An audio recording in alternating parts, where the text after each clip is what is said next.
European Cricket Championship is proudly brought to you by Dream11, HCL Software, Junta de Andalucía and Stake.com, and the official charity partner, Share the Meal by the United Nations World Food Programme. One day into the Euros of cricket and Group A in full swing. We're halfway through the group matches, the final group matches today, then finals day tomorrow. The turnover is so quick and only one of these 5 teams will get to return in week 4. I'm Mr. Maximo. This is the Dream11 European Cricket Championship and it starts right now.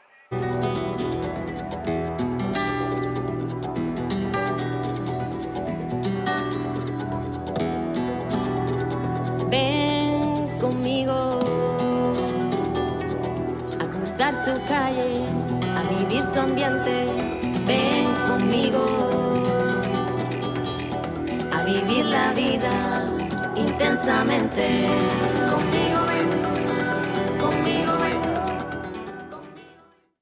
Good morning to you, buenos dias. Welcome back to the Cartama Oval. It's great to have your company. It's Group A continuing into day 2 and 5 more matches, of course. At the end of the day, we'll have to say goodbye to one of these 5 countries. 4 will make it through to finals day tomorrow, and only 1 will get to come back in week 4. So we're going to start the day with match number 6. It's going to be Greece versus France in this one. Rob Kemming looking fantastic. He's back. He's got the 2 captains. Let's see what happens at the coin toss. France, it's your call. European cricket. We will bat first. Like the song, we will bat first. So Greece have won the toss and they have elected to bat first. Look, one of the issues with Greece, they didn't put enough runs on the board yesterday, did they? So obviously that's something they're going to have to work on. France have a pretty strong bowling attack though. So look, if Greece can overcome this, maybe it can be the turning point. Look, even if they weren't to win here, perhaps they can still qualify with a win over Czechia a little bit later in the day. But Greece, certainly without a win after day 1, they've got an uphill battle. For France, well, they started with a strong batting performance. It was kind of opposite to last year, wasn't it? Because in the first game, they batted well. They bowled poorly. They blew a 149 score against Spain, but they did recover with a win in match 4, so they do have 2 points on the board. And so as we head into this one, I do think France, they'll feel they want to get the job done this morning. And we know that William Singh, he's actually been a bit of a revelation in the French shirt. He bowled well, he batted well, he brings a lot to the table. So a couple of those new players really stepping up, as well as some of those familiar faces. I think Ramatullah Mangal, he is one of the most dangerous bowlers in this competition. To talk weather today, well, I can tell you at the moment, plenty of sunshine, which is what we like on the Costa del Sol. We're expecting a maximum temperature of about 28, currently about 22. So perfect conditions here. Why don't we get up to the commentary box? Andrew Ryan is waiting with the news from the toss. Rhino, that it is Greece. They've won the toss. They're going to have a hit. Let's see how they go against the French. Let's get ready for the start of Group A, day 2. Thank you very much, Mr. Maximo. Vinny Sandhu there with the game preview of this clash between Greece and France. So Greece still looking for their first win in this tournament off the back of a couple of tough showings yesterday, but I'm sure they'll have reassessed their plans and had a good hard look at themselves overnight and will be ready to go against this strong French lineup. Of course, the French really pressed Spain in the first clash yesterday. That was probably the highest profile clash we had kick off the tournament, and after an excellent batting display led by Omar Bashir and Noman Amjad, the Spanish chased it down with relative ease, obviously helped by their exceptional opening combination of Babar and Doyle Karl. 59 off 24 for the latter and 62 undefeated for Mohamed Babar. He is a genuine superstar of Spanish cricket, and that was an exceptional game to get us started off. Some level of surprise of how much France scored, but also the Spanish team just taking the French bowling attack apart. And then it was the debut of the boys from the Isle of Man, the Manxmen. They got their tournament started with a first-up win, pretty solid performance too, punctuated by the century from Ollie Webster, 101 off only 35 balls. Looked in complete control, and he needed to be because there wasn't a single other score in double figures from his teammates. And then Greece came into their first step into the tournament. Tough time for them with the bat. It was really only Christodoulos Bogdanos who really kept things under control. He was undefeated on 24. Spain certainly had some wobbles in chasing it. They ended up doing it. Plenty of overs to spare and only 3 wickets down, but some early wickets had them slightly concerned. Then in fourth match yesterday, that was a very one-sided contest. France showing how much power they've got with the bat. Bashir once again 51 off 18, and Kamran Ahmadzai, he was impressive with some late fireworks, 30 off 9, and Czechia got nowhere near it. Riddick Tomar, he's probably been the best performed player from Czechia so far, 22 off 5, and he also bowled well at times yesterday. And then the final clash, the late game, the Isle of Man took down Greece. This one was probably a little bit closer than it appeared. Greece really bowled well, in particular Georgios Kalanis, the young leg spinner, on an exceptional spell in the middle. And the tackle of the two legs, Fraser Clark bowled very well. Rain in the Greece bats, and so they managed to get their second win of the day. So Isle of Man pretty well placed, certainly to progress through. That was probably expected, and that makes this quite a big game for the French team. They really wouldn't want an upset here at the hands of the Greeks, but the Greeks will be looking to get their first win of the tournament. And as you can probably start to hear in the background, there's some raucous applause for the French as they take the field. So the Greeks are batting in this one. Certainly it's been the batting which has been the weaker of their suits so far. Their bowling attacks actually look pretty good, and they've fielded well at times throughout the tournament, but the batting has really struggled, and in particular top 3 or 4 just really not getting runs and soaking up some balls as well. They need a couple of that top order to get going. Kasira Min looked pretty good, the left-hander, last night. I suggest they probably need to get him in and firing as soon as possible.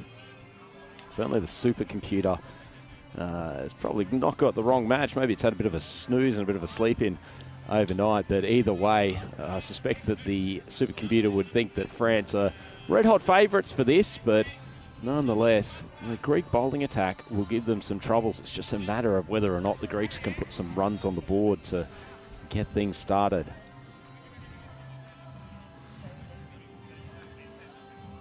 So we're almost underway here at Cartermore Oval. There's Nomad Amjad. He was pretty impressive yesterday, taking the new ball for the French. Mohamed Gulnawaz at the batting crease, and he's partnered by a man who is Greece Lightning with the ball, Sinan Khan.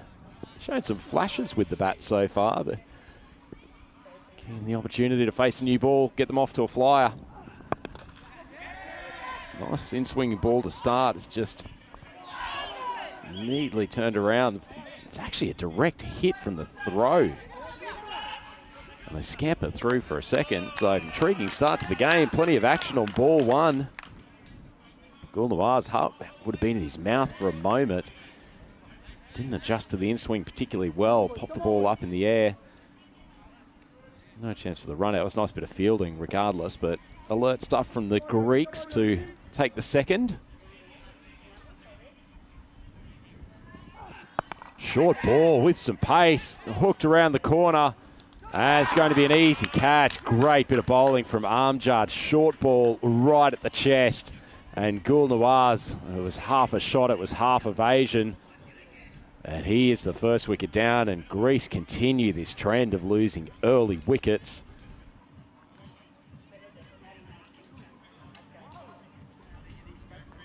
We'll have a look at this one. Beautifully directed short ball. Well taken catch. That's just too easy. Amjad just a little bit too quick for the batters out here today. He's been too quick for a lot of players around this tournament. He's a good young bowler. Unfortunately, Gulnawaz, he's walking back to the pavilion having faced only 2 balls. Rahmatullah Mungal with the catch out there. Sort of deep backward square position, but well set up. A good thinking cricket team, the French. Have a look at their field. While, unsurprisingly, Kassir comes to the crease, the left-hander. For him, they've set up with very, very fine third man. It's interesting talking to Spanish coach Svengali, team manager Corey Rutgers over breakfast this morning as we see a nice little away swing up. He was saying that actually these grizzly bear balls are really, it's called no ball from the umpire, so there will be a free hit here. But Corey was saying that these grizzly bear balls really do ping off the bat. I suspect that was front foot no ball. And that's causing most of the teams to really put in the fine third man, just rather than something a little bit wider. And you can see certainly the French have adopted that tactic. Obviously we saw the Spanish with it yesterday.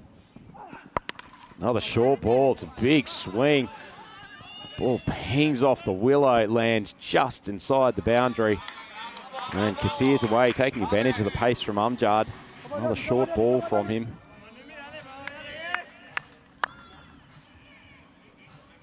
Coming around the wicket to the left-hander. The ball just moved away a touch, actually. Kassir did a good job to keep his shape and get out to the vacant leg side area. Very offside heavy field. Oh, he smashed that. Fantastic swipe across the line. Particularly to a bowler of Amjad's pace.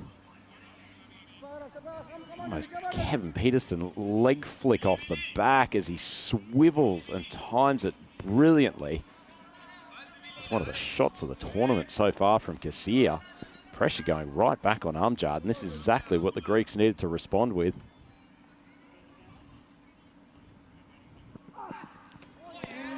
Persists with this short length, and it's actually called wide. So Kassir taking the attack up to Amjad.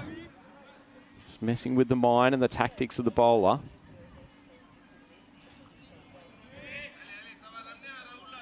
Definitely looks like a lot of the express bowlers on this Cardimer Oval pitch are very, very happy to dig the ball in and let the sharp bounce of this deck give them some assistance. That's a good ball. Well, it's called no ball again. Must be another front foot. It's the second one for this over. It was a good ball otherwise, just slightly off speed. Have a look. That's a good call from the umpire. It's not missing by much, but second free hit opportunity. Kassir on strike, precisely the man that they want there.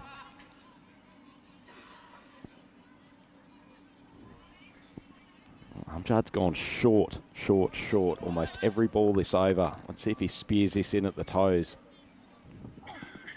Oh, he's gone for the outswinger. That's a nice piece of bowling. It's been quite a lengthy over to start things off. Almost 5 minutes elapsed from the Frederick Constant timer. Keeping in mind that as part of the T10 rules, the bowling side needs to get their 9th over completed by the time before that timer gets to 0. Final ball of the over from Amjad. Oh, he charges down the wicket, gets it high, but hits it very sweetly, and that's a fantastic start to the innings for Amin Kassir. The Greeks 21 for 1 off the first over.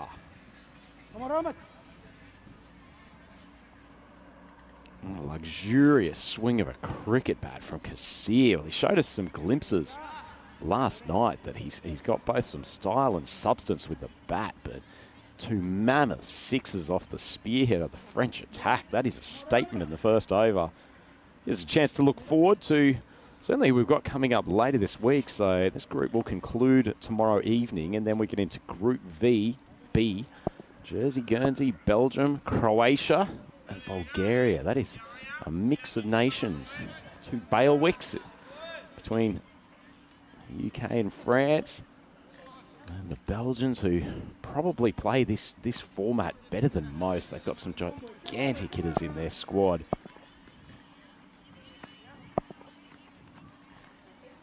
This is Mangal coming on for the second over. That's well wide. Now takes a big swipe. Good movement from Mangal though. It's a little bit of breeze for the bowlers to work with. Probably a little bit more substantial than yesterday.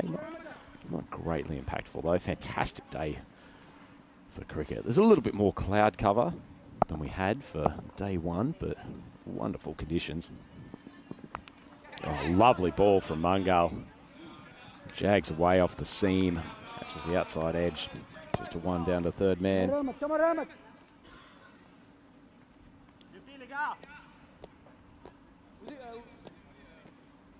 Brings Kassir onto strike, certainly while the field is up in the 3 over power play. They want him to face as many balls as possible. See whether he takes a look at Mangal. He certainly was happy to attack Amjad in that first over. Just Expect Mango will be a little bit fuller than Amjad.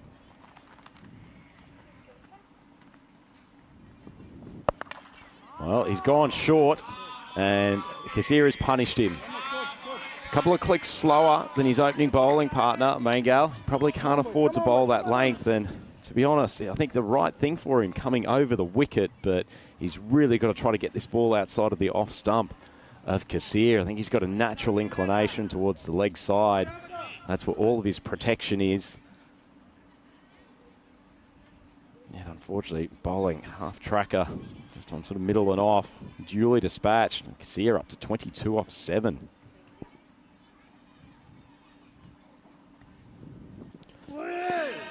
Big swing. Let's keep charging though. Seems to quite like generating forward momentum from a step or two down the track. That one from Mangal actually just shot through a little bit more. Didn't get quite the same elevation as the previous ball.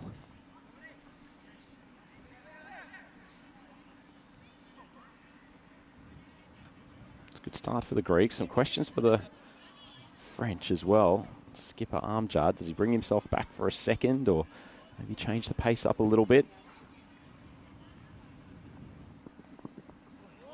Another short ball, it's gone wide. It's actually swung a lot late. And tough job for the keeper who can't glove it, diving to his left. That's Heather Jackson with the gloves. Pretty untidy start from the French. Perhaps a little bit rattled with the fact that Kasir has really taken up the attack to them. I know that if they can get into the teeth of this Greek middle order, they'll probably be able to rein in the scoring somewhat. That one's gone flying down to third man, and it's a nice piece of fielding.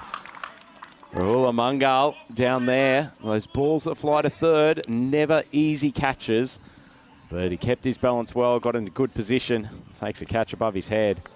And Sinan Khan, Grease Lightning, well, he's going to have to do some work with the ball because he's unfortunately failed with the bat.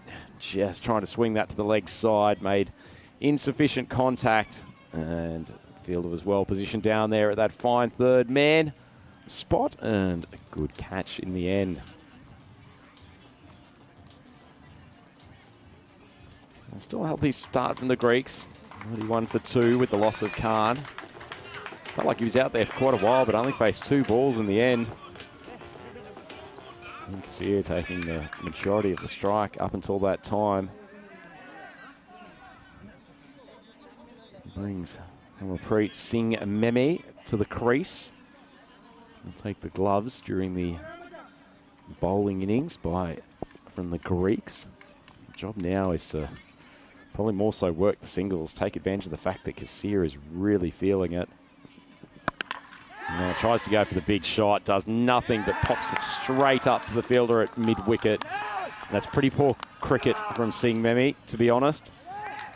May still be in the power play, but you've got a man up the other end who's 22 off 8 balls.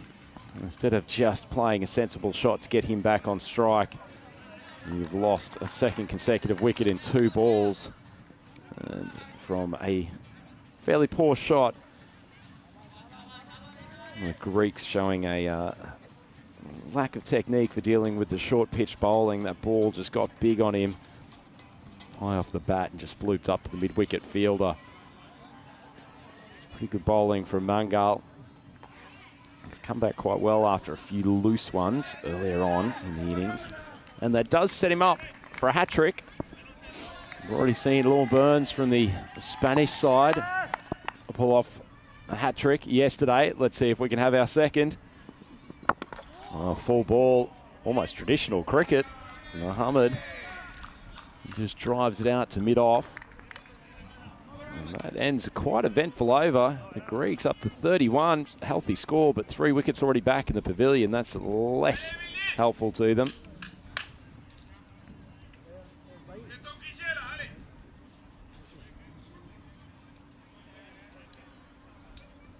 Just having a look at that lineup. There's plenty of talent in the bowling ranks for the Greeks. Very much looking forward to seeing how Georgios Galanas goes against this French lineup and give them something to look at. His leg spin was very effective, particularly last night with getting excellent drift. Really getting some revolutions on the ball.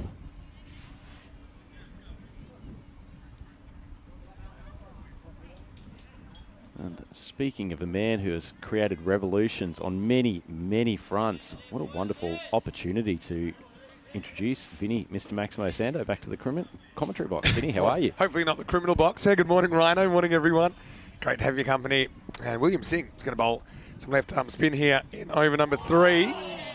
Takes the first one past. Already got a few messages coming in saying my voice might not be sounding 100% this morning. That's probably true. I think it's on the back. Probably a little bit of the conditions in Rome catching up with me, but yeah, super excited to be here. And in Greece, they've got the right approach here, don't they? And you see the wind predictor hasn't moved too much, actually, despite the 15 and over that they've been going through the first couple of overs. But I think they just need someone to come up, step up and play that big knock, and then maybe they can do a number on the French batting. And we know that Greece have some good bowlers. Galanis is one you mentioned. But, yeah, Greece, they got a fight on their hands today. But they're a team that I think they enjoy the fight. William just pushed away. They looked for 2 here. They never really looked for it in the first place. Aslam Mohammed happy just to take the single. I like what Mohammed's done there, though, as in contrast to Singh Memi coming in previously. He's just tucked away the single. He knows Kassir's on fire. Kassir, unfortunately, has barely faced a ball in the last over and a half. Kind of gone cold at the other end. Well, this is trouble for the bowler because it's lifted up and out of here over the cube. Maximo! First one of the day for me anyway. And Greece making the most of this power play despite losing 3 wickets. 2 pretty useful players at the crease right now, Rhino. Yeah, I've got to admit, probably a bit like you, Vinny. When they first came off the bat, I thought that was probably a little bit thinner than he would have wanted, but he's clearly got some natural timing, Kassir. You mentioned it, these balls have been flying. This is an attempted stumping, but the foot doesn't go anywhere. Yeah, something about the balls. I mean, we all know modern bats are very cleverly designed to have a bit more wood in them than they used to. You can see there, was up for a fraction, but home by the time the keeper took the ball. This one is going, it's going, and it's gone. Maximo! Right now, Kassir stepping up into the void, as that'll take us to the end of the 3rd over. It's 45 for 3. Something quite poetic about the way that Kassir goes about his batting, isn't it? Just a lovely dance down the pitch there. It's such a fluent swing from the left-hander, and he generates some easy power on those Maximos that he's struck so far. It really hasn't been through overhitting or anything like that. It's just been wonderful timing, and come to the end of the power play. Greece 45 for 3. It's pretty helpful last over from them. 14 off it, no wickets. Yeah, productive overs, runs-wise, all 3 of them really. Of course, the 21-run start helps, but it's only a start. And we saw France a bit of a pattern in their innings as well, getting off some flyers, maybe not quite keeping up that pace towards the end of the innings. I mean, typically in limited overs cricket, if you go back to kind of 50-over cricket, people think, you know, that at the end you can really raise the rate, kind of accelerate. But I think in 10-over cricket, you're pretty much going hard all the way through. And I think sometimes you actually score more at the beginning when you're guaranteed to have your recognised batters at the crease. Here's Rahmatullah Mungal, though. 2 wickets in his first over. As Mohammed swings straight through it. Yeah, Mohammed just needs to settle. I understand that he wants to attack, but Kassir is just playing so well. Just play the ball on its merits. You've got the field spread now, so opportunities for singles are plentiful in that infield. You just don't want Kassir to get cold by not facing an over. That's right. Well, there's Charles Croucher. Some people say he's a bit of an Aslam Mohammed lookalike. There's Rob also. He's reading a comic strip or something back there. Who's a Rob Kemming lookalike? It's like a combination between Harry Potter there and the Wizard. If you were to do a mash-up. I want to say good morning to everyone in the comment section as well. Great to have your company. Good to have you with us. We're really excited to have you here at Festival of Cricket. Do you think there is a possibility with Rob finishing up his match referee career that he could become a character actor into his definitely. late 70s? Definitely. Almost a bit of John Gielgud, Sean Connery about him. Rob is an icon here in Europe. Rahmatullah. Well, that one will help as it's turned on. What a good shot that is.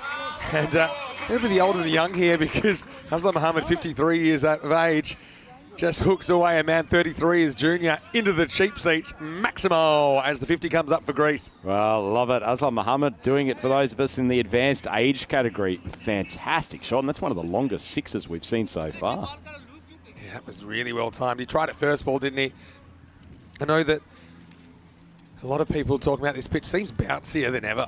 It really does. I don't know whether it's just the amount of sunshine that they get here. It kind of bakes it a bit, makes it even harder. We know this end that we're bowling from this week. And eventually we found the ball, which is good stuff. I mean, Greece, they've got to start here. The question is, will they run out of resources here? 3 wickets down in the first 3 overs. You can see there, Greece would love to pitch a win here. Puts them in a really good position heading into potential finals tomorrow.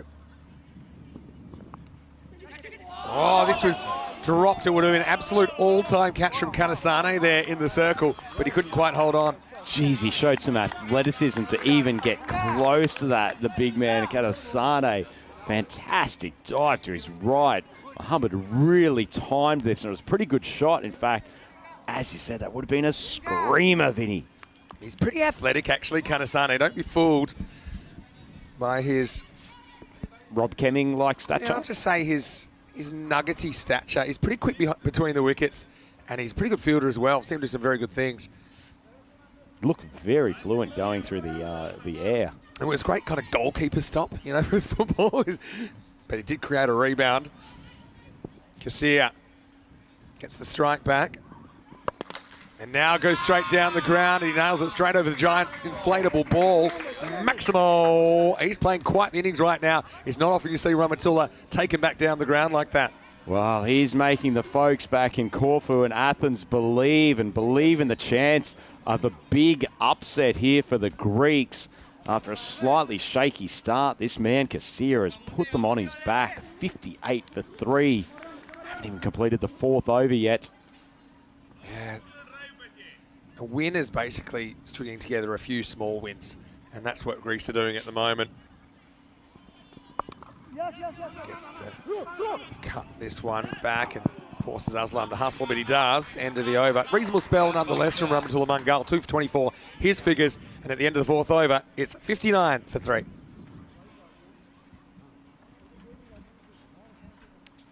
Yeah, just 1 point, Vinny. They've taken a little while to bowl these overs so far. That clock's already ticked over to only 19 minutes remaining, so it'll be something the French captain's going to have a look at. That run rate's still pretty healthy for the Greeks, almost up to 15 and over. Crucial for them. They've managed to go through the last few without losing a wicket, and these two can stay together for the next 2 to 3 overs. They'll have a pretty healthy target to work with. Yeah, I mean, I think we'll probably see some spin now, so I think they should be okay with the over rate when all's said and done. But it's obviously something that all the teams are pretty conscious of. And look, almost all the teams that we'll see at the Euros, they have played on ECN before with the clock. And so if they run into trouble before, they should be aware of it. Just a few teams like Isle of Man haven't, but they've been pretty professional. They've been making conscious effort to hustle through their overs as well. It's super important we stay on time. But this one is up and it's out of the ground into the jungle. Kasia at the 48. Maximo. Change of pace on the ball, but no change of pace from Kasia. He's going all guns blazing as he approaches his half century. Oh, he does it so beautifully, Vinny. Just a lovely shot. You can see he picked the line of that ball so early, got himself into a wonderful position, looked never in doubt that was going for a Maximo. Just have a look at Greece's percentage. Chance to win according to the 6 supercomputers tied together. Just slowly so I actually took note of the percentage at the end of that last over. That Maximo from Kasia has increased Greece's chance of winning this game by 5%. There you go. Almost as many as the runs he just hit. And also, I don't know if the supercomputer is more than a human brain can understand, but also, I mean, cricket's a funny game in a way. As this is hit in the air, it could be gone. It is gone. Well, just like that, there's a turning point because he won't make his 50 in the end. Excellent catch by Amjad running back and to his right. Bashir gets the breakthrough. Big wicket. It's 65 for 4. Yeah, indeed. A huge wicket. Nice piece of bowling. Just floated a little bit wider outside of off stump. So the natural hitting arc of Kasia was taken to a more uncomfortable position. And it was a really nice catch running back with the flight of the ball. Judged it particularly well. Noman Amjad, the skipper, coming up with a big play when France needed it most. And Greece 65 for 4. 4.2 overs gone. Yeah, important to make chances and take chances. I'll be curious to see how that affects the chances of Greece as well. Because I was going to say, because cricket isn't it's not a series of independent events. In a sense, it is.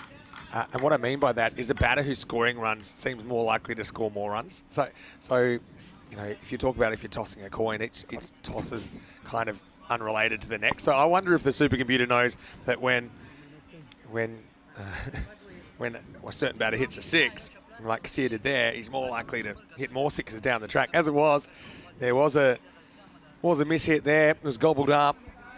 Interesting, while we've got a break between, we actually did a little bit of statistical analysis on that at FIBA to see if we could create a momentum statistic and determine whether a player who is, or a team who has made a series of consecutive shots or most of their recent shots is actually more likely to continue shooting well or playing effectively. And what did you find out? We haven't completed it yet, but I'll get back to you. No, it's statistically kind of like the old basketball video game where you'd shoot and then the net would be on fire and you couldn't miss. He's on fire! They talk about kind of in the zone, and it's all sports really. They talk about being in the zone. I've seen it happen so many times here in this form of the game as well. That is a succession of short moments. This one slides in, Bashir. It's kind of Anil Kumble style spinner, isn't he? Kind of slides on and. So going back to that point, I think there is definitely a thing, and whether it's in fine motor skill sports like basketball or cricket, as we see, continue, nice ball, that as you start to successfully execute, the execution of your skills becomes almost more subconscious. You're less consciously trying to achieve a result, and actually that fluidity helps you successfully produce your skills. Not so much fluidity there from Mohammed to finish the over. It wasn't too much. To take us to the end of the 5th over. And the score is 66 for 4. I want to say a warm welcome to all of you wherever you're watching from around the world. Vinny Sander here, Mr. Maximo, here with Andrew Ryan. Great to be back for day 2 of Group A. 5 will become 4 at the end of the day. Of course, the top 4 teams will make it to finals day tomorrow. I want to take this opportunity as well to thank some of our partners, including our brand new charity partner, the World Food Programme, which is a UN initiative to feed people around the world. And for as little as 70 cents, you can actually provide a meal for someone. So we've got a bit of a goal. And if you're enjoying the broadcast, you see the QR screen on the screen right now, around there. Is that about right? Opposite side. There. And come back to that in a moment. As well, half a chance to be hit. Just misses. But yeah, you go. I'm going to say come down to this. Where are you? There you go. It's so hard to do that. No. But 70 cents. That's what we're talking about. 70 cents, feed someone. If you're enjoying the broadcast, it's our way to try and make the world a better place. So we'd love to get involved, and hopefully we'll get close to that goal. I'd hate to see either of us try to do a reverse park the way we've just tried to interpret the mirror effect of the camera with the graphic there. No, it's not just the direction, but it's also got to get your finger on the screen. Do it smooth. Anyway, should know how to do that by now. Anyway, here's William. He gets hit down the ground for a single. But I think, seriously though, I think it's a great thing. It is actually like it's a statistic that really hit it home to me when we were talking about it with the team earlier, that it's 1 in 10 people don't have enough to eat. They don't have food security, and for those of us who live in our relatively privileged existence, that's a really hard thing to contemplate. But there's Definitely. one stat that makes me really grasp on this. It's that one. Yeah, and of course, in European cricket, you've got players from all kinds of different backgrounds. You do have a number that have kind of grown up in Europe and played a lot of cricket in Europe. You have a lot that have come from countries that have had issues with poverty and war and political instability and all these things. So some of the stories, they're quite amazing. Of course, all the players you see here, they're qualified for international cricket, either on citizenship or 3 years of residency in their particular countries. This is hoiked away, and it's a catching opportunity. Has to grapple with the sun a bit, but he takes the catch. It's Mukhtar Ali Gulami out there. Takes it easy as you like. I think it's just better team balance with him out in the field. I think he's a very good outfielder. So Greece, the run rate's decent, but now they've lost half their wickets as the score is 69 for 5. Yeah, losing wickets in these middle overs. We talked about probably only about an over and a half ago, if Kassir and Mohammed could stay in until maybe the 7th or the 8th over. They've both been dismissed in recent times, and it's a big challenge for Greece now. They had such a good platform, but 69 for 5 now at the end of the 6th, so they've still got some work to do. Yeah, Aslam, disappointing for him. He did whack one away, but didn't get too much fluency going in that inning. Still, we'll have a job to do a little bit later on. Obviously captaining the side. Now, he's not keeping in this game, so there's a chance we might see him with the ball, and he's actually quite a versatile cricketer. They've listed Amrit Singh Memi as the keeper today. But yeah, spin making a difference here once again. So we've got two very Greek names, Gastratos and Galanis at the crease, and now we're going to have a wicket very first ball. And so another one slides through. Talked about how Umar Bashir doesn't really turn it a lot right to left. Also be an interesting replay, but the umpire had absolutely no hesitation giving this. Kind of wide of the crease. Oh. Jeez, I tell you what, with the width of his bowling position, I think Stratos is a little bit unlucky there. Yeah, more than a little bit, I think. You look at sliding it all the time. It's not straightening. It hits him. I mean, look, it was going to be close to hitting the stumps, but for me, that's a really rough one for the batter. And the other thing, probably the thing there is, the umpire didn't really take his time to think about it. You know, I think the finger started going up straight away. But anyway, them's the break. Sometimes you get them, sometimes you don't. And so we'll have two brand new batters at the crease at 69 for 6. Mind you, on the upside, it's a really stylish lifting of the finger as well, which if there was any doubt in that decision, then the way it just comes around in a perfect arc, I appreciate the aesthetics. You can still wait 3 seconds before putting it up, though. Yeah, it's one of those things. Just count to 3 and then make your decision. Maybe it would have changed, maybe it wouldn't, but it did seem to be sliding. A bit like this ball, which is worked away by Ali Muaz.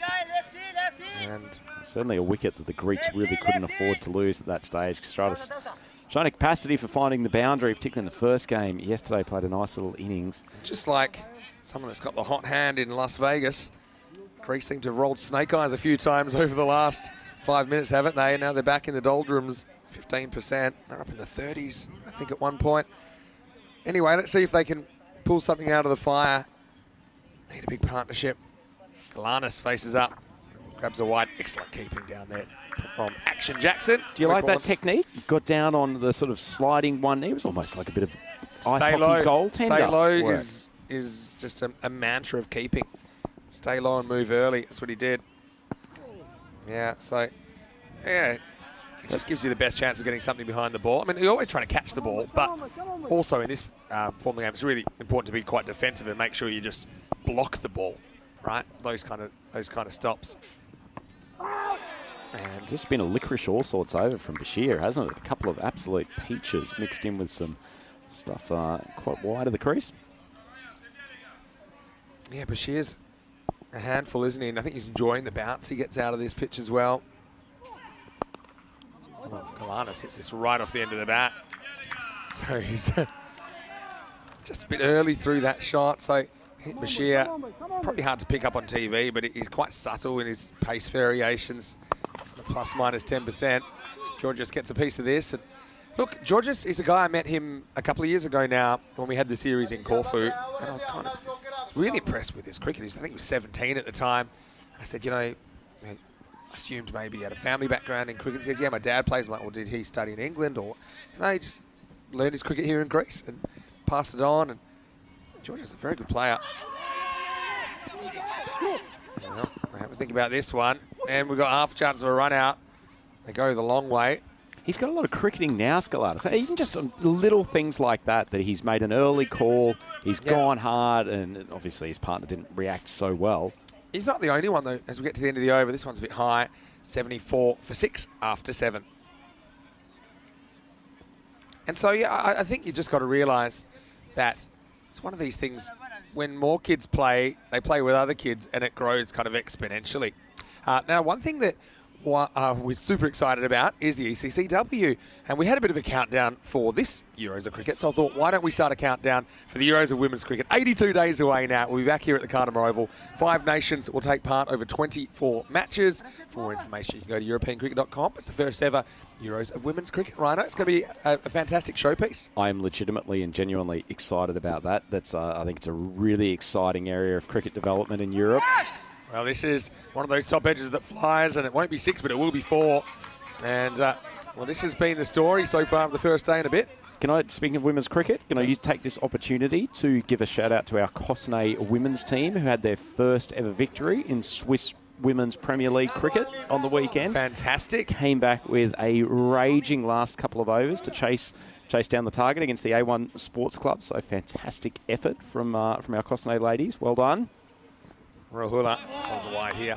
Yeah, obviously women's cricket is developing at a pretty good rate, but obviously it's not quite where men's cricket is in Europe at this time. But certainly there's been a focus on showing more women's cricket, trying to develop more women's cricket, and shining a light on it this year, especially in the 10-over format, which I think is just a really great opportunity for them to develop their skills quickly.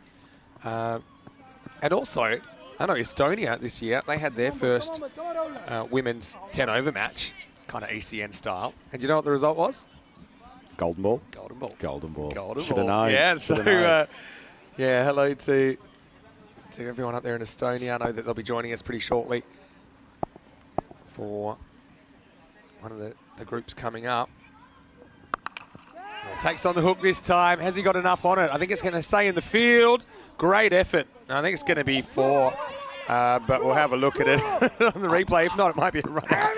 Oh, it's going to be close on so many levels. I have a feeling he may have actually elevated himself over the rope to kick that in. I think he's also then taken off from over the rope.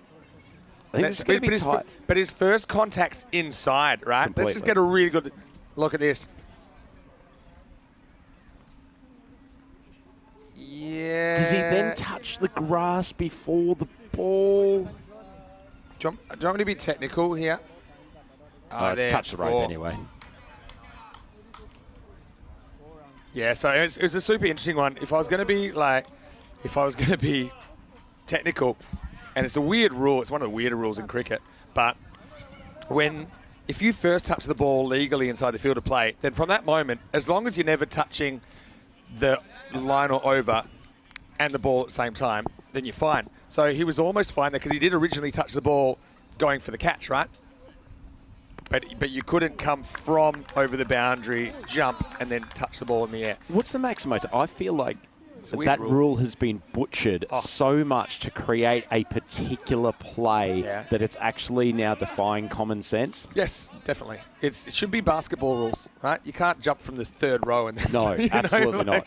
Yeah, it should be basketball rules, which is this. You can take off from the field, pull the ball back before the ball bounces. That's fine, but you shouldn't be able to then jump back into the field to play and touch the ball until you've come back into the field. Absolutely. Re-establish you have to yourself. Re-establish yourself in the inside field of play. Simple and that can run, just be a single touch as long as you're not touching the outside. Some of the ones that have actually happened now in modern cricket are actually ridiculous. I think the Nisa one is one. There was one, I think, Matt Renshaw, the Big Bash a couple of years ago, where they're basically jumping and landing 6 metres outside the boundary. End of the over here. 2 to go in the first innings of the day. Greece, 84 for 6. Probably a good test for sports rule makers, isn't it? Of does your average fan think that the way you've constructed a rule produces a ridiculous outcome? And I feel that's where we are in cricket at the moment when it comes to whether or not you are in or out of the field of play in terms of affecting a dismissal or keeping a ball in. Yeah, no, I just think it's sometimes, people go, oh, but it's in the rules. Well, rules are not static. I mean, if they don't make sense, change them. Other thing is, I think boundary stops are different in cricket than they were even 20 years ago. We probably grew up watching cricket with the fence and really long boundaries. So these situations wouldn't come up very often. Used to be the rule that if you take a catch and then you step outside the boundary, even if you come back and catch it, it's not out. It's not a boundary, but it's not a catch. You'd have to stay inside the field the whole time. So they're adapting, and I think, especially in ECN cricket, you have so many of these boundary situations. So if there's these little loopholes or things that don't make sense in the laws, then they get shown up. I suppose that's how things change. Mind you, that there shouldn't be a loophole there. That should actually be a relatively simple rule to construct, and it feels like that, once again, maybe in a desire to create more spectacular outcomes. Speaking of spectacular, that is heaved to the leg side from Maximo. That is a really good shot from Muaz, who's fighting Greece towards 100 here. That's a brilliant shot, and Amjad's not an easy ball to get away that way. Yeah, I agree with you, but you're saying it's spectacular, yeah, but it's also like lots of things are spectacular, but they're not really in the spirit of the game. Morally illegitimate. Do you know what I mean? So, yeah, I just think game should be played on the field, so play on the field. Simple. Full toss, drills straight at field though. I will tell you one more thing. This is one I get from baseball. One that I quite like. That is, if you take off from the field and you were to complete the catch before you landed, then it's out. So, like, in baseball, sometimes you see them jump over the fence, catch it, land in the crowd, they come up holding the ball and it's out. I could get on board with that because technically you've completed the catch before you've landed. I agree. Do you know what I mean? I think it would require some massaging of some other rules, but I completely agree. If you're a fan, you could accept that as okay, he's left from the field of play, he's taken the catch. Once you've controlled the catch, even if it's in midair, that's fine. And it'd be an adjustment, but I think it's probably better than what we got now. Dot ball. I remember actually one when we were last commentating an away in Stockholm when a player took a catch sort of probably backward point area running back from inside the circle, probably took 3 or 4 steps and then threw the ball behind himself because he knew he was going out. And the umpires actually came up with the correct call of actually, well, you've controlled the catch to a certain extent, but you haven't, you've essentially thrown that away to stop yourself taking out the boundary. Yep. Yeah. And he's like, well, I could have. And basically the answer was, well, you didn't. You kept running towards the boundary, you threw the ball away. Yep. But I mean, I suppose not just cricket, but all sports are constantly adapting. We get to the end of the over here. 1 to go. Greece searching for the triple digits for the first time in this tournament. It's 92 for 6 after 9. Quick look at the French bowling card. Mango with the 2 wickets at the top. Umar Bashir, probably the man most responsible for putting the brakes on this Greece innings. 2 for 11 off his 2 overs in the middle of this knock. But these two, Moaz and Galanis, have at least kept them creeping up. They can get a good 14, 16 run over here. Or at least have a decent target on the board. Pace of Amjad coming back. So, I should say Amjad's finished his spell in the last over, but we still have pace, which I think is probably a decent move from the French skipper. Just try to get a few dot balls in this 10th. This is Mungal coming on. 100, that psychological score, isn't it? No full toss. Is he going to get over the field? It does. Minoff was up in the circle. Not hit that well. And now some hesitation. Pretty close, Got to say, partner Muaz probably should have been looking for the second. Maybe, but I think also, Muaz, look at his strike rate compared to Galanis. He probably feels like he's the man. And Galanis got that look of someone that feels like he might be a centimetre or 2 short. Let's have a look. It was quick hands, and I think he is. Yep. That's excellent. Excellent camera work there. It was good effort from Georgios. But, yeah, I think he's going to have to tell his story walking. And just waiting for the final decision here.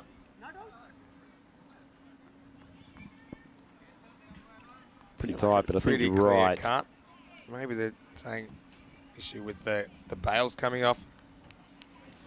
Great look from Galanis, though, when he's spread eagled on the floor. Doesn't seem like a very difficult This should be the decision. I mean, the thing is, are the bails off? And I think, for me, it's broken there. There's one shot there that shows you clearly out. And there you go. Yep, they get it right in the end. I can understand them want to have a few extra looks there. Get the sleep out of the eyes as well. First game of the day. That Georgios is going to be run out. Look, you know what? With Georgios, it wasn't really happening for him anyway. He ends up with 7 off 11. So it gives someone else an opportunity. Maybe they won't have to do anything at all if Ali Muaz can whack a few boundaries away to finish the innings. But Georgios will have to go. The 7th wicket to fall. The score, with 4 balls remaining, is 93 for 7. Well, it gives us a chance to see Alexis Souvlakis come to the batting crease. As you say, though, Greece probably hoping that Muaz, who's going along at a decent clip at the moment, can face as many as possible. Galanis getting a round of applause from his teammates and the crowd already here in attendance at Cardimer Oval. Souvlakis looks like he's a man with some intensity on his face. He's ready to go. I love these Greek guys. They're gamers. Don't you worry about They're that. fighters, aren't they? Yeah. Really scrapping hard in this European Cricket Championship. Muaz tries hard and he takes a single that he's not thrilled about. clearly wanted more than that. I suppose I kind of agree as well with just taking runs. Give Souvlakis a chance. Maybe he can have a heater. Have confidence in him. And so Rahul Mangal isn't an easy guy to get away. Remember France last year, they were only averaging, I think, 75 with the bat. Yeah, it's hard to believe because they've come out absolutely T-boning them in the first day. Well, Greece has got a good bowling attack too, Vinny. They'll give this a shake. Souvlakis will get a run here. And, well, now with the fumble, they'll take two. Again, I'm kind of pro every run possible. I think he makes this, but direct hit makes it interesting. Tell you what, hitting middle stump from out there at long off, that's a nice bit of fielding, but as you say, I think he's fairly safe. Well, we think so, but direct hits. Get that bat down. Yeah, he does, just in time. Good throw. You wouldn't say it's the most technically brilliant piece of running, just dropping the bat over the top, but relatively safe. Nice shot from Souvlakis to get off the mark too. Yeah, make good contact. Let's see if he can get one over the ropes here. Two to come. Oh, really good shot. He sure can. Right shot, right time, right man. Maximo as Greece go past the 100 in style. Well, that's tasty. Souvlakis has gone down an absolute treat with the Greek faithful. Hasn't he played that shot well too? No predetermined movement. He's just picked up on width outside off stump and launched it backward of point. Just standing there like a man who just does this on a typical Saturday afternoon in Athens. Just cool, calm, collected, saying, Moaz, don't worry, I've got this. Yeah, I mean, the thing there, you remember how we said, oh, Moaz, should he take the single here? Have confidence in your players. You know, and you see they've scrambled for everyone, even going back for that two, which sometimes you'd refuse when there's a new batter in, especially number 9. But, yeah, Souvlakis, seen a fair bit of him this year as well. Yeah, another Greek player that he'll compete, you know, and he is. See if he can do it again. Mangal, last ball of the innings. Greece, 102 plus this. Swing and a miss, and that's probably poor cricket. It's worth at least trying to run on the last ball. But at least they do get the 100 in the end, Rhino. 102 for 7. A fighting total for Greece. They're going to have a fight on their hands if they're going to restrict France, who batted really well yesterday. But I think with 100 plus on the board, you're always a chance if you put together a very, very good second innings. Yeah, absolutely. And that Greek bowling lineup with Aslam Mohammed not taking the gloves today probably looks a step stronger. We already know that Amin Kassir and Sinan Khan, with his pace at the top of the innings, they've already got some guns in this bowling lineup. And if Georgios Galanis can get some time against the middle order at the French, this could be a really tight contest. So Greece will be fairly happy with where they stand at the moment. They probably weren't so happy at the start of the innings as the skipper Norman Amjad, well, we're looking to the skies, but they were skying balls from the first moment of being out there, losing a wicket on the second ball. Once again, just early dismissals for the Greek top order, but the upside of that is that it did bring Amin Kassir to the crease, and wasn't he fluent, wasn't he powerful, and wasn't he effective, using his feet to both the pacemen and the spinners, clearing the boundaries here at Carnarvon Oval with absolute ease. Number 31. Fortunately, Sinan Khan, he's been a lot more effective with the ball than the bat in this tournament. He was taken down at third man, and that quickly brought another lost wicket. 2 and 2 balls, but it didn't stop the rampaging Kassir, who kept on peppering the ball to all parts of the ground. He was eventually joined by Aslam Mohammed, the man who almost went down to one of the most brilliant catches that you'd like to see from Kanasade down there at wide leg, but Kassir continued to hit hard, hit big, and that partnership where he had with Mohammed was probably the point that Greece looked like they might be able to reach the 120-130 mark, but it was the spin of Bashir who eventually brought him in, done an excellent catch move back there from the skipper, produced when his team needed it most, and France would have breathed somewhat of a sigh of relief at that stage, and that also meant that the wicket of Aslam Mohammed was particularly important in those middle overs, as we saw, and then the LBW tough decision against Gastranos. He batted well yesterday, shame to see him go early on this occasion, but they kept the runs ticking, a few lucky ones, ball going over the keeper's head. Georgios Galanis managing to survive despite a Matrix-like fielding effort down there on the boundary. Gave us an excuse to talk about the boundary rule a little bit more, but no excuses for Galanis not getting back in time. But that did bring The big man, Alexis Souvlakis to the crease. Shot of and- the innings for me, that one. That was a really good one. Love it. I know a few people, they get funny when we talk about cricket rules and not laws, but I always think we're a bit precious calling them laws, because if you break a law, you should probably go to jail. I think if you step over the boundary, it's not that serious. Not I reckon But yeah, Malagate jails would but be let me actually just be pretty clear, comfortable. I am aware, technically, they are the laws of cricket. 48 for Kassir. Good innings. Just pity it didn't go longer, because I felt like they would have got 100 plus then some if he'd stayed at the crease. And then there was a kind of a bit of a malaise, wasn't there? Aslam Muhammad didn't get going. Same with Gastaratos and Galanis. But I've got to say, Muaz, excellent from him. Fought at the end, and Souvlakis with a cut heard around the continent here in the 10th over, gets Greece over the 100. 2 wickets each for Amatullah Mangal and Umar Bashir. I think Bashir in particular, he was the best of the bowlers. Really like the way he slides the ball on. He's a tricky customer. Singles for Amjad and William Singh. We'll take a break. We'll be back in a few minutes with the second innings. And Greece with 102 on the board. France 103 for their second win out of 3 in the tournament. Vinny Sandu here, Mr. Maximo, alongside Andrew Ryan. We'll see you after this break for more Dream 11 European Cricket Championship.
European Cricket Championship is proudly brought to you by Dream11, HCL Software, Junta de Andalucía, and Stake.com, and the official charity partner, Share the Meal by the United Nations World Food Programme.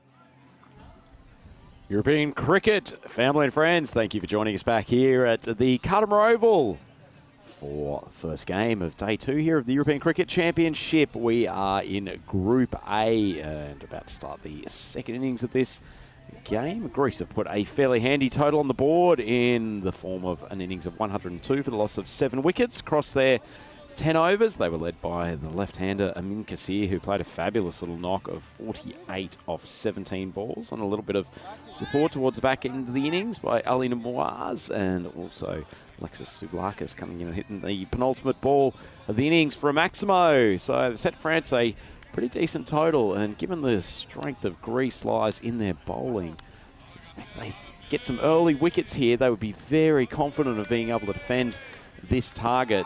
It's essential for them to get a good start, though, because there is some power in this French batting lineup. The umpire's just holding players for a moment or two before we get going. So the French requiring to tick over 10 runs and over.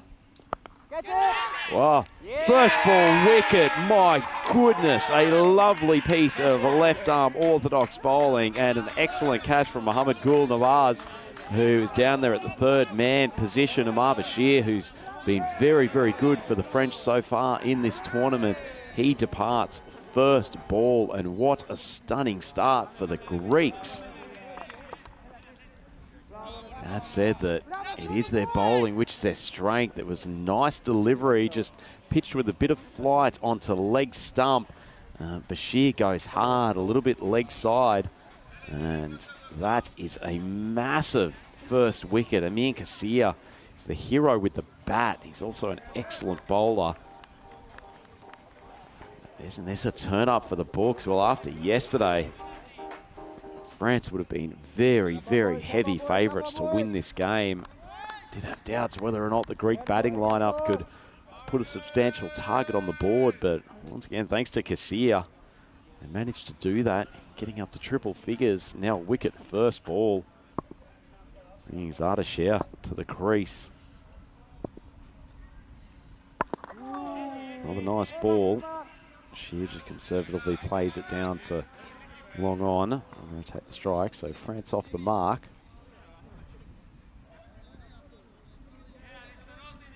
A lovely piece of bowling for that first wicket, and good catch too.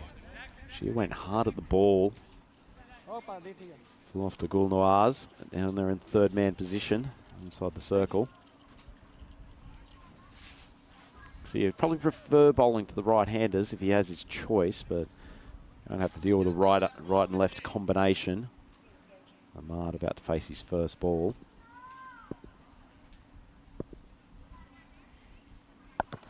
Flighted down the leg side, not a good ball from Kassir.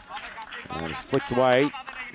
Good of square for a boundary. Will probably ease a few nerves in the French dressing room. Well played shot actually from Ahmed. Ball just never really on a decent line. It looks like he's going to persist bowling to the left-hander from around the wicket.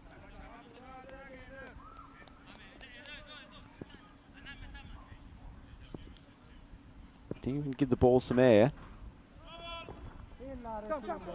Not on that occasion though.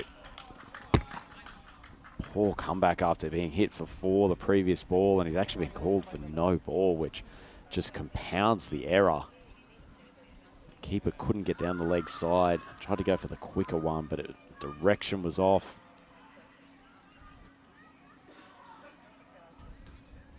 After the loss of that wicket first ball, really effectively 2 bowling errors from Kassir.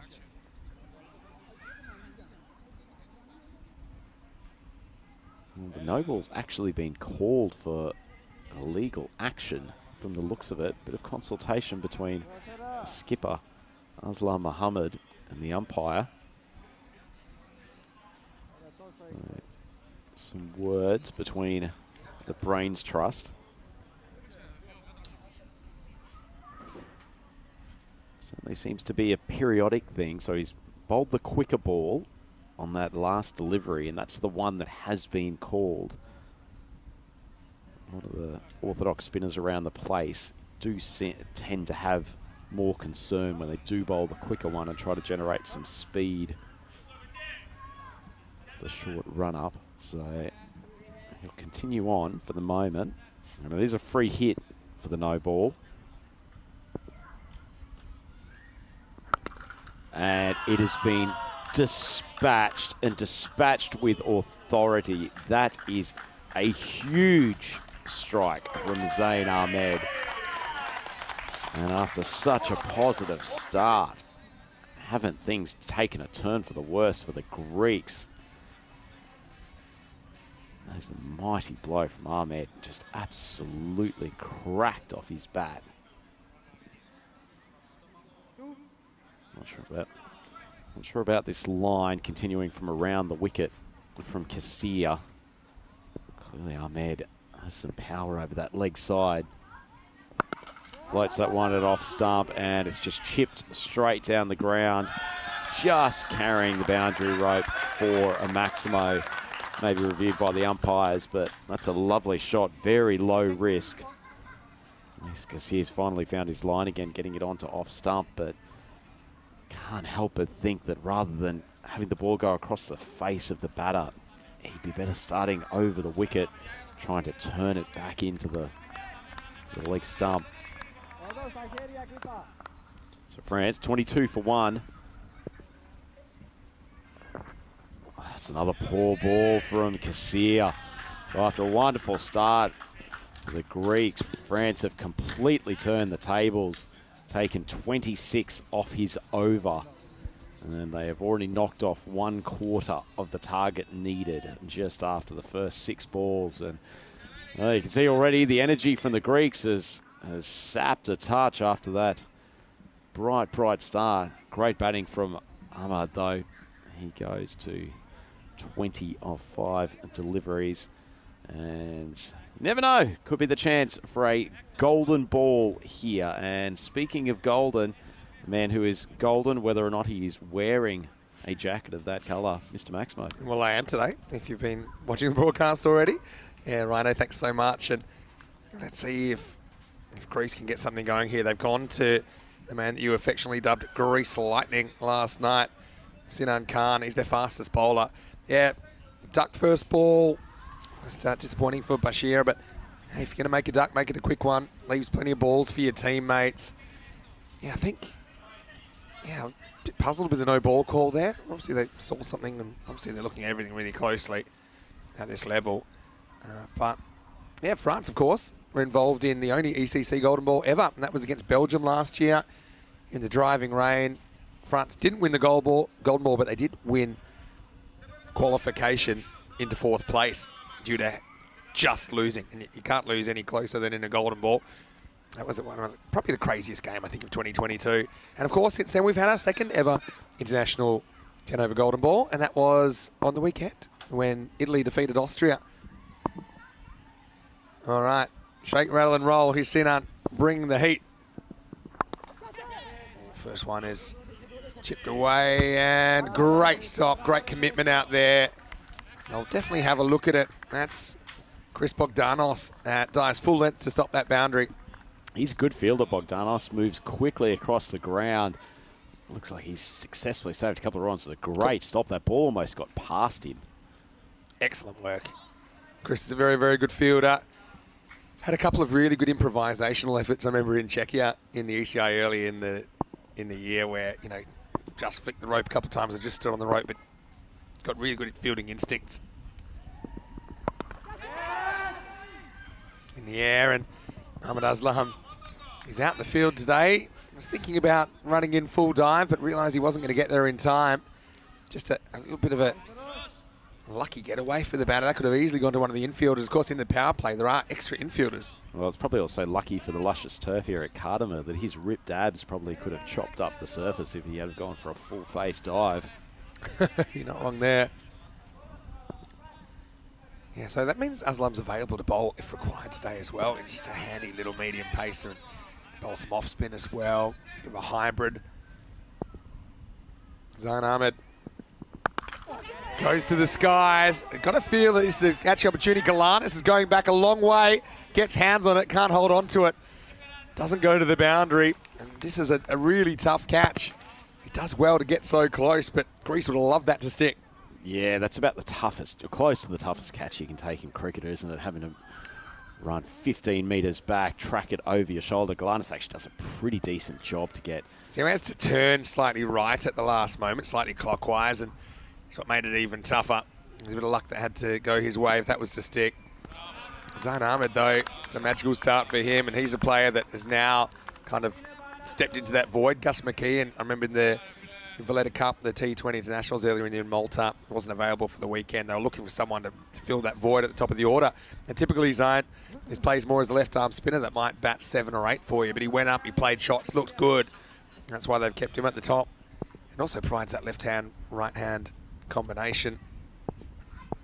22 at the moment. Goes after this. Again, it's almost an instant replay. This time Bogdanos wants it and he'll take it. So, well, lightning strikes twice, but this time it hits Zayn Ahmed.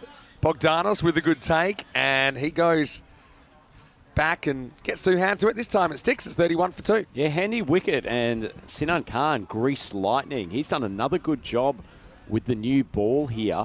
Just getting enough bounce to take the ball into uncomfortable spaces for the batter. That one was probably a little bit wide, just took it out of the hitting arc of Ahmad, and an excellent catch, Bogdanos. He's the elite fielder within this Greece lineup, and certainly as that ball went up, he was determined to call it and take responsibility. Excellent fielding.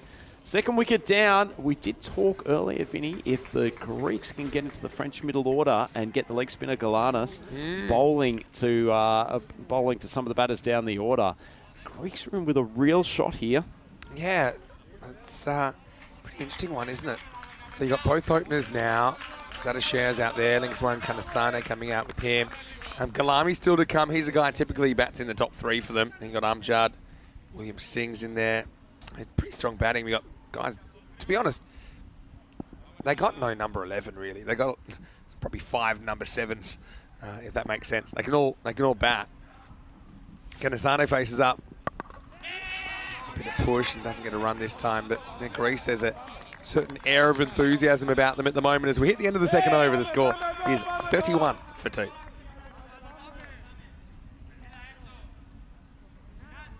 I know that a lot of people are tuning in as well from all around the world. A lot of them are in our comment section right now. I want to say a big hello to you guys. Hopefully you're well, hopefully enjoying the Euros of cricket. It's gone from 15 countries in 2021 to 21 last year, 31 this year. Having a look at the standings, Spain and Isle of Man went perfect on their first day. It's up France 1-1, actually right up there if you look at their net run rate. But they'd love to join the other 2 on 4 and put a bit of distance between them and the rest. Greece, though, one of 2 teams not to get any points out of day one, along with Czechia. Those 2 teams will meet in match 8. Right now, can Greece grab the win here? Galanis comes into bowl, and immediately he's whacked away. I think it's bounced just inside the rope. Shez after him, 4 runs. Yeah, I'm not sure about bringing Galanis in before the end of the power play, Vinny. I know teams have done it successfully with spinners, but I think he's your best attacking weapon. But a good example there, he's probably actually drawn the false shot from the batter, out of control. Would have had a fielder there in the normal scheme of things, but in the power play, nothing he can do about it. Yeah, you're probably right there, but let's see how it goes. Now he gets launched high. I think that one's travelling as well, and it does. Well, crossbar challenge complete as it hits the top of the sight screen. Maximo, 6 to France. Spring Media production team, the cameraman up there, dead straight. Yeah, almost taking aim at him. Once again, felt like Galanis may have beaten him in flight, but just got enough willow on it to take it over the boundary. I suppose the other thing about bowling Galanis now is he's bowling, I'd still call it at the top order. Now, if you can get him bowling at the middle order, they start to get second-guess some of these big shots, thinking they got a lot to lose. You know, if you're going to be the 5th wicket or the 6th wicket. You know, at the moment, France probably feel like they're on a bit of a free roll here. It's a leg spinner. If you can have a batter who's playing with a little bit of fear, that's a handy thing to have in your arsenal. Flatter. Just right off the end of the bat. So that's where he comes in. They'll get a single. Yeah, right off the end of the bat. And down to the fielder in the third position, just inside the circle. Does give us a chance to have a look at Kanasane, the goalkeeper from Fine Leg. He's managed to pull off a brilliant catch in the first innings. It's well fielded down there from Casilla. Hopeful having a left-hander moving down to point from a covered position. Kanasane just taking the one, gets Share back onto strike.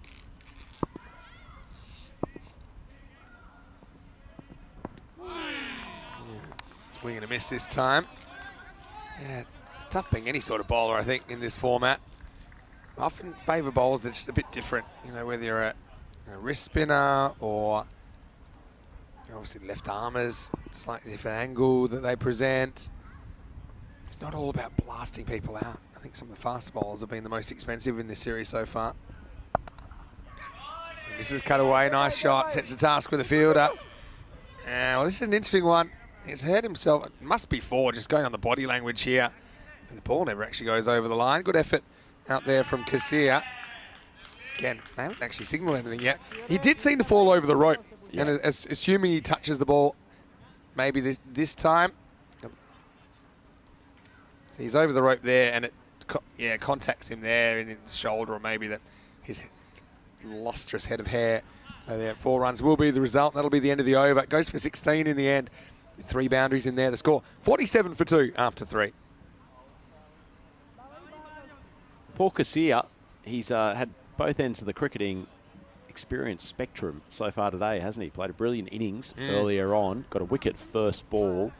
Then things have gone slightly downhill for him. Called for a no ball, then managing to almost hurt himself trying to save a ball out in the point region. So let's hope he can turn that around, because I suspect he's still got an important second over to bowl, though he's still shaking that hand out in the middle of the field. And it's this Magic Spray Mary coming on to give some love and attention. Is a cult figure. Let me tell you a little bit about Magic Spray Mary. She's been here now, I think this is her 3rd year as the Magic Spray attendant at the ground. And now everyone wants a bit of Magic Spray Mary. The thing with Mary, she's actually now started playing cricket.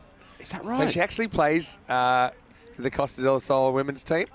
And that's just, she randomly was assigned here. Now she's kind of a bit of the furniture. Can I ask, I hope the trousers that she's wearing are the official Costa del Sol team outfit, because those fluorescent they look stripes, good, don't they? Wouldn't that be a sight on a cricket field? Good for the night games. Yeah, Magic Spray Mary, she is absolutely lovely, and she's also my one of my unofficial Spanish teachers. Anyway, as Magic Spray Mary heads back, we'll get back to the action out there in the middle, and going back to Sinan here in the 4th. Grease Lightning continuing to live up to his relatively recently appointed nickname. He gets the ball through at pretty decent pace, and from man of not great height, gets some jump off this deck. Sinan is a unit, isn't he, really? And he's done some pretty mercurial things over the summer. I'd love him to step up today. Tight first over. This one's a bit closer to Kanasane. He almost hits it down the throat. Bogdanos out there. Just a single. Look, I know the win predictor's not giving Greece too much chance, but just a succession of little wins. One of my favourite expressions I heard lately was the only ball that matters is the next one. So if you can win that contest, string a few together, a few dots, or even ones you can handle as a fielding side at the moment, build some pressure, maybe create some chances and take some chances, you can still defend this. Oh, this is miles in the air. Bogdanos is going to have to watch it. Going, gone. Maximo. Well, it's going to bounce on the street, bounce over the fence, as that is a large strike. Zadashare, who whacks it for 6. Yeah, they've been a little bit unlucky, the Greeks. Probably the 3rd occasion that it feels like they've actually won one of those mini contests against Share, but he's either had a ball bloop into an unprotected part of the field or just carry the boundary. I think Bogdanos might have felt like he was in with a chance for a moment. Short ball, top edge again. Bogdanos will be in here. He's left it for the infield. Oh my goodness, neither of them have gone for it. Savlakis was the man coming back from the 30-metre circle. Really needed to beat Bogdanos, take charge there. That was his catch. An exceptional fielder. Sinan Khan did exactly what was needed. top edge from Cher, a little bit more oomph in that ball. And if Fred's gone to win this game, Vinny, we might look back at that as the turning point. Sliding doors, Rhino. France cruising at the moment. Now another ball which hit high. Again, it's going to put him right back to the rope. And 6. Maximo. Well, Cher's been a bit of a wild card into this French batting lineup. So hard to believe that this is a team that averaged about 75 per 10 overs last year, because right now they're swinging the willow every time they go out there. Once again, it feels like they've probably drawn a false shot from him, but he's just got enough inherent power in his stroke to just clear the boundary rope. It's up to 33 off 11. Oh, goes upstairs this time. It's good pace from Cher. End of the over then, but finishes with a dot. Sinan concedes 20 in his 2 overs. It's 62 for 2 after 4. One of the better spells of 1 for 20 that I think we've seen in recent times. It was some nice bowling from Sinan. Be frustrated not getting that catch. Would have been bowling to a new batter at the crease as well. So France well in control of this run rate and the chase, but wicket there. 2 new batters at the crease. Kanasane not exactly flying at the moment. 40 to get, 41 to be precise. Go back to some slower stuff now. Kanasane faces up. Garcia getting his second. This one isn't going too far, but just pops over the bowler for a single. Yeah, Greece set high standards in the field as well. You know, they're a side that are constantly working on that. Of course, no team are perfect, no individuals are perfect, but they would fancy themselves to take most that comes their way. Well, this one isn't going their way. It's going well over the fielders, the rope, the roof, and everything else. Maximo. France firming in this chase. Yeah, Cher just continues to be the man who's driving this chase. I have a feeling that this might have been the over to bring Galanis on rather than Kassir. Kassir's clearly dropped his head, lacking a bit of confidence after things have just gone a little bit pear-shaped for him. I think going back to that previous over, the Greeks, they really pride themselves on their fielding, and I think they'll be particularly disappointed that a chance has been created and one of their best fielders in the vicinity, they haven't taken advantage of them, and it's really put them in a tough position now. It's a bit of a trend this year, scores going up. And I just think batters maybe developing their specific skills and bowlers not able to keep up. This one's tossed up, but drops at the last moment, just a single. And I think one thing is that we've seen, I think, 7 of the 8 highest chases ever in the last 12 months. The other thing is we're rarely seeing double digits defended anymore. So it happened fairly recently in Rome, but there was kind of over 2 months of cricket, and we're doing 5 games today, where we didn't see a score under 100 win a match. So, yeah, even this 102 looking a bit light on. Well, this one's hanging in the air, and it's going to be drilled for 6.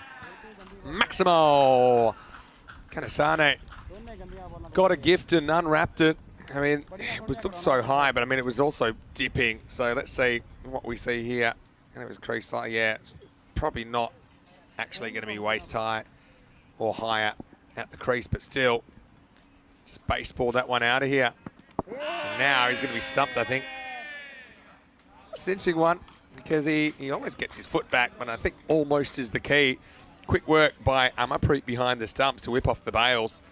But it already has the feeling a bit of a consolation wicket here for Greece, and it'll end the 5th over at 76 for 3. Yeah, it's a nice bit of bowling from Kassir. Sure, I dare say if he could turn back time, probably might have just tucked the single for that. Got back onto strike coming into the next over, but as it is, it's Kanasane who's been stumped. Could have had himself back on strike for the next over, but as it is, France get well in control of this game. Yep, 76 for 3. So, let's have a think about where this leaves this group. We got Greece without a win, we've got Czechia without a win.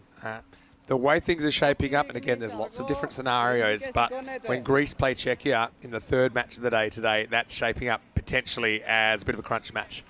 because that could be the only match that those two teams win. Now, you might say, okay, one of them will win, get into 4th place tomorrow, but we've seen some pretty dramatic things, and in this form of the game, it's unpredictable. So even the team that gets in 4th, they can just have an absolute heater tomorrow and qualify. We've seen it before. We've seen teams like the Swedish club Alby's Army qualify from 4th place, 3rd place, Brescia CC from Italy in 3rd place. So, I mean, it's all about hanging in there. It's all about survival, I think, particularly for the Greeks and the Czechs today. As this is lifted up and out of the ground, Zadasher is playing quite some innings here. He moves to 46 in style. Authoritative stuff. Well, I have alleged that he's hit a few mishit sixes so far in this innings. That is certainly not one of them. He's got the bottom hand through that delightfully and carried the boundary by a good 20 metres. Power batting. That was right out of the middle. Look, I couldn't believe how far that went. We've seen some big hits. These balls are flying. This is the captain, Aslam Mohammed, coming on, and he's going to disappear again. Maximo, as Cher reaches his 50. What a knock, making sure there's no wobbles for the French, and he brings up his half century in 16 balls. Yeah, indeed. Nice power hitting. Aslam Mohammed might be regretting taking the gloves off for this game after he's been spanked for a pair of Maximos to get his bowling underway. Now he gets the message and just has a little wave of the bat nonchalantly. He brought it up so quickly that his teammates weren't completely aware. 15 to win now. Goes again, and same result. Oh, and then almost a catch from the ball retrieving crew down there. But Cher is looking to finish this quickly. Another Maximo. That's 3 for 3. Yeah, Cher, there's almost a little bit of Muhammad Isan about the way he bats, isn't he? Sort of short in stature, power back batsman. Sometimes manages to hit powerfully despite being off balance and sitting on the back foot, but he just hits so well through the line. Wants to go again, but gets this wrong. This should be out, and it is out. So it's Mohammed Gul Nawaz that takes the catch. So Aslan gets the token wicket in the end, but Cher really lit the ground up, didn't he? First match of the day here. He's going to go for a sparkling 58 off only 18 balls, and France 94 for 4. Yeah, nice bit of bowling from Aslam, probably just a touch wider and got a little bit of kick off the pitch and actually caused an out of control from shot from Bashir. Well taken catch there from Gul Nawaz, but he's certainly done his job. We'll come back to the French pavilion and I'm sure will be embraced by his teammates as he's taken them almost to the point of victory in this first up clash here today on day 2. Yeah, Zada be very happy with his work. 7 big Maximos in there. Yeah, he's getting it. A good reception. France will have a 2-1 record after this. New batter out there is Captain Noman Amjad, who just casually gets off the mark. Mukhtar Ali Kalami out there. Maybe not a bad thing as well to get these two out there, just to get some batting. And obviously, it's always great to be not out and get your team through, but partly it's just being comfortable with the bat in your hand facing up. When there's limited opportunities, only 4 matches before we hit finals day tomorrow. So France, and we'll see them a little bit later on as well. Don't forget, they'll play Isle of Man in match 9. That'll be the end of this over though, as the score is 96 for 4. So France only needing 7 runs to take this contest now, largely thanks to the 2 Zs, Zain Ahmad and Zada Sher. 80 runs coming off their bats off only 26 balls, so not leaving too much to do for the rest of the lineup. But Gulami and the skipper Noman Amjad will surely be looking to chase down this target in this over. They'll face the leg spin of Georgios Galanas. He went for 16 off his first, much better over than his figures would have suggested, however. It's a pretty good ball from Galanas. I like that he's getting this over. I think with leg spinners, the more they bowl, the better their control gets. And that's a tough thing when they've only got 2 overs in a match. But he's been one of the real bright spots for this Greek side, hasn't he? He's clearly developed as a player in the last 12 months. It's nicely bowled, unluckily outside edge, just beats the striding Gul Nawaz and runs down to the boundary. French dressing room pretty relaxed at the moment, and so they should be. Galana's showing why he troubles players of good quality. He gives the ball some flight, gets some drift. Yeah, I mean, just got to try and bowl well and accept the outcome. I think you have to distinguish those two things. Just 2 to win now for France. And this is cut away and we'll tie the scores. Now, just to let you know what the next match coming up is, it's going to be Spain versus Isle of Man. Now, we are just over an hour away from coming back to you with that one. We haven't done the toss just yet, but it'll follow straight after the game. Keep an eye on our website if you want to know what happens there. But right now, it's game, set, Maximo. As Mukhtar Ali Ghalami, the beast, launches this one out of the ground and he puts away Greece with 20 balls to spare. Well, Greece, again, some bright moments within the game, but I just suppose they couldn't sustain it over an entire match. And ultimately, France, just a bit too good for them here in the first match of the day. Yeah, there were. It was a positive effort from Greece. They batted fairly well earlier today. Obviously, Min Kassir driving their innings. Some luscious strikes from the left-handed superstar. Fortunately, it's probably just some elements of their bowling and their fielding which have let them down. They're a good unit on those fronts most of the time, but fortunately, when France did give them some opportunities, they weren't able to convert, and ultimately France have shown why they are certainly one of the favourites to be in the final for this group. They've got some depth, they've got some power, and they've got some pretty sharp bowlers as well. Tell you what though, Vinny, when they lost a wicket, first ball, the Greeks would have held some hope, and they were certainly chirping out there in the middle. It was a nice catch from Gulnawaz and a wonderful bit of bowling from Kassir. Fortunately, from that point on, he just completely lost his line and his length. Probably wasn't helped by the call of no ball from his quicker delivery. It seemed to scramble his mind somewhat, and unfortunately for him, it was just a little bit too much to come back from. And from that point on, France always felt in control. Bogdanov's taking a nice catch there, which missed the left-hander. Certainly a well-deserved wicket from Khan, who again bowled impressively and with some good pace in the top order, but ultimately it was that man, Ardashir, who just found the boundary both before it and after it with regularity, Vinny, and that was just a little bit too much for the Greeks to deal with. Yeah, I think it was. You know, it was always going to be tough to defend 100 anyway. You had to protect against someone having a large innings, and Cher just stepped up, didn't he? Just continued to launch balls pretty much indiscriminately out of the ground. France are enjoying their cricket. You know, they've played more and more cricket on ECN now.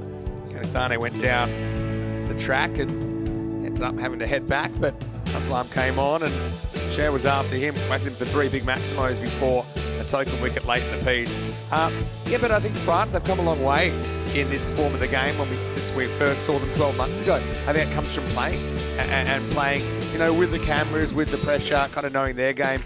Also picking players that they think are going to slot in nicely. I think they have found a few more bats this year, whereas it was left to too few last year.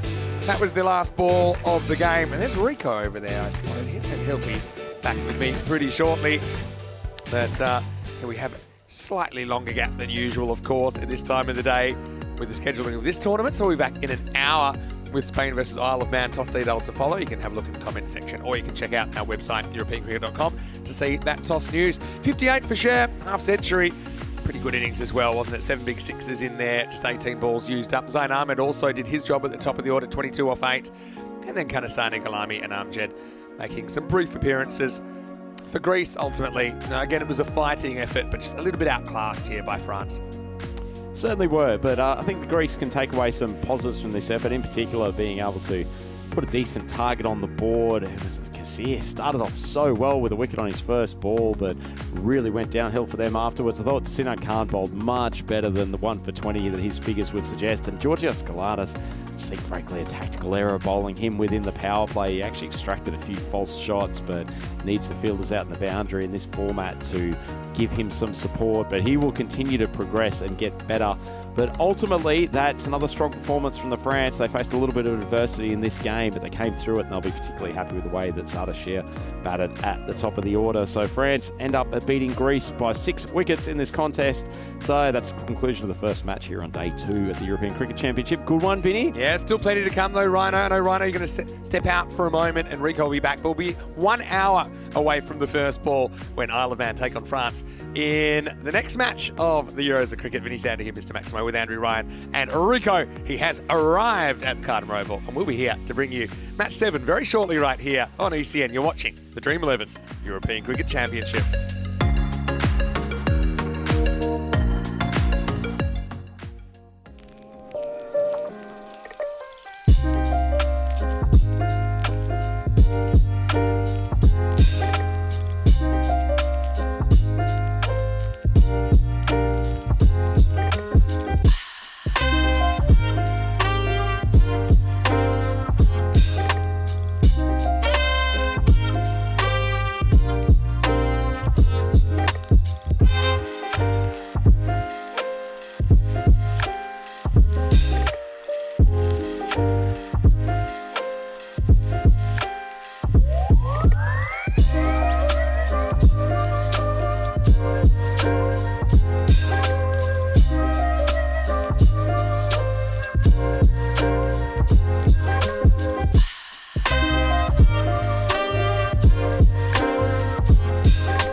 The European Cricket Championship is proudly brought to you by Dream11, HCL Software, Junta de Andalucía, and Stake.com, and the official charity partner, Share the Meal by the United Nations World Food Programme.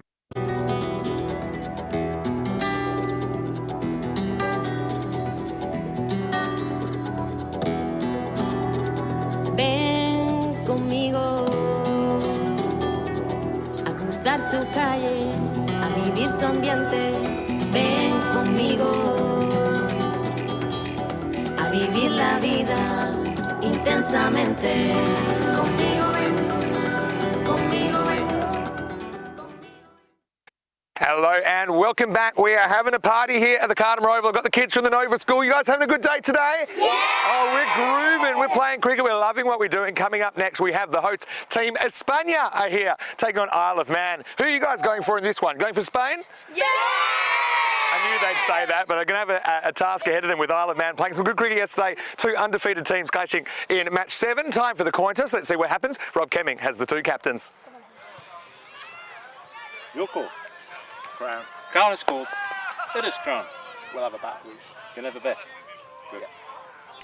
So the news from the toss, as we're grooving away still here, is the Isle of Man. They've won the toss. They are going to bat first. So look, I tell you what, Ollie Webster, their captain, made 100 yesterday. That's a lot of runs. They're going to have to deal with him first. Don't stop dancing. You know the rules. All right, so Spain are going to have to chase, but they chased really well yesterday. They chased 150 against Team France in match 1. One of these teams will experience some defeat for the first time here. But right now, of course, these kids, they're a little bit biased because they are from here in Spain. So who are you guys going for? Uno, dos, tres. Vamos, España! As we get ready, Rico Fall here for the first time today. Rico, take it away. Thank you very much to Mr. Maximo. Well, he's having a little bit of a fiesta there with the kids. I'm loving it. I'm liking to see the kids here as part of the European Cricket Network's Cricket's Cool program. And yeah, the kids have been put through their paces this morning as well. I'm liking them, see them out there with bat and ball doing their thing. And I'm liking this as well as we welcome back the host nation, Cricket España. Yep, the Spanish boys after 2 wins yesterday. They'll be up for this one, but remember, they are up against the Isle of Man, who themselves were victorious on 2 occasions. I mean, just have a look back at what we saw yesterday. Spain, they chased 149. 150 was the target. They got there with 6 balls to go, thanks to Mohamed Baba and Daniel Doakaya. They were in very good form. You can see them listed there at the top of the order, and they also got a good win later on against Greece when they chased a low par 71, and they did that in start as well. But Isle of Man, well, Ollie Webster, he's a force to be reckoned with, isn't he? This is what the win predictor is saying, 79% in favour of Spain, so 79 to 21. That could change pretty quickly. I think a lot of questions being asked is what the Isle of Man can do if Ollie Webster doesn't perform. Well, they proved yesterday that they have got more than just Ollie Webster. Of course, they won the first match against Czechia, 135 to 123. That's when Ollie Webster scored a century, so he is a centurion here on the European Cricket Championship, and the first man to do so this time around. And then in their second match, they beat Greece 107 to 81. Once again, Ollie Webster in the runs, 23 he scored, but Christian Webster outscored him with 28 off 10. So this should be a good contest. And as you saw from the middle there, that the Isle of Man, Ollie Webster himself winning the toss and decided that they will have a bat first. Hello to everybody. And okay, this is what the bat versus ball wall is saying. And once again, it's very unusual. The win predictor is predicting Spain to win. And this time around, well, Isle of Man is being predicted to win against Spain. Well, okay, it's interesting. So which one is it going to be? The win predictor or the bat versus ball wall? Well, that's an interesting one. So somebody out there is undecided. Well, I suppose one computer is thinking one way, the other thinking the other. Well, let's have a look. The two computers are going to go head-to-head here as well. The umpires out in the middle are men in black. Charles Croucher with Nimrol Singh. And Asad Ali is the third umpire. Hello to everybody. And welcome to the sunshine of the Costa del Sol here in Andalusia. As we get ready to go, we wait for, of course, our official time partner, Frederica Constant, to give the umpires the thumbs up for the first ball to be bowled. And Mohamed Baba is the man who's going to bowl. So a slight change this time around. Baba bowling. There is yes, you're right. If you're looking at that squad, there was no Lorne Burns in the side. And so Babar will be opening the bowling. I think that was something that worked really well yesterday, but obviously not available for the first contest this morning is Lorne Burns. Babar to Webster.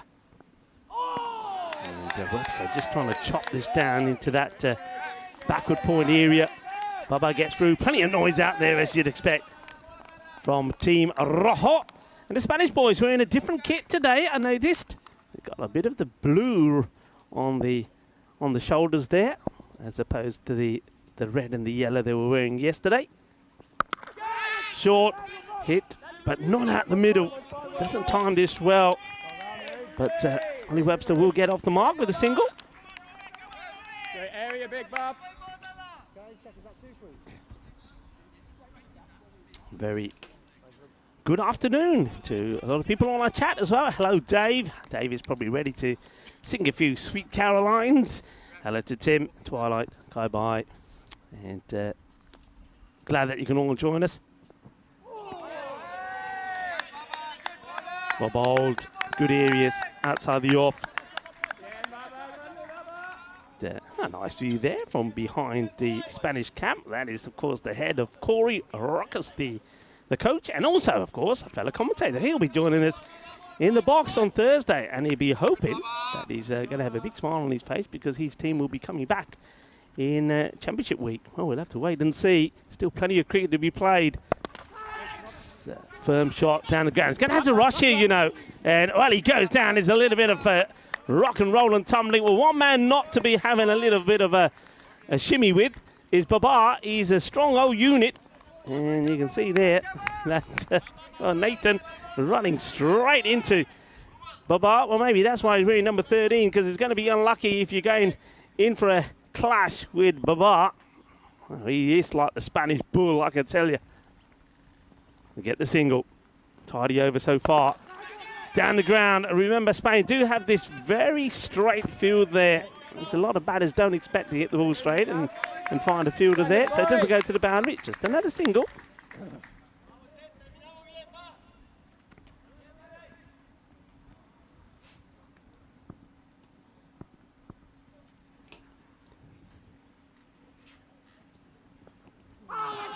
Oh, wow, there's certainly something here. Let's have a look at this from another angle.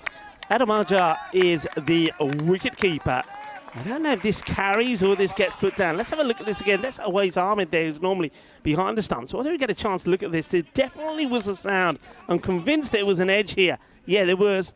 We just can't. I think it just drops in front of him. So it doesn't quite carry. So almost an opportunity as we take a look at this spectacular Karma Oval, looking as pretty as a postcard. And this is where we are at the moment in the, well, it's day 2, the important day of Group A. By the end of today, we will know which team out of those 5 is going to be eliminated and which 4 will go through to finals day for the group tomorrow. So plenty of action to come, and of course on Thursday we do it all over again with the start of Group B. Short, and it gets pelted away. Well, that's a real loosener from Hamza. Bowled very well the other day, did Amir Hamza, but that's not a good delivery. It's too short. And he's got that one out of his system. He's got to get back on the money.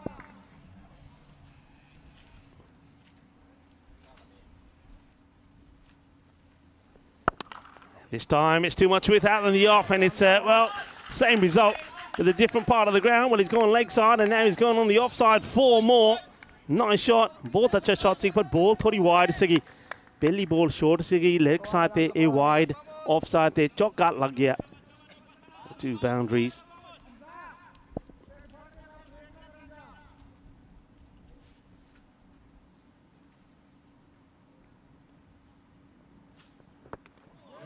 And, well, similar delivery. Goes for the same shot again. There's Ollie Webster. This is out on this nice take by Adam behind the stumps there.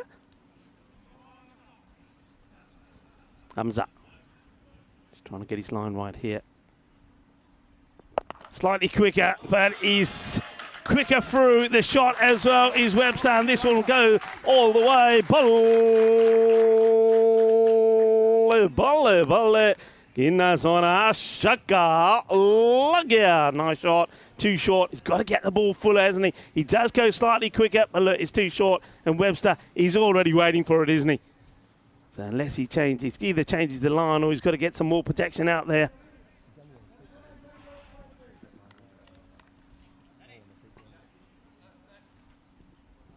Hello to Mandrake, who's also joining us on the chat, as well as Helix. And Vinay Bangalore as well. Lovely to have you all with us.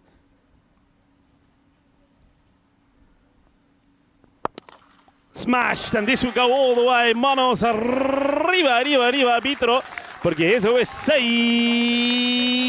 más. Qué guay, qué genial, qué grande, grandísimo.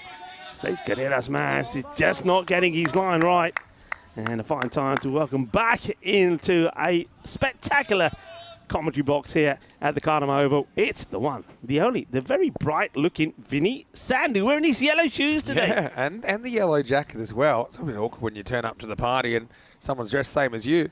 Isle of Man in their change kit today, looking spectacular as well. There's going to be a wide from Hamza. This over's gone magical now.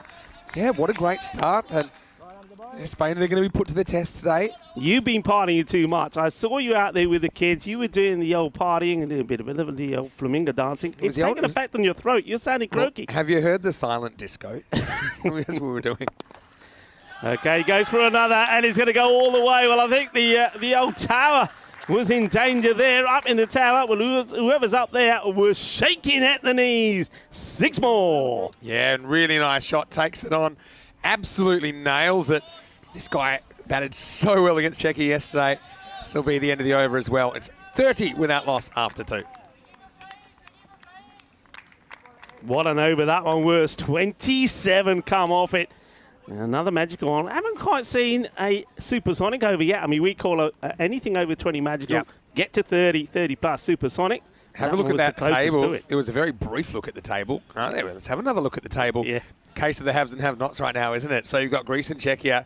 Seems that they're fighting for that 4th spot, and it will, I'm sure it's going to have to do with match 8, which is coming up. Now, Czechia do have another match later on in the day, but you have a look at that one. They're taking on Spain, right? So, you know, it really looks like that match 8 is shaping up to be a bit of an elimination contest between Greece and Czechia. Of course, top 2 is important as well. Only 2 of the 3 on 4 points right now will get the double chance. Shot. Oh, that is a lovely shot. He was into this so quickly. You know when they say you got to get the weight in the balance into the shot. Well, this was everything. It had it all. What a shot this is. Well, Nathan Knight saying, hey, don't forget about me. Yeah, Knights has really come of age as well in the second game yesterday. Yeah, look, it's a match that, don't forget, this matchup, when these two teams last met in a cricket field, Spain bowled out Isle of Man for 10. And I mean 10. Yeah. They got bowled out for 10. And obviously, this time, Isle of Man, they've probably had a bit of an axe to grind for a while about it. And now they get the chance to show what they can do. Similar kind of conditions, you know, artificial surface here in Spain. Hatif Mohammed goes the journey first ball. And this one is into the batter, so goes for the into the body. Tries to get it away. Missed opportunity, I think. We'll say this, though. Tell me. The bowlers that took all 10 wickets are not in this Spanish side this time. Yeah. So that's a big difference, I suppose. And also, I've got some news for you. We're so happy that you've been able to join us here on day 2.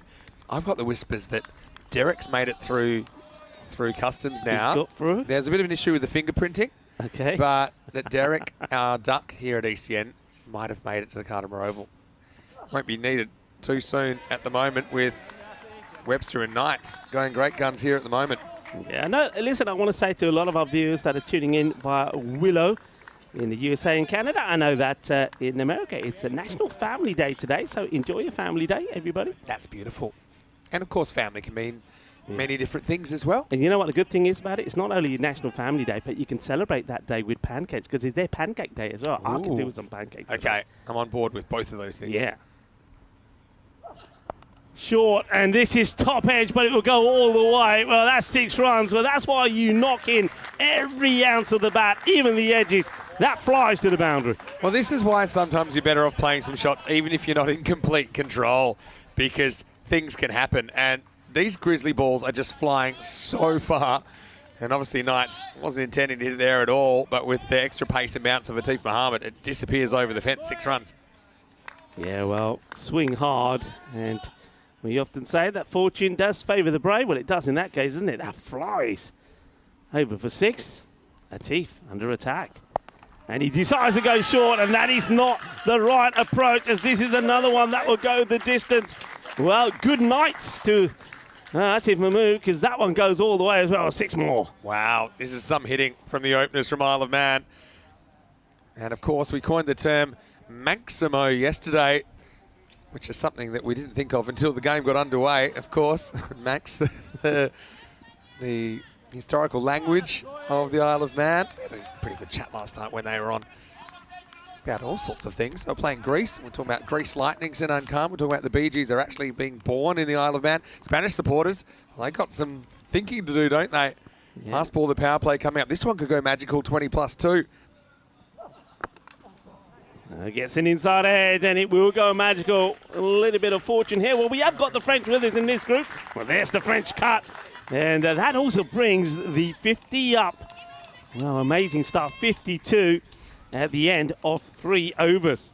It's a bit of bad luck, really, this time for Atif. He got top edge for 6, but I suppose he bowled length that created that possibility this time. Inside edge. Sometimes it's just good to be good. Sometimes it's good to be lucky. That one was more of the second. It's the end of the third. 52 without loss. Well, that's a pretty side, isn't it, for the Isle of Man? I mean, that first over from Babar, he went for 3. I wonder if they're tempted here to go back to Babar just to try and get a breakthrough here, or will they try some? I mean, got to try something different here. Maybe a bit of spin. I mean, pace hasn't really worked. It looks like the game's sticking with pace. I think you're going to go with a spinner. Yeah, maybe. But remember, Hamza got pounded for 27 as well. Oh, yeah. Oh, there he is. He's waving his finger at Shub, saying, no, that's not the way you do it. You don't mess with Sir Rob, do you? Well, maybe Rob just explaining some of the finer points of the LBW law to young Shub. Anyway, here's over number 4. Oh, this one, let's have a look at the umpire here. Is there anything on this, or is it just buys? Yeah, buys, goes all the way through. Goes late. Look at that. Look where it ends up. Yeah. I mean, Alger's got the glove stay. He normally does a pretty good job. He'll be disappointed with this. But this definitely swung after the stumps. Let's see what we pick up here. You won't see too much from this angle. But, yeah, this one might show it. See how it definitely swung after the stumps. And, yeah, Alger couldn't get a glove on it in the end. Just kind of got done for pace as well. The thing is also, he's been standing a bit too far back, and so a lot of balls have been bouncing in front of him. So he's come up, but he just got beaten for pace and swing there. Okay, well, what's this hit? I think the lid, probably. And I reckon this is off the helmet, and that's probably a reason why, of course, we in the European Cricket Network, well, we make it mandatory for all the batters to wear helmets. I think this is right on the lid. Sorry, what'd you say? So, I think they just check. Yeah, I think this is where the umpires have to come together, and I think, yeah, it's advisable just for the batter to check the lid and make sure there's no damage, and also check that the batter's okay, because you can be a bit shaken up there. We know that Hamza Salim Dar he's not slow. Well, Webster seems to be fine. Good, Hamza. So, okay, this one is up in the air, and the fielder struggling with the sun, and he loses it, and is going to bounce for a boundary. That is not a good look for the Spanish fielder. Who is that out there? I can't see with his cap on, with his landed quite heavily there. So I think that might be, is that Yasir? I think it is, you know. I think that's Yasir Ali. I mean, he's looking to find it. He's got 2 caps on his head, but all he needs to do is try to get a bit of that coverage on his eyes, and he could have seen that, but he doesn't see it. Maybe he needs some shades. Oh dear. Okay, this is high up in the air now. This is an opportunity. Who gets underneath it is Amir Hamza, and it goes down. Oh, this is shocking. 2 opportunities, and that one is the easier one off the lot. And Amir Hamza makes a complete mess of it. He's alive for the batter. Vinny, what's going on out there? Yeah, I mean, it's the steepler.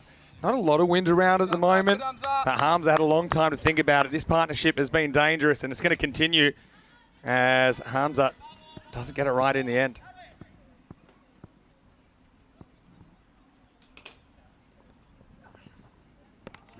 This one just sneaks it in, I think. A little bit shorter. Frustration, of course, from Dart. Yeah, frustration. And I think Alger's also a bit annoyed he hasn't gloved that either. So yeah, it's always tough, I suppose, coming into the side. But yeah, few hits, few misses at the moment. Overall, the run rate of about 16 and over is pretty good. And this one is going to add more to that because this is going to go all the way. This is pretty good as well. It's a good hit that goes all the way over the offside, over point, 6 more. And these two, what a partnership they're putting on together. The score racing on 67 at the end of 4 overs. Yeah, brilliant shot there. Again, it's the right shot for the right ball, wasn't it? I think for the most part, the batters that have batted well, and we actually saw this from Baba and from DDC in the first game yesterday for Spain. They just played the correct shot to the correct ball. There wasn't a lot of premeditation. He got plenty of bat on that and it disappeared out of the ground. 67 without loss after 4. I'll be curious to see what the wind predictor is saying now. It must have crept up because it was 21% for Isle of Man at the start, but surely it's gone up maybe to the point that they're favourites. I don't know. I mean, Spain did chase 150 yesterday. Well, almost. It's got them up to 46%, so almost 50-50. Yeah, I mean, we have seen this, though, haven't we? We've seen teams make a blistering start and then they fade away towards the end. That's what, of course, Spain will be looking to do here. But, Vinny, Ollie Webster, you don't drop him twice, do you? Okay. Shorter ball. So probably a bit of a preempted shot there from Webster. He plays that far too early. And I think he's looking to play it on the leg side where I think he'd be far better just trying to uppercut this into that backward point area. I know there is a man back there on the boundary, but if you timed it right, it's going to clear him. So not the right shot to be playing with that one. Yeah, I mean, you're right there. It's, I think sometimes you don't care too much where the fielders are. You back yourself to go over them on this ground.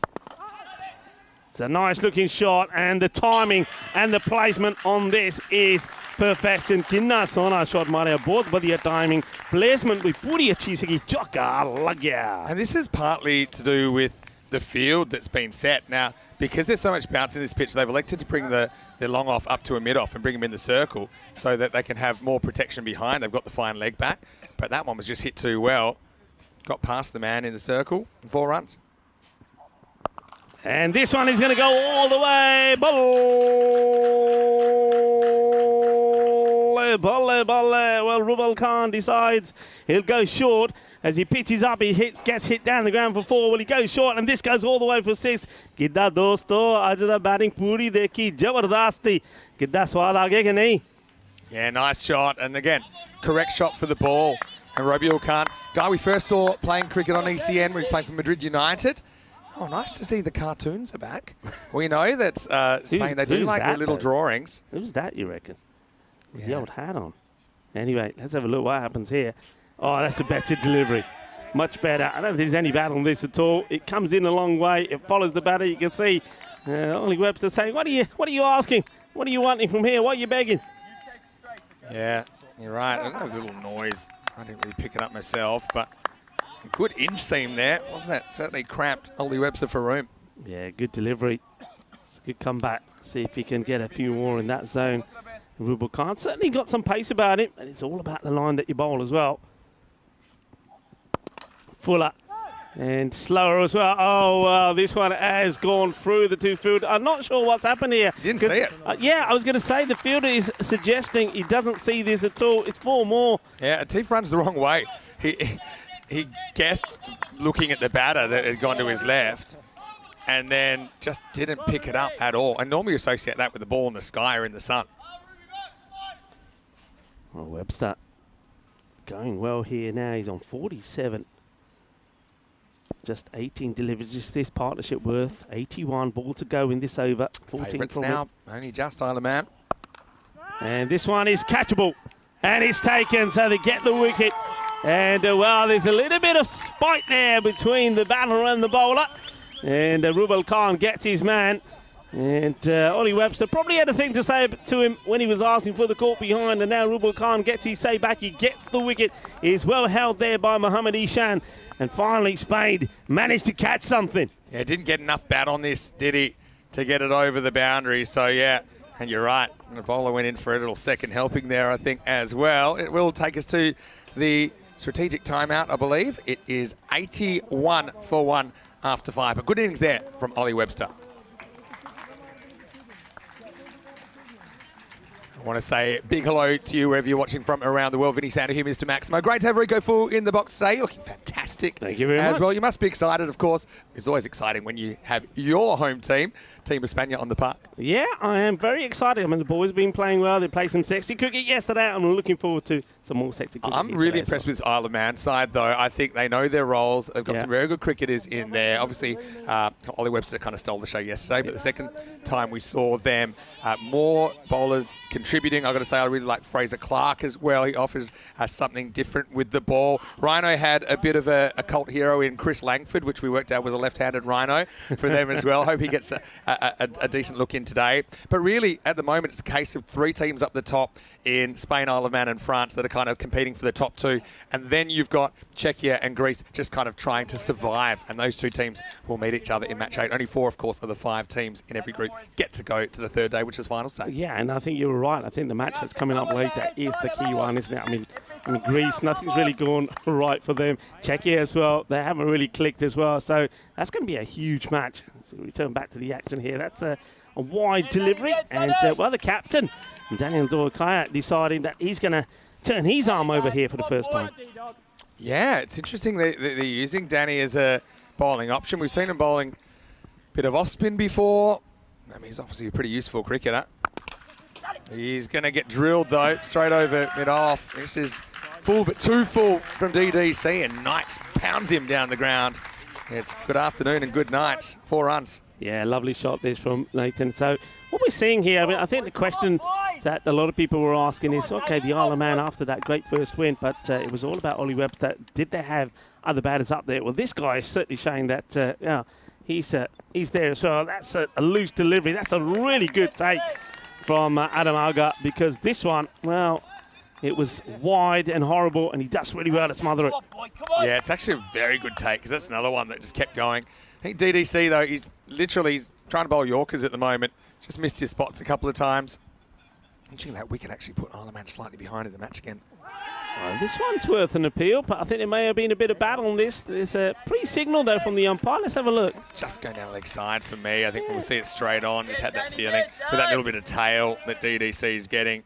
See how it just goes late, doesn't it? So heading down, and when you look at it from straight on, probably lucky to hit another set. But Webster will get his chance now. Christian Webster. Oh, he's going to get lucky first ball. He's going to edge it away. 1 bounce, 4 runs. For DDC, probably think he should leave the bowling to the bowlers, because it's a frustrating pursuit, isn't it? 4 runs, edged away over deep 3rd. Yeah, it's a frustrating role, isn't it? I mean, Webster did well yesterday, didn't he? So he scored some runs as well. So they've got good batters out there now. This partnership is probably pretty crucial here. They've got plenty of time to bat as well. It's well bowled. Gets the ball to come back into. It's all about the angles. So angles this back into Christian Webster. Gets the dot ball in. Yeah, this is the question, isn't it? Without Ollie Webster there, can the middle order fire? I've got to say that Christian Webster actually batted really well last night. Oh, what a shot. You know, oh, it's gone as well. I think this is out. I think this is going to be out. You know, I mean, this is, oh, well, first of all, he's looking to play this a sweep shot, hits the back of the bat, and he goes towards the man at 3rd, and then he picks it up. This is Amir Hamza, who put a catch down earlier, remember, picks it up first time, fires it in, and I get the feeling when we have a look at this, the bat is going to be short. Let's slow this right down, and let's have a look at this. And Spring Productions doing there and working their magic. Yeah, he's a goner. So great work there from Amir Hamza. He makes amends, doesn't he, of the catch that he puts down. But have a look at this. I mean, back of the bat, there's a slight hesitation, isn't there? Yeah. Unfortunately, from Knights, that's a big wicket to get. Well, it's basically the reverse from Christian Webster. And it was, yeah, just kind of hung him up. Great throw, though, from Hamza to hit the target. So Spain fighting back. And the Knights, he's going to be run out for a pretty sparkling 33 off just 13 balls. And the score is 92 for 2.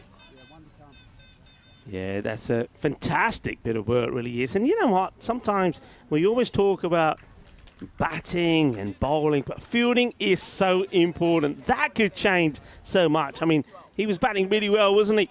Was Knight. And we saw that Christian Webster just came out there with him. Webster scored 28 yesterday, so we know he's in good form as well. So those two could have been key. But the run out there, superbly done by Amir Hamza, could change everything. 92 for 2. So ball to come in this, the 6th over. Just make DDC, I'm going to take some sort of partial credit for that, I suppose. He didn't get hit for 6 or 4. I suppose that created the opportunity for a run out. Last ball of the over. Hits this straight down the ground. Sort of scuffs it a little. Doesn't get it out of the middle. It will be the end of the over. So 11 come off that one. And the score at the end of 6 overs, 93 for 2. So Burrows, the new batter. And yeah, there are a couple of Burrows in the lineup. This is Joe Burrows, who's coming out at 4. 6 over check-in time. Well, they're going about 15 and over. They'd like to keep that rate up. And I think with 2 fairly new batters at the crease, it won't be easy. But if they can do that, then they probably end up with, what, 153? Just similar to the total we saw Spain chase down yesterday. It's hard to believe you can keep chasing down 150s. It was pretty amazing what we saw, particularly from Mohamed Barbar and Daniel Dorkaya yesterday. But yeah, right now, this 4 overs, Spain would love a cheap 4. And maybe try and keep it down in the kind of 130 region or something like that. Hamza Salim Dart coming back to bowl over number 7. Hamza, I always think he's better when the ball's a bit older. Let's see. Doesn't really know where this one goes. Pick up and throw. It's a wild throw. But had to go have a go. There's always somebody backing up there. Good delivery, though. Good start from Hamza. Yeah, had to rush the throw, didn't he? That's why, in the end, it was miles over the stumps anyway, even if it's straight. Hamza, he's a talented cricketer, isn't he? He's a guy we've seen playing a lot on ECN over the last couple of years. Very, very good striker of a ball. Had a wonderful time in the ECC last year. He just wants to make and move his man at third a lot finer. That's the man who just was involved in the run-out, Amir Hamza, who obliges, and he brings in backward point into the circle as well. So I'm just trying to look where he's put his man out. More on that in a moment. Let's see this delivery first. And, well, that is an absolute blast. That has gone so quick. What a shot this is from Christian Webster. That was electrifyingly quick. Yeah, absolute power and hand speed. It's off middle stump. But again, it's not a Yorker, isn't it? It's just short of a Yorker. And he just lasers it to the offside boundary. But yeah, Christian Webster, 28 off 10 last night. I recall he got run out in pretty unfortunate circumstances. Go short. Well, this is another interesting one, I think. Maybe signal there's a leg bite. Yep, leg bite it is. But he seems to almost drags this. Yeah, hits him in the upper body, actually. I thought for a moment he dragged it all the way around.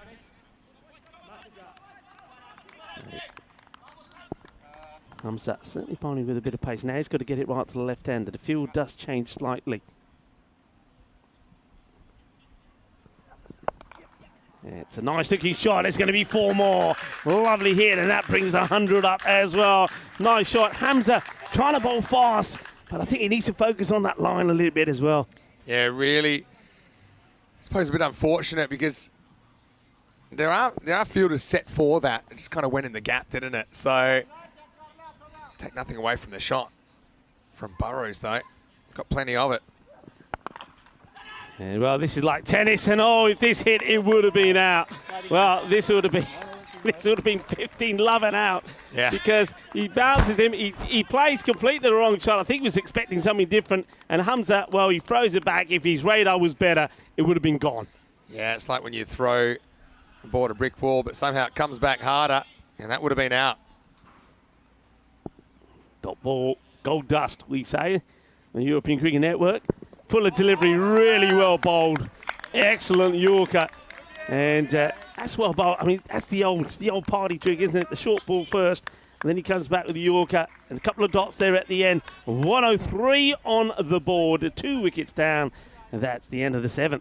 Now, one thing we're really excited for here on the European Cricket Network is that we've got our first ever European Cricket Championship for women this year, and it's taken a lot of planning and organisation, but we'll have 5 teams playing in our inaugural version. It's going to run for 6 days, 4 matches a day, right here at the Cardimer Oval. This wonderful venue might not be quite as warm as it is right now, but certainly I think the action will be pretty hot out in the middle, with one European champion to be crowned on the 22nd of December, and that will be our last tournament of the year on the European Cricket Network. Can't wait for that. It's going to be such an amazing event. What a way to sign off what will be an incredible year on the European Cricket Network.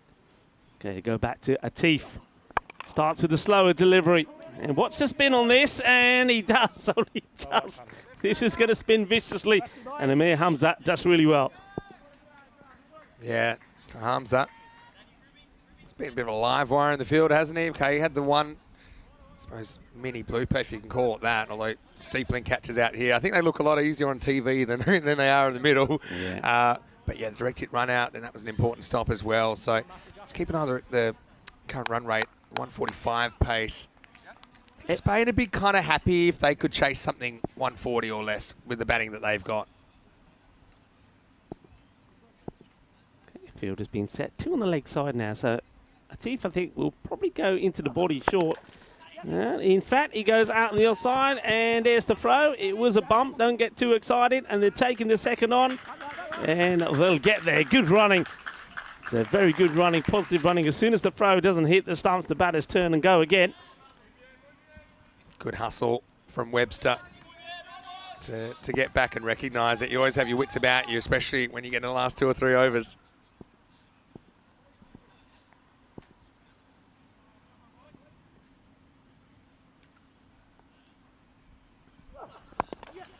He's not going to get this over the fielder. No, he's not. That's a really good catch.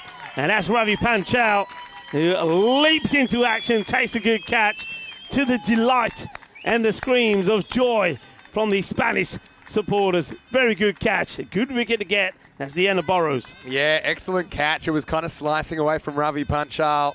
Well, I'm sure all the Grizzly Bear sports team will be impressed with that as well. But Ravi makes it a pretty tricky catch look easy here. Anticipated the movement. He had already planned the dive and planned how he was going to fall, right? He was going to turn his body a little bit, protect the ball, throws it away, easy as you like. So, yeah, could be a big moment in this game, potentially. As Burrows, he looked good, hit a boundary early in his innings, but he's going to have to go for just 8 in the end. And the score is 106 for 3. Yeah, good time to get a wicket. And just the umpire's just having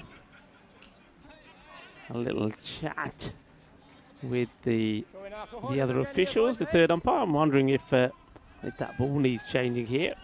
I can see that the sheriff is having a chat with the third umpire there, Saad Ali, as we get ready for the action to continue. But yeah, what a comeback this is. Don't forget that the power play was worth 52 at the halfway point, 82 for 1. So Spain coming into this, very much as we said before, we've seen a lot of teams make a good start in the first 5, but then they sort of whittle away, and that's what's happening here with the Isle of Man. Of course, the wickets of Ollie Webster and that of Nathan Knight was key, and that run out from Hamza really did make a big difference. But what can they do here? Can they get a push on here? As Langford is on strike. And swing and a miss. He gets beaten by pace here. There's no doubt about it. That was just too quick for him.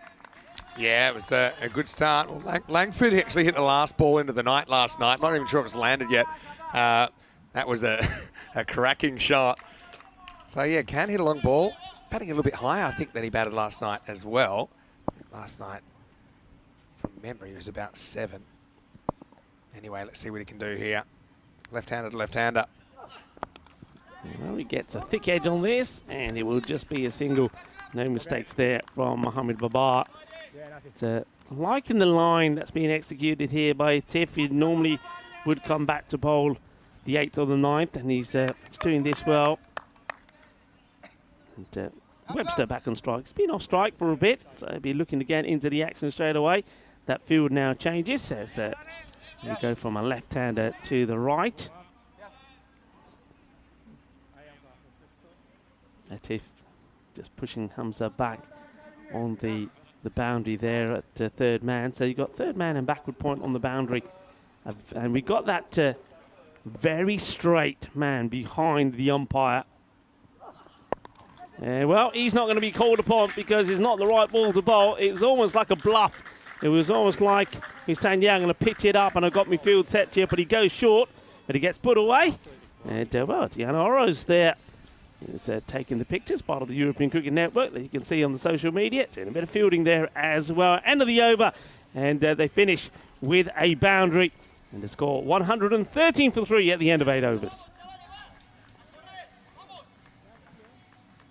So, ninth over coming up. We have a little bit of expression here, don't we, on the European Cricket Network, that it all happens in the ninth. And I feel like the ninth could kind of make or break this innings. It's going to be a decent target. We already know that. But, you know, if you can bowl a really good over of, say, 6, 8, or something like that at this level, keep it to 120, then last over, you're kind of looking with a good over, you get into 130s as a batting side versus if you have a really good over here, you're already 130, and you're looking for maybe something close to 150. So, game in the balance at the moment. Funnily enough, the win predictor still fancies Spain. I suppose it's not surprising considering how strong their batting has been. He's over number 9. Rubal comes in. And he's got a bit of pace about him as well, hasn't he, Rubal? I like this kid. He bowls well, bowls at speed, and likes to bang the ball in, hits the deck hard, but he does get that ball right up there as well, the Yorker length delivery. So you can see he knows what he wants. He's just directing his field. The other thing with Rubial Khan, actually it's a pretty long ball. I remember at Sporting Alpha as he hit one into the coffee shop across the road from the ground over the duck pond when we were there for ECS cricket.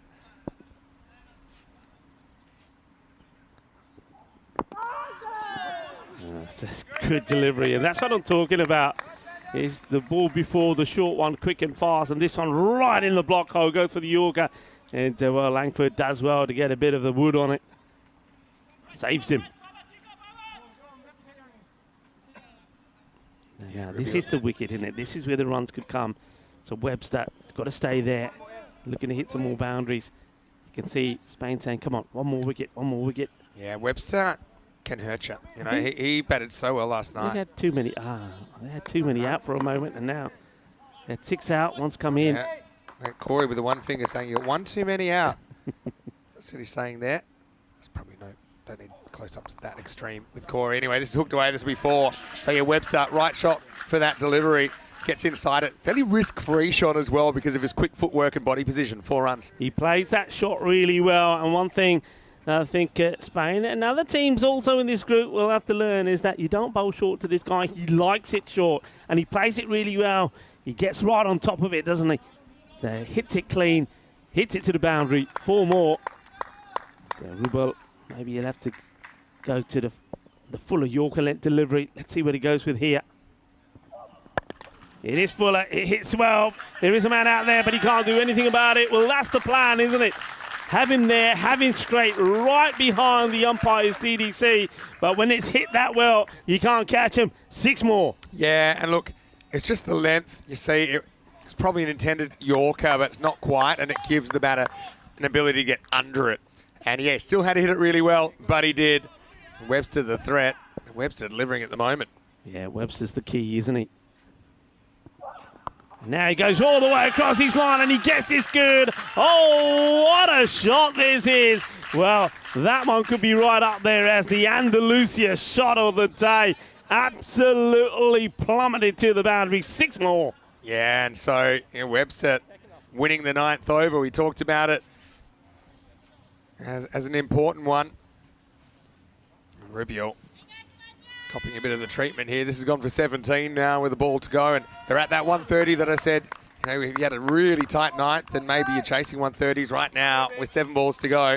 Looks like it'll be up in the 140s, maybe even touching the 150 if Isle of Man can keep up this kind of pace. He's got to make this a good one, hasn't he? But Webster's going to go after this, isn't he? Short again, it's hit hard, and it will go all the way. Manos, arriba, arbitro, because that is sweet out of the middle of that bat. Sweeter than a bowler. Rasmalai, you can't bowl short to him. If you do, That's what he does. Maximo time as the night does go magical. After 9 overs, the score is 136 for 3. 136 for 3. Rubel Khan, he goes for 37 of his 2 overs. Just didn't execute that Yorker. I think he's got it in his firepower, needs to use it more. He tried to beat the batter really with the short, quick, fast bowling. It didn't work. And now, well, Spain, it could be, well, we've seen them chase 150 in the very first match, the opener in Group A. And it could be that again, but they do go back to the experience of Mohamed Babar, whose first over only went for 3. So that's what they're looking for from Babar. A nice tight over.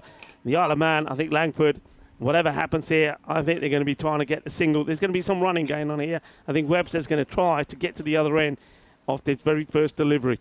Yeah, Alja isn't too far back either, but won't matter. I'll just get the 1 here.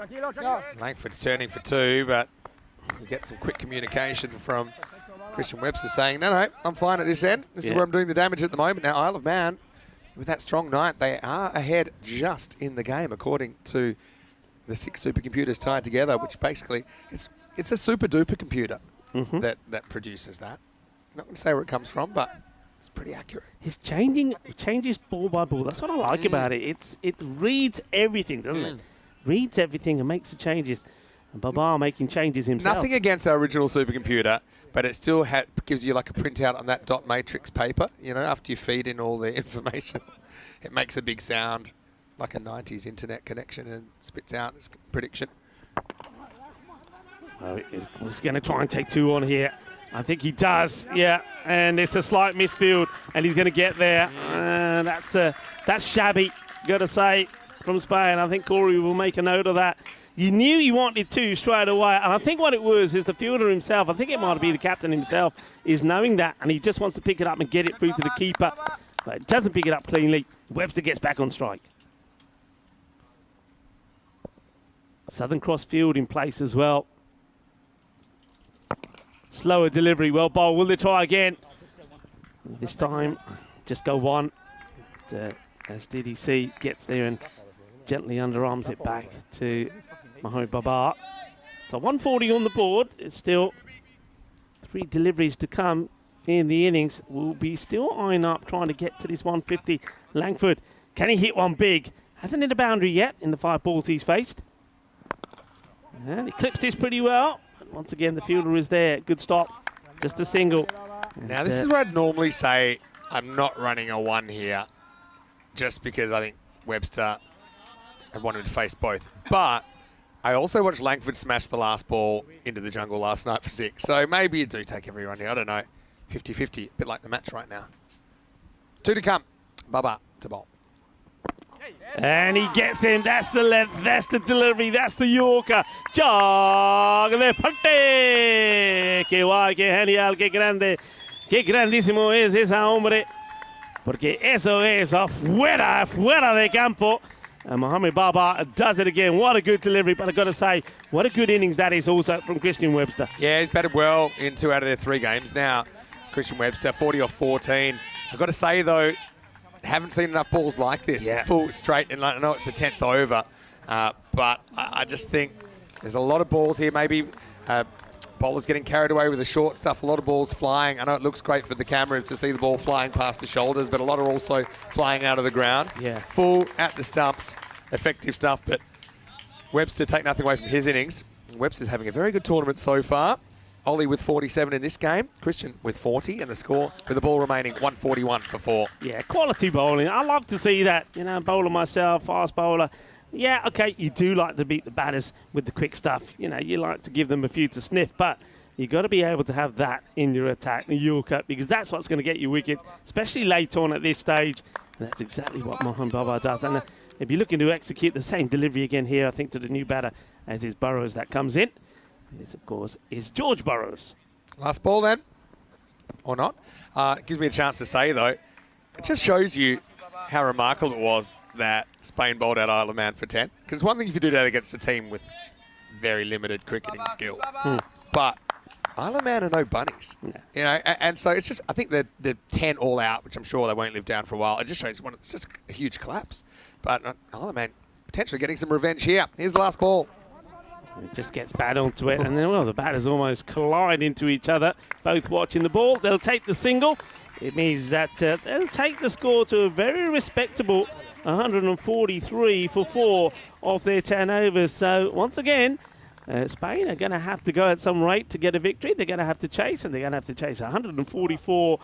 And, well, Isle of Man, I think they made a cracking start, didn't they? At one point, we thought they were going to put a huge score on the board. Once again, it was Ollie Webster right at the beginning. I like the way that Nathan Knight supported him as well. And then Christian Webster played a very good innings as well, just holding the innings together when it mattered towards the end. Let's have a look at the highlights where the Spanish flags were being flown. The kids from the school were singing and dancing as well as Mr. Maximo Vinny Sandu. But all of the swinging was happening from the Isle of Man early on. They played some lovely shots. Ollie Webster once again was in fine form, wasn't he? He's scoring 47 of 19 deliveries, 4 sixes and 5 fours on his way to that. And he was hitting them clean. We saw Amir Hamza's second over go for 27. Well, they were supporting them. They were flying the flags. But early on, nothing really gained the way of Spain. This one was a high one in the air, which Yasser had trouble trying to get to. Really, I think on reflection, he knows he should have caught that one. And then there was another easier one that was to go up in the air as well, but not before a few went sailing over the boundary ropes. This was one that Atif Mohammed totally lost sight of. Didn't know where that one went. What a cracking shot they were played a number of times. But then we needed a catch to be held, and it was held, and it was Ishan. And you can see that he was fired up a little bit, Rubel Khan as well. He wanted to let Webster know, and then this happened. That really was crucial, because I think that point the Isle of Man were flying, and Nathan Knight was batting really well. But that's a good bit of cricket to get rid of him. And then we needed something. You saw Burrows came out. He played a nice shot to get a boundary for himself. That was Joe Burrows, but then he was taken. That's a lovely catch taken there by Ravi Panchal, flying through the air, making no mistakes at all. But the runs kept on coming, and it was Christian Webster. He was hitting the ball good. They were sending a field to him. But it didn't matter what they said. He was hitting it and clubbing it all the way to the boundary. A lovely shot that was from him as well. What a good knock it was from him, though. 40 runs he scored, 4 sixes and 3 fours. Mohamed Babar, though, getting the ball right on the money when it mattered, and getting Christian Webster out there towards the end with 2 balls to go in the innings. And the Isle of Man finishing on 143. And when you have a look at that scorecard, you can see that the top 3 all performing. So all of the worries and the concerns that a lot of people had about the Isle of Man, thinking that it was all about one man. Well, obviously it's not. Ollie Webster, yes, he did perform again today, but so did Nathan Knight and also Christian Webster as well. With the ball, Mohamed Babar, once again, sensational, bowled really well. I just wonder, though, whether they could have balled him back earlier when they were under attack, when the bowlers were being launched into, and the ball was being carved all over the place. Maybe that was the time to go back to Babar, but they didn't. They left him towards the end. He did his part, though, didn't he? 27 did Mir Hamza go for, 32 Atif Mohammed, and also Rubil Khan went for 37. Hamza Salim Dar, I like the way he bowled. No wickets, but very economical, I think. Only 20 runs coming off his 2. And Daniel Dolkaya, the captain, also turned his arm over. 11 came off his as well. So we're going to have another exciting match. The Isle of Man have got the runs on the board. And Spain, the equipo rojo, need to get 144 for victory in this one. Join me, Rico Fowler, Mr. Maximo, when we return in about 10 minutes' time. You're watching the European Cricket Network. This is the Euros of Cricket here in Spain, Andalusia, at the Karma Oval. Volvemos en 10 minutos.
European Cricket Championship is proudly brought to you by Dream11, HCL Software, Junta de Andalucía, and Stake.com, and the official charity partner, Share the Meal by the United Nations World Food Programme.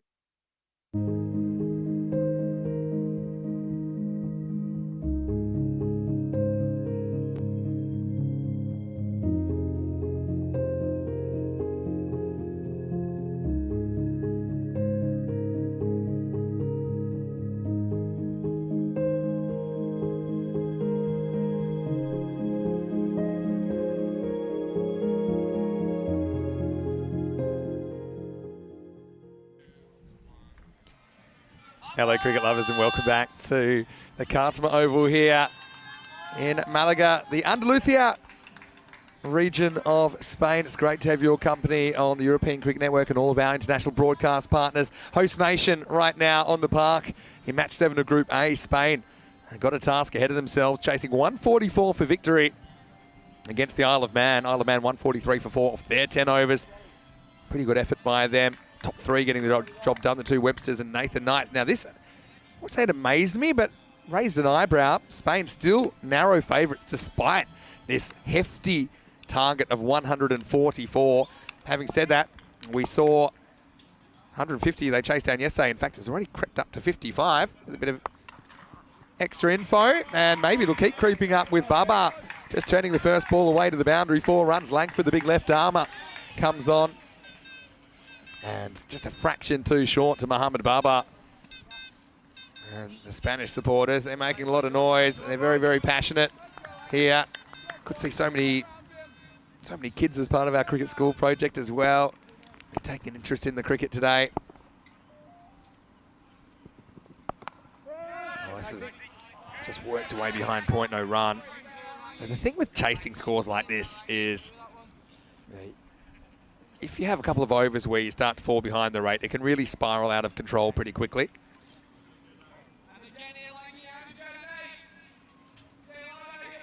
Langford, the archetypal left arm bustler, I think we decided to call him last night.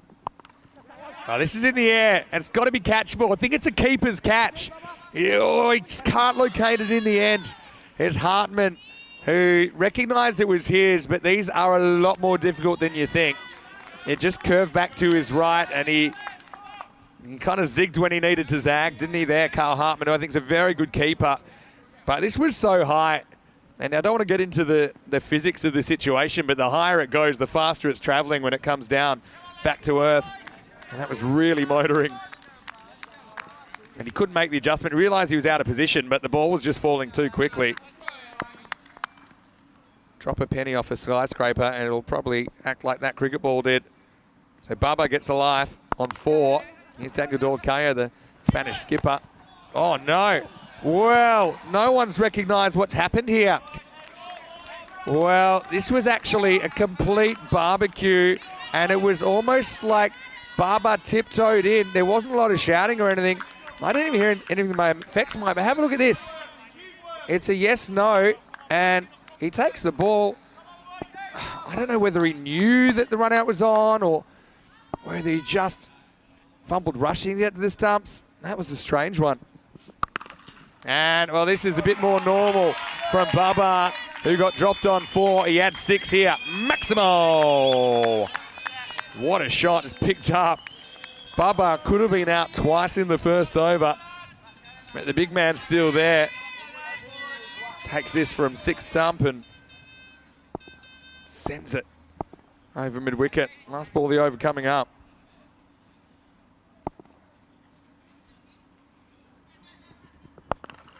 Oh, this one bites back, but Baba catches up with it. 6 more to finish the first.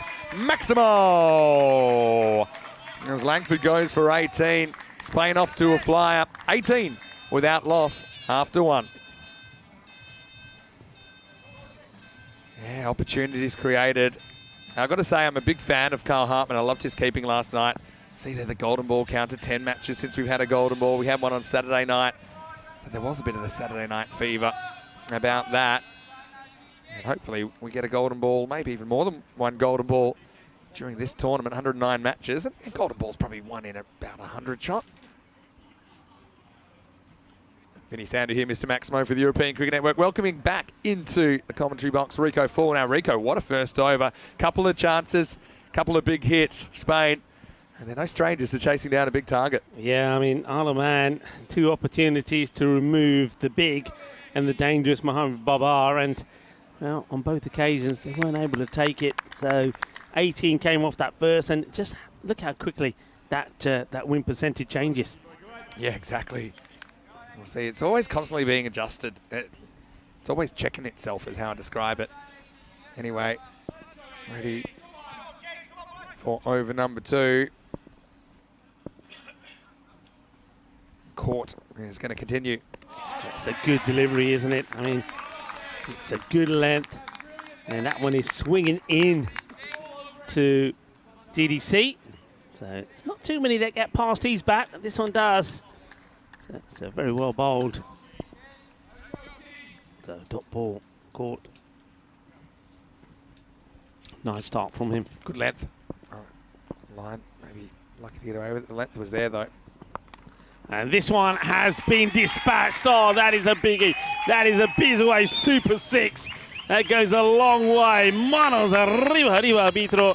Well, that ball is still travelling. What a strike. Well, here's the thing with those first 2 deliveries. They're pretty much on the same line. Now, one was good length, the first ball. And by good length, I mean good for the bowler, Yorker. This one is just on a normal length, and it gets swept away, essentially. Stand-up sweep for 6. So I think sometimes length is even more important than line. And Court gets it right once. He doesn't get it right the second time, and he disappears. It's a good comeback. Gets this one outside the off. Yeah, you're absolutely right.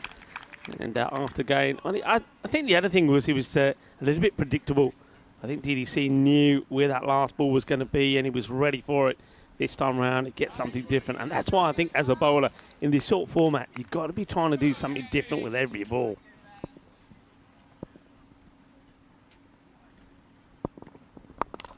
This one, once again, is into the pads, and DDC gets this away as well. 4 more. It's very hard for a bowler when you've only can have 2 men outside on the boundary in the power play. Anything like that will go to the boundary. Yeah, again, just well caught up with. That's the kind of ball that if you're not quiet on, it can slide into your pads, maybe be a leg by, maybe a dot. DDC just loves batting at the Cardinal Oval. Had a wonderful ECC last year. And this one is down the ground, and it will go all the way. Bolle, Ginnasona. What a lovely strike this is. And the form that this young man is in at the moment is just absolutely incredible. What a hit this is. Sweet out of the middle. Sweeter than a bowl of rasmalai. Look how cool he is about it as well. He kind of hits the shot. He says, yep, all right, I'm just going to keep doing that. Daniel Doyle yet. Bit of an Iceman. Oh, that's a good delivery. He's been beaten there a couple of times, hasn't he? This one, once again, goes in between the batter and doesn't miss the stumps by that much. This is pretty close to that leg stick, you know. It's going to be the end of the over. 16 from it, 34 on the board without loss. Yeah, let's have a look at the table. You can see 3 teams on 2 wins at the moment, and the top 2 will get the double chance tomorrow. That's why that's important, of course. Czechia and Greece, they're going to meet in match number 8, which is coming up. And look, Czechia, theoretically, they could lose that and still catch it up if they thrash Spain tonight. But I think realistically, it's shaping up that that's a bit of an elimination matchup. You never know what Spain might do tonight if they've already secured a top 2 spot. Bit of spin. Yeah, Clark's such an interesting spinner. He's a bit of a mystery spinner. It's a mystery how that man's mind works sometimes. But no, as far as Fraser goes, I really like his bowling a lot. He gets a lot to break left to right. Yeah, well, this one is going to go the distance. He gets right underneath that one, and he absolutely hammers it. And that is a humongous strike. 6 runs. Well, might call Fraser Clark a bit of a mystery spinner. There's no mystery about how Mohamed Babar's going to play him. He's just going to see it. He's going to hit it. He's going to back himself. And that one was across the road. Look both ways before you go fetch that. It's a powerful hitter off the ball, isn't it? Mohamed Babar. What a match he's had so far. Remember, his 2 overs only went for 10 as well. 23 of 7. slower, and he completely misses this. And this one, it's probably missed the off stump by a whisker. So this one just flighted up there, and Babar plays completely down the wrong line. He bounced off the keeper into the stumps.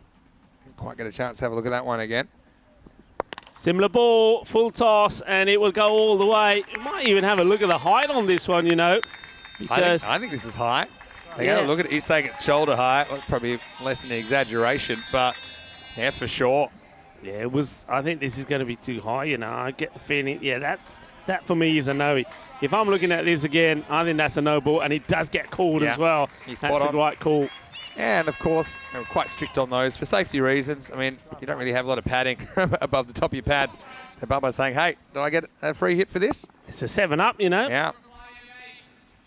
So free hit now coming up as well, and a chance to bring up the 50. Not quite. Thinks about the single and then gets sent back. We see a lot of run-outs on free hits, don't we? And that's a good example. You're feeling like you should be kind of going Yeah. no matter what. But that's actually a good call. I don't think there was a run there. It was pretty much straight to the fielder. Just had to take your medicine.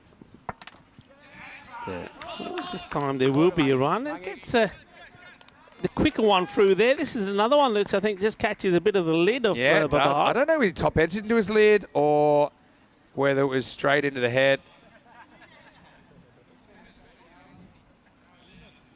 Get a chance to have a look at Have a it look here. if it's just flush. Yeah. Bowled him a bouncer somehow. And, well, there's the comeback shot from DDC. He's the captain. He says, if you're going to hit me, boys, I'm going to hit you back. And that's what he does. So 6 to him as well. And that will bring the 50 up with a ball to go in the power play. 53 without loss. So, well, Spain doing exactly what they did when they were taking on France yesterday when France put 149 on the board. It's a very quick start from them. It's quite incredible what they're doing, really. Take a moment to think about it. I mean, that's the 50 partnership. It's come up in, I suppose, 19 balls if you include the no ball. 54 without loss after 3.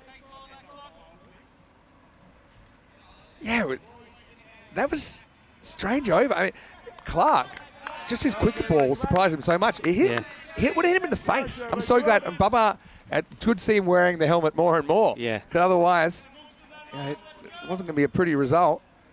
He survives, gets to continue batting. DDC hits the last ball for 6. He's over number 4. And continuing with the left arm attack, Joe Burrows to bowl over number 4. Yeah, trying and trying different things at the Spanish openers. Wanting this breakthrough. Joe Burrows. That's really good work, and I think he's gone. That is exceptional keeping from Hartman. Well, we saw him make a bit of an error earlier, or 2 errors really. Has he made amends with this one? What a great bit of keeping. Great hands to remove Mohamed Babar. The pressure of the keeper up to the stumps, and I'm a real fan of Hartman's work here, and there's no doubt about it at all. Also, for Babar, yeah, maybe slightly lazy footwork for him. You know, didn't necessarily have to creep out of his crease there, and he knew straight away, tuck the bat under the arm. But that's outstanding work from Carl Hartman. I've loved his keeping. He could probably catch grains of rice in a shoebox with those long arms. He's so good. But Bubba, really good start for him as well. He goes for 29, and the score's 55 for 2. Yeah, I just think it's a clever play from the Isle of Man. I think they've thought about this. It was part of the plan. They probably feel that Babar is not that quick and that nimble on his feet. And, well, they execute the plan to perfection. So they do get that breakthrough, 55 for 1. And, well, one big hitter replaces another. This is Babar Khan. Didn't really get going yesterday on the one time that we saw him. I think he was in there for 3 or 4 balls. He got a duck. He didn't get off the mark. Gets off the mark here today, so there'll be applause from the team bench. He's a very destructive batter, is Babar Khan. We've seen him score stat loads of runs at that Montjuïc Olympic ground in Barcelona, and it's an ideal replacement for the likes of Mohamed Babar. I'd love for Babar Khan to get going here. When he gets going, he just seems unstoppable, but hasn't really had a chance yet to impress, although he did bat yesterday. Oh, well, No. I tell you what, he is not the man to be headbutting in the gut, because Babar is a bit of a unit, and I like the way that's nice. Both the bowler and the batters apologise to it. But look, this is a headbutt right into the torso of Babar, and you can see Babar Khan, he doesn't flinch, does he? He doesn't flinch a muscle. He says, oh, what was that? Was that a fly? Well, in a sense, Babar's been training for that his whole life. And at the critical moment, it was the bowler that was under attack. Now they'll resume the battle, but from 22 yards. Well, asking the question. They're getting upstairs here. I suspect the foot was down here, but, well, they're pretty comfortable. Pretty confident about this one. I'm not convinced that they think it's out, but they think it might be. Let's have a look. Oh, okay, I'm interested. Let's see, and... I'm very interested. Oh, I think that's gone. I don't think he's got anything down past the line. He's a goner, you know, Vinny. That's why they're very confident. I don't think there's enough behind. I think it's out. Yeah, there's the money shot there, and I don't think there's anything down past the line. He is gone. Superb work. Yeah, Bubba can't believe it. Cannot believe it, but two outstanding pieces of wicket keeping. And you're right, you could see the line, couldn't you? And if you can see the line, there ain't nothing grounded behind it. So some outstanding work behind the stumps. And that's what I like from Hartman as well. Okay, had a bit of a rough start to the innings, hasn't let it bother him. Yeah. He's just gone about his business. He's gotten back to work. And Bubba, disappointment for him. Game of inches, he's out by one of them. And he's out for one, 57 for two. Yeah, well, both the big hitters going out in the same fashion, being stumped. And Joe Burrows getting that ball outside the off, and the rest being done by Kyle Hartman. Great work from Kyle Hartman. You can see there, Babar Khan cannot believe it. There's it now. Well, Yasir Ali comes out. We haven't seen too much of Yasir. He's a class player, and he's been a huge player for Spain the last few years. Outstanding work, though. Who says the wicketkeeper doesn't matter? Just strap pads on a batter. Keepers matter. I said it's like, he reminds me of an octopus that they just picked two tentacles and stuck the gloves on. He's got such great reach, but his technique's excellent. His hand-eye coordination's excellent. You know, it's just his, I just really love watching him do what he does. And, well, Yasir Ali likes doing this as well. This is what he does, and that's hit the ball hard and hit it well. And that's 6 runs, so that'll relieve some of the tension after those 2 quick wickets. Yeah, and Spain, they're pretty much told to ignore the wickets column, aren't they, the way they bat. They say, go out there, you play your game. Don't even look at the scoreboard, just see it, hit it. We got a long batting order. They have got it down to in the 12s, which I'd say is kind of a normal run rate here. Yasir Ali, great start for him. Yeah, Joe Burrows. He's had an finishing over, hasn't he? He's almost been knocked into the next life by Bubba Khan, and he's gotten him out. Now he's been hit over the roof. A lot happens in this type of cricket that we've got here on ECN. Oh, unlucky is an edge. Well, that's the disadvantage, I suppose, of having the wicketkeeper standing up. Maybe if he's back, he gets a chance at this, but it's a genuine edge. It's going to go for 4, so I suerte for Yasir Ali as he brings up his second boundary. Yeah, it's a bit of fortune. You make your own luck. You know, probably not the prettiest shot I've ever seen, but gets enough bat on it, flies away. Good game, this. Spain and Isle of Man. Who would have thought that one day they'd be natural rivals on the cricket field? Interesting fields that everybody is in front of the ball, so they've got nobody on the boundary, nobody at 5, nobody at 3rd. And good take again from Hartman. End of the over. 2 wickets to fall in it. 14 runs also came off that over. And at the end of 4 overs, the score 68 for 2. Yeah, of course, these two teams know each other pretty well because they were ranked pretty close in the rankings. They organised a 6-match series, T20 International Series earlier in the year. Now, look, Isle of Man weren't able to win a game in that series, but they were pretty competitive. But I also think they were kind of out of their home conditions with the artificial surface. Although normally it's easier to go from a turf pitch to an artificial surface. But when you're playing guys that are so used to it and have adapted their game accordingly, I think that's what they found difficult. So I think Isle of Man would have had a better idea what to expect this time. So far, I've been pretty impressed with them. 68 for 2 after 4. As JJ Griffin gets the ball. And he's going to go the distance straight away, as this one is a Maximo SEC. Well, one of the ball retrievers is in a spot of bother. Oh, no. Oh, no, he's dropped him again. Who is that? That's the shades down. The phone has gone Mark down as there, well. can't see because of the sun. Oh, He gets hands to it, but he's not able to take the catch. And then the shades come off, the phone goes, everything goes. And this is just going to be a single. Worked away nicely. The phone impact was probably the most concerning part of that. And then the sunglasses going as well. And then when he tried to pick up the phone the second time, he dropped it again. It's a. Can you imagine if you're being called by the partner, say, I did call you. Say, well, the phone wasn't working. Well, he's got a good excuse. Got it on camera.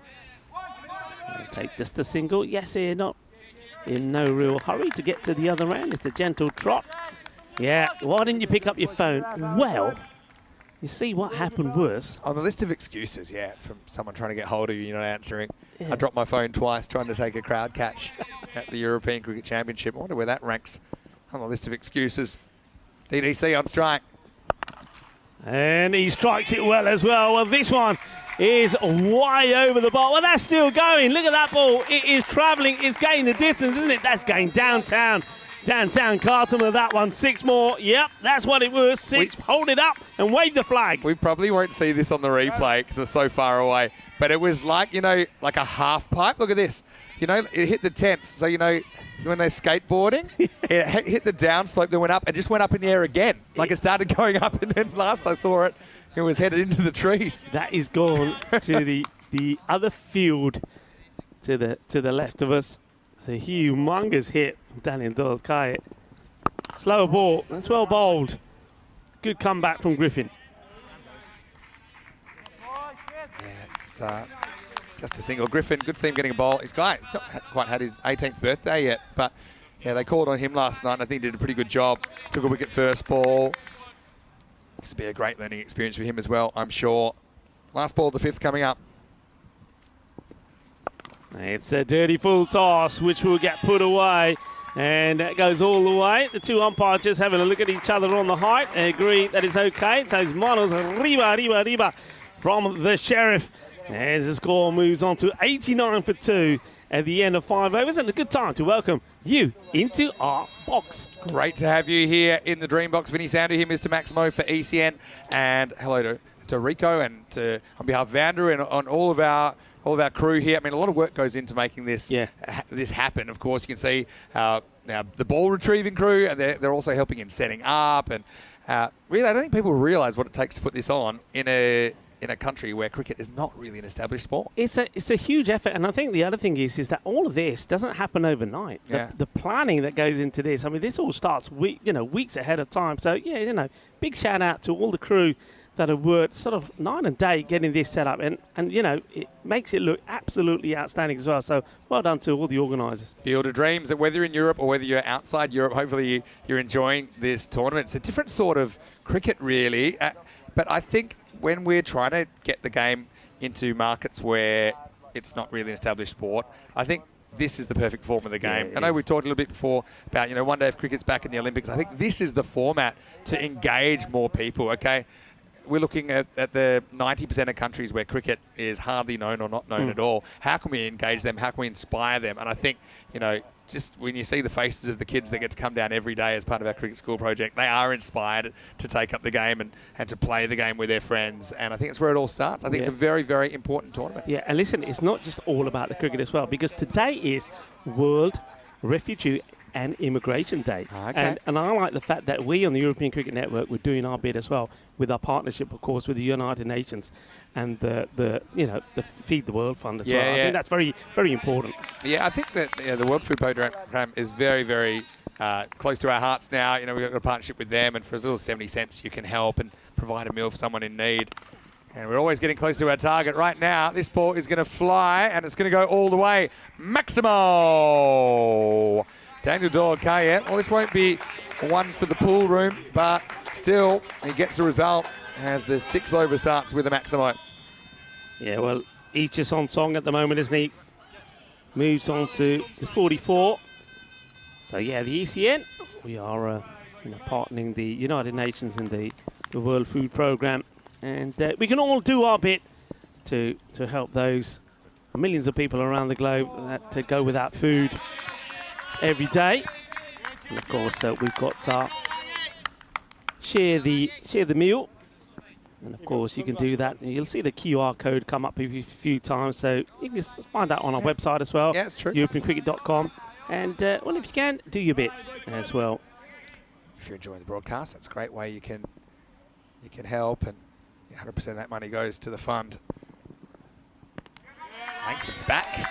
A question in the comment section regarding Christian Munoz-Mills from Shah Sultan Zihad. He was asking what's going on with Christian. Yeah, he had quite a serious knee injury, so he's been out for a number of months. There's the QR code there right now if you would like to take the time. As little as 70 cents, which I think is about $1 Australian. It's probably around about 70 US cents or 60p if you're in the UK. All right, high.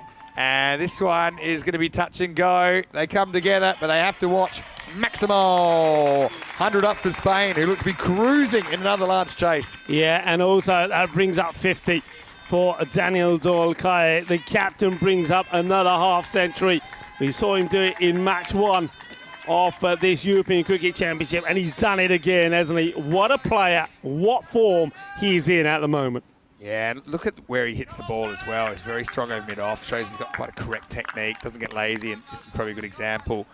Backs himself with correct technique to still get the journey. Corey says stand up like a conductor, and they do. Of course, you have to do what Corey says in the Spain team, otherwise it's very hard to make the team. But a question about Christian Munoz-Mills. He is here, actually, but he had quite a serious knee injury. We actually kind of saw it affect him in the ECL earlier this year, so he's had surgery there. It takes a number of months. He's not quite ready to play yet. But isn't it great to see the regular captain in and amongst the group as part of the support staff? Yeah, I think it's very important. He's a great leader, is Christian. And having him part of the setup, I think the players look up to him and they'll listen to him. And of course, he's got all the experience as well. And another man who's got a lot of experience at the moment is DDC, the man who's taken his place out there in the middle. And isn't he shining at the moment? 6 more from him. Manos arriba, árbitro, porque eso es 6 más. Qué guay, qué genial esta hombre. Esta hombre es muy fuerte. That is the end of the over as well. And at the end of 6 overs to score, Spain 107 for 2. Can I tell you something I found out that's actually pretty funny as well? You might know this, you might not. But they all agreed that they were going to grow moustaches for the tournament. And then most of them chickened out. The only ones that have actually done it are Alistair, the strength and conditioning coach, and Adam Alger, and DDC. But if DDC keeps hitting them like that, I can guarantee you'll have about 15 Spanish moustaches by the end of the week, because he's hitting them really well. I mean, I'm not going to say he looks ridiculous, but I think his batting's prettier than the facial hair. Clark comes in to bowl and he gets the same treatment as well. And this time is Yasser Ali. That goes big. What a cracking shot that is. And well, it's there somewhere, says the cameraman. There it is. We see it. Yeah, there we go. Get in there. Go on, get in there. It's a bit of the British Open golf about that, isn't it? When you see the camera picking up the ball. That one's in the trees. Yasser Ali into his work. They're just a succession of 6 hitting machines, though, aren't they? Yeah. That's Valentine's doing a very, very good job. Maybe he wants to have a future as a ball retriever with skills like that. It's a lovely shot this is. This is, we see the power of Yasser Ali, and now we see the other side of him, the finesse. There's Christian Winners there. A lot of people were asking the question about Christian, and he's happy with this shot. It's beautifully played. Yeah, good option that time. You could see it was bouncing, so rather than try and pull it and have to deal with it, then he just turned it into that's a no, you know. Yeah, that's a no. This is a 7-up for me. It gets called straight away by the umpire, Charles Croucher. And, well, put the 6s away. Anybody got a 7? Because that's a 7-up. Yeah, it's not a good delivery. Clark's just struggled with a couple of these. And, yeah, that's going to be waist high. Yes. Very harsh on those, but consistently harsh at this level, I think. You don't really want full balls that are at the body or potentially endangering. Even though Clark, I wouldn't say he's a fast bowler, but we've already seen him hit Bubba in the head. Is that his second, by the way? Yeah, it is. Yeah, so the thing is, you do, to account for the fact they're a bit harsher on them, you do get an extra warning. So there's first warning, Now that is a second and final warning. If he bowls another one, he won't be able to continue bowling at all. Right now, he's in the dirty 30s. He might be heading for the naughty 40s because it's free hit to come. And this is hit pretty well, and it's bye-bye, adios pelota, porque eso es 6 más. And, well, that's one way to deal with the free hit. So that's, 13 or 1 delivery. They're waving the flags there. There's smiles all around, of course there is, because, well, would you believe it, that Spain, they're making this look easy. 73 off 19 is the partnership. That's crazy hitting. Okay, high up in the air, chance. Griffin. And he misses it. Doesn't even get hands onto it. And just disappointment for the youngster. It goes up a long, long way. He has a lot of time to think about it. And in the end, he doesn't get anything on it. This is a tough catch. Look, this is the thing on TV. You don't really get a sense of what the young man is looking at here. It was miles in the air. It was curving on him. And now this is another one. It's in the air, but this isn't going to be caught, as this could be over pretty quickly now. Maximo! Another batting masterclass from Equipo España as they climb towards the total. Just 7 required now. Yeah, he's just sensational. Qué guay, qué genial. De Equipo Rojo jugando muy bien en este momento. Y vale, jugando 3 y ganamos 3 también. Rob looks like he's ready for an early afternoon tea. Here's the last ball of the 7th. And this one is in the same area. There's going to be 6 more. So the scores now are tied. This partnership, yeah, as you said, it's come up in lightning quick time, isn't it? They're scoring it for a ball. Give us the score. So the scores are tied. It's 143 for 2. This is what's coming up next with Czechia and Greece. And the way things are shaping up, especially with Spain playing like this, Czechia have to play Spain later. Let's assume they don't win that. Yeah. Whoever wins this gets to stay tomorrow and have a shot at finals day. And once finals day comes in, nothing can happen. Anything can happen, I was going to say. Martin Verndl, native Czech player, never played until he was grown up. And he's made the national team now. He's in the 11 for the first time. You've got Niraj Chag in there as well. The Czech team won the toss and elected to bat. But let me tell you something funny about the toss. Aslam Mohammed has won all the tosses so far and keeps losing the matches. So he said, I really don't want to win this toss. And then when Arun won the toss for Czechia, Aslam celebrated. So this is going to be game over. And Spain do it in style, leaving 17 balls on the table. Dominant stuff from the men in red. Yeah, I mean, that partnership worth 90 in just 23 deliveries. That is quite exceptional. What a fantastic victory this is for Spain once again. And, well, also worth mentioning that over number 7, by the way, from Clark did go for 36. So we have our supersonic over as well. But Spain, yeah, they're just looking awesome at the moment. They're batting so well. I mean, all right, there may be some frailties. And we saw some frailties from them in the field today, didn't we? There was a couple of catches that went down. They looked a bit sloppy at times. And some of the bowling was a little bit too short and maybe a little bit too wayward. But when you got batting strength and depth like that, maybe it doesn't matter. Because it's another good win for Spain. And they do this, well, they do it easily, don't they? They do it with, 17 balls to go, Vinny. That's outstanding. Yeah, excellent work. And well, it's 3 out of 3. Spain pretty much lock up a spot in the top 2 with that. And interesting to see what they do against Czechia tonight, because they will feature again in match 10.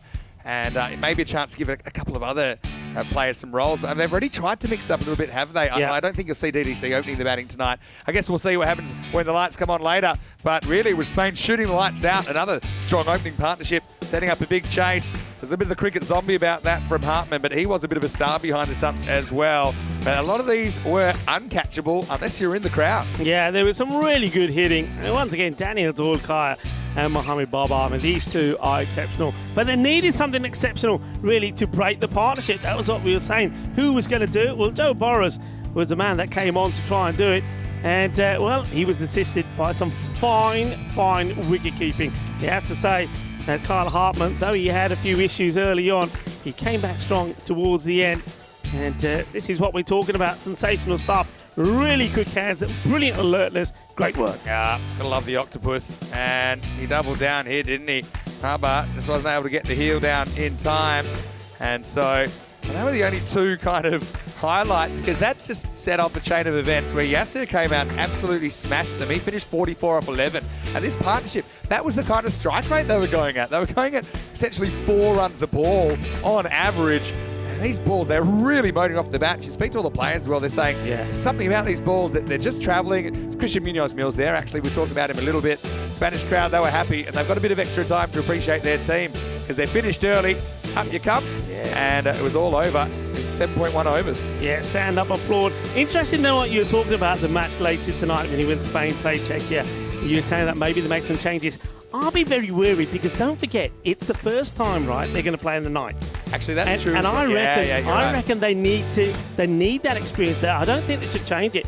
Get your normal batting order up there to get used to those conditions. It's actually a really good point. going to be played in the night. Yeah, it's actually a really good point. So something to think about for sure. But they're kind of used to changing as well. We saw DDC open the batting for the first time under lights last year when they beat Ireland 11 in the final. That was the one that brought it up, but it was just complete demolition job, really. We saw 19 Maximos in 43 deliveries, and that kind of gives you an idea. And you throw the 5 4s in there, so 24 boundaries out of 43 balls faced. That's pretty insane stuff. As we have a look at the scorecard, Daniel Dorkaya remained undefeated, 68 off 21 for him. He actually hit 60 of his runs in sixes, and he scored 68. Apart from that, we had Yasser Ali at the end, 44 off 11, and Bubba with 29. As far as the ball went, it was Burrows that came up with the 2 wickets in the end. They were both stumped, so Hartman, I think, was outstanding there. But, ultimately, it was pretty interesting match in Spain, really. Seems like nothing's out of their reach at the moment. Yeah, they're just playing so well, aren't they? I mean, their batting is so good. I mean, Daniel Dorkaya, second half century for him. Remember when we saw him open up the championship when they beat France, he made 59 of 24 deliveries. He's batting so well. Mohamed Baba just looks in really good nick as well. I don't think he was at his best when we saw him last time here. This time though, he's much better. He's much stronger. It looks like he's done a little bit of work. He looks a lot fitter as well. They're just looking a really good team. And when you look down the batting lineup, remember, we didn't even see the likes of Mohammad Ishan, Hamza Shah, Salim Dar. We didn't see him either up there. They've got so much batting. Even the likes of Anwar Hagar, he scored an international half century as well. So they've got so much depth in the batting. Well, just before I go, because I'm going to leave it to you and Rhino for the rest of the day. Gives me a chance to catch up on a few things. But I wouldn't be surprised if Corey gets a bit innovative and maybe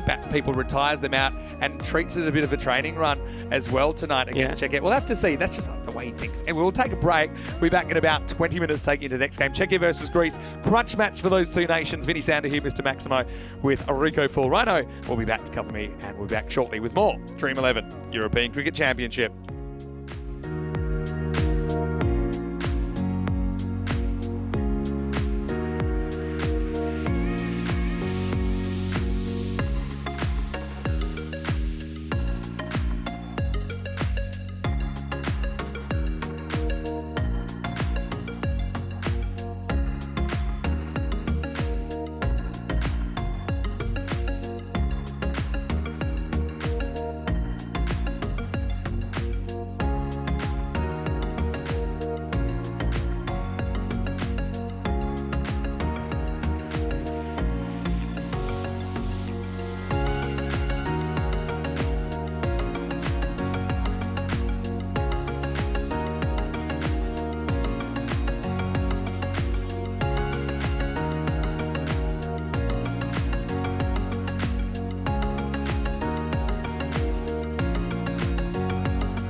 The European Cricket Championship is proudly brought to you by Dream11, HCL Software, Junta de Andalucía, and Stake.com, and the official charity partner, Share the Meal by the United Nations World Food Programme.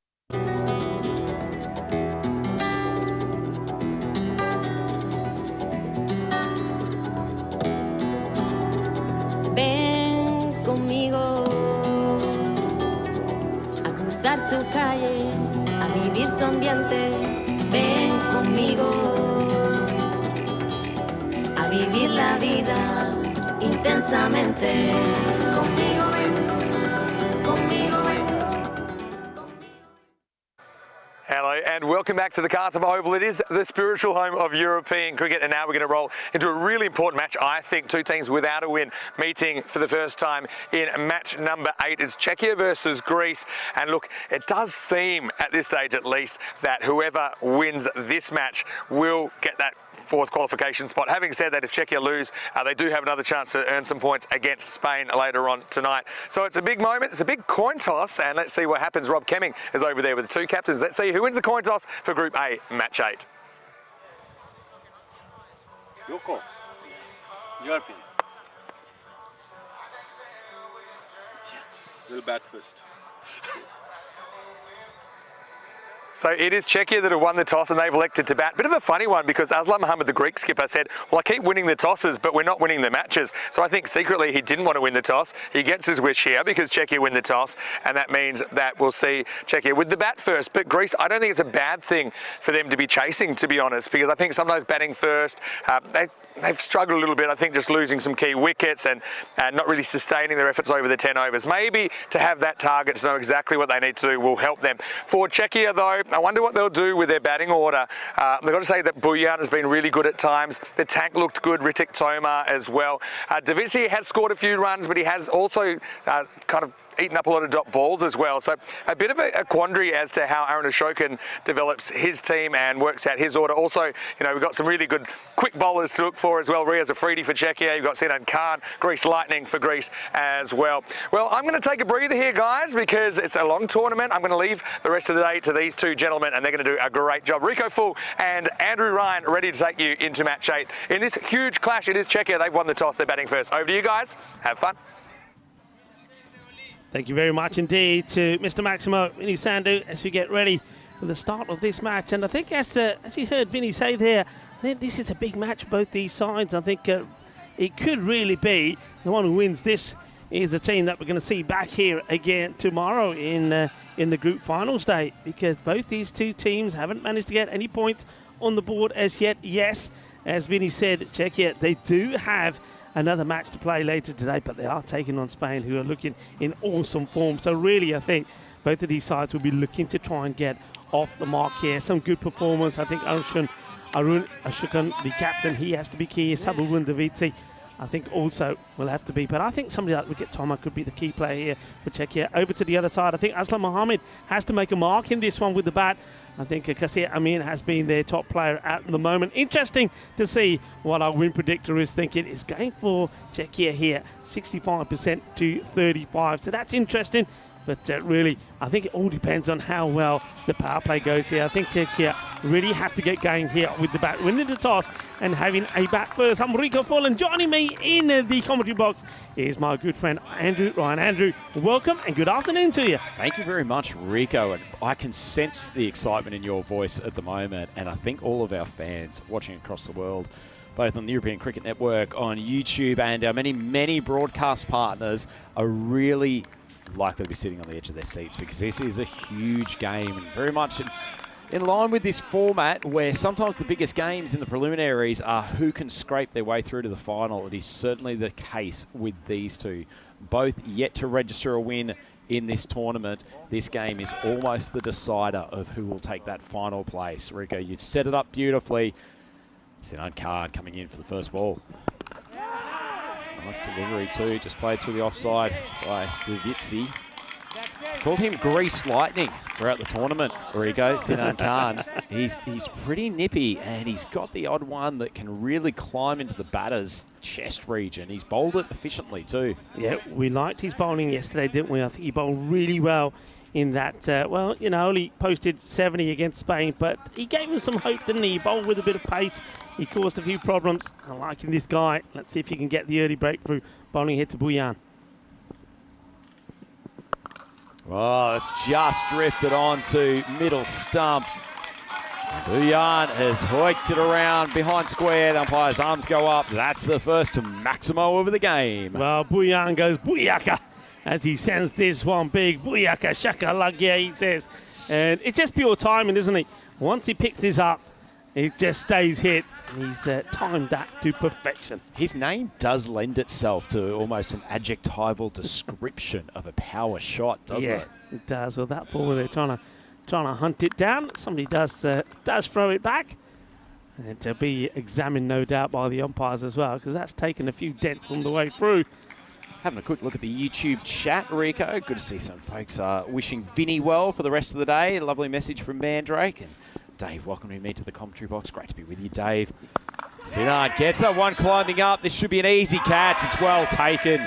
It's a good response from Greece Lightning. He's dug in the short ball, really cramped up Bhuyan, and there's no booyow on that one. He's just walking his way back to the pavilion. Yeah, it's a brave ball to bowl, isn't it? Bearing in mind that he's just been carted for a big 6 down on the leg side. Well, he's gone for the short ball again. I just wonder if he's held this one back slightly. He doesn't get it right, and he's a goner. Whatever he's done, it's certainly perplexed Bhuyan. What do you think, Rico? Just, do you get the sense, and I don't know whether it's the pitch here at Cardimer Oval, or whether it's just a slight development in the tactics of T10 bowling, that particularly the fast bowlers just seem to be more and more prepared to aim balls at the chest than they have in previous tournaments. I get the feeling that, you know what it's like, you got somebody who's got a bit of pace, they bowl the first couple of deliveries on this and they get the bounce and they think, yeah, I'm liking this track. And I also think, I think I used to have this issue myself. When you go to a track and you bowl and it's got pace and you get reward from the short ball, you get used to bowling short, then it's so difficult to get out of that pattern. It's difficult to go back to bowling full. And I think what we've seen here, a lot of bowlers, the quicker bowlers, are banging the ball into the deck. And for most of the time, they're getting good reward. Certainly are. Speaking of tactics, new batter coming in, and it is Arun Ashokan, and Sinan Khan has moved around the wicket immediately to him. So this is clearly a predetermined tactic from the Greeks. Let's see if he's going to try to cramp him up on the chest or really push it across. Well, it's more the latter. I think that took potentially an inside edge. Didn't reach the keeper. The appeal, I think, was more the LBW. This is a really good delivery, though. So, yeah, they've obviously done some homework here, haven't they? So coming round the wicket, goes right across him. There's that trigger movement across the line. I don't know if there's any bat on that. I think it's probably catching more off the leg here, but that's a terrific delivery. I'd agree with you, Rico. That's an absolute seed. Getting the ball to straighten up when coming right arm around the wicket. Excellent bowling from Khan. Pulls out of his run-up. Just going to make Ashokan wait. Have a think about that previous delivery. Yeah, good contest there. And, of course, you know that Greece are wearing a kit that me and you are very fond of those jerseys. Love it. I wonder if one of them would trade my ECN polo, one of their Greece national team outfits. Question for another day. Definitely trying that outside off stump line. Shy at the stumps. There was some miscommunication between the batters. They'll have words at each other from 22 yards. Fair few gesticulations, but in the end, they've survived. Yeah, Aslam, though, behind the stumps there, Mohammed, I'd expect to see him running to the stumps to be able to take the throw, but he seems to be rooted to the ground. Doesn't move. I think that's half a chance there, you know. Yeah, you're right, Rico. In this form of the game in particular, both the keeper and the bowler have to be very aware of getting to the stumps. Wasn't a bad throw.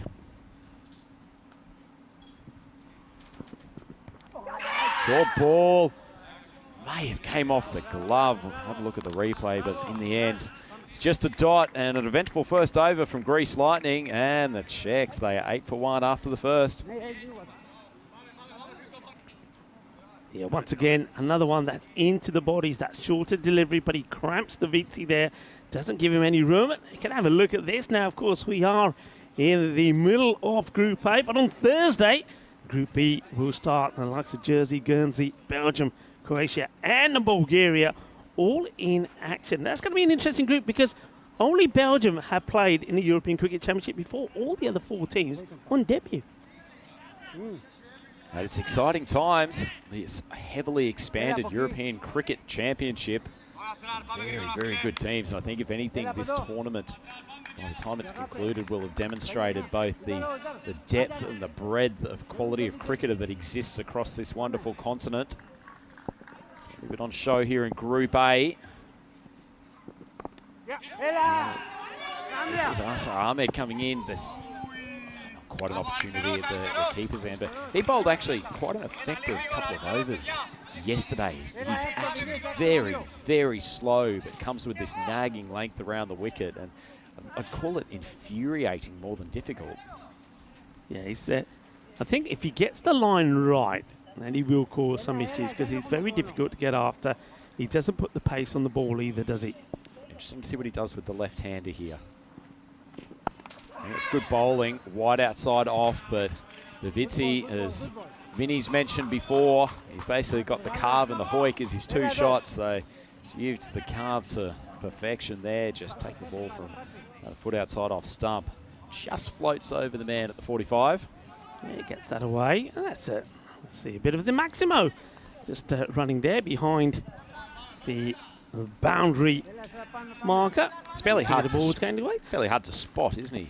Yeah, I think we've spotted the bowler wrong here as well. The scorers have. I don't think that's Muaz that's bowling here, by the way. Yeah, I think Azra Ahmed. That is Azra Ahmed, yep. Excellent spot, Rico. Man with an eye for detail. Bowling a good over, though, nonetheless, identified or not. Short of a length, that one's too short. And at that pace, particularly drifting into the left-hander, that's just chicken feed for Davitsi to nibble on. So Maximo. Just have a look at this replay.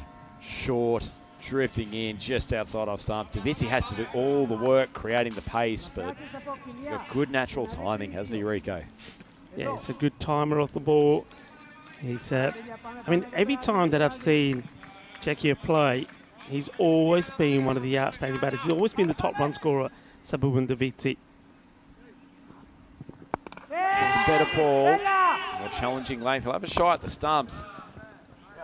Czechia, they're causing some issues with their running between the wickets. It's fair enough, single to take, but Shaka not backing up particularly well. He's not the quickest, is he? And I know he's calling a lot of these himself. I think he realises and appreciates that they've got to try and get as many runs on the board as they can. That's been one of the weaknesses that they've had with their batting. But taking some dicey ones. That's his typical ball, floating outside off stump. One-handed effort out there on the boundary.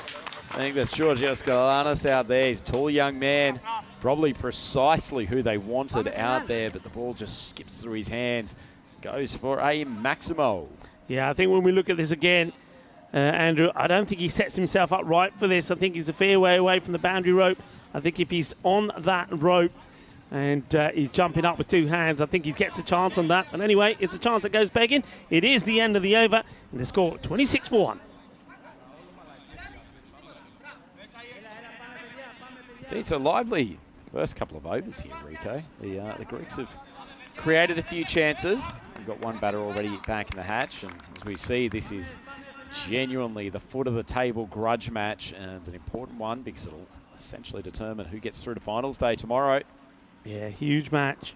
Greece Lightning continues, driven beautifully down the ground. Well, Davitsi responding to Maximo. He's saying there's no slikes, no hoik there. That is just a gorgeous stroke straight back past the bowler. Yeah, nothing wrong with the delivery, really. I mean, I think if you're bowling this, if you're Sinan Khan and you're bowling that ball, you're probably thinking, right, I've got a good one here. That's come out of the hand well. It could cause some issues. The last thing you're expecting is to go over your head for 4 runs. Delightful shot. I agree, Rico. Just a little bit of tail away there. Could take the outside edge.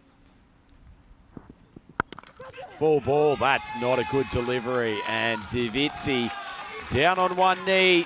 Sends it backward a point over the boundary for a 6. Yeah, well, this one is over-pitched. It's a wide full toss.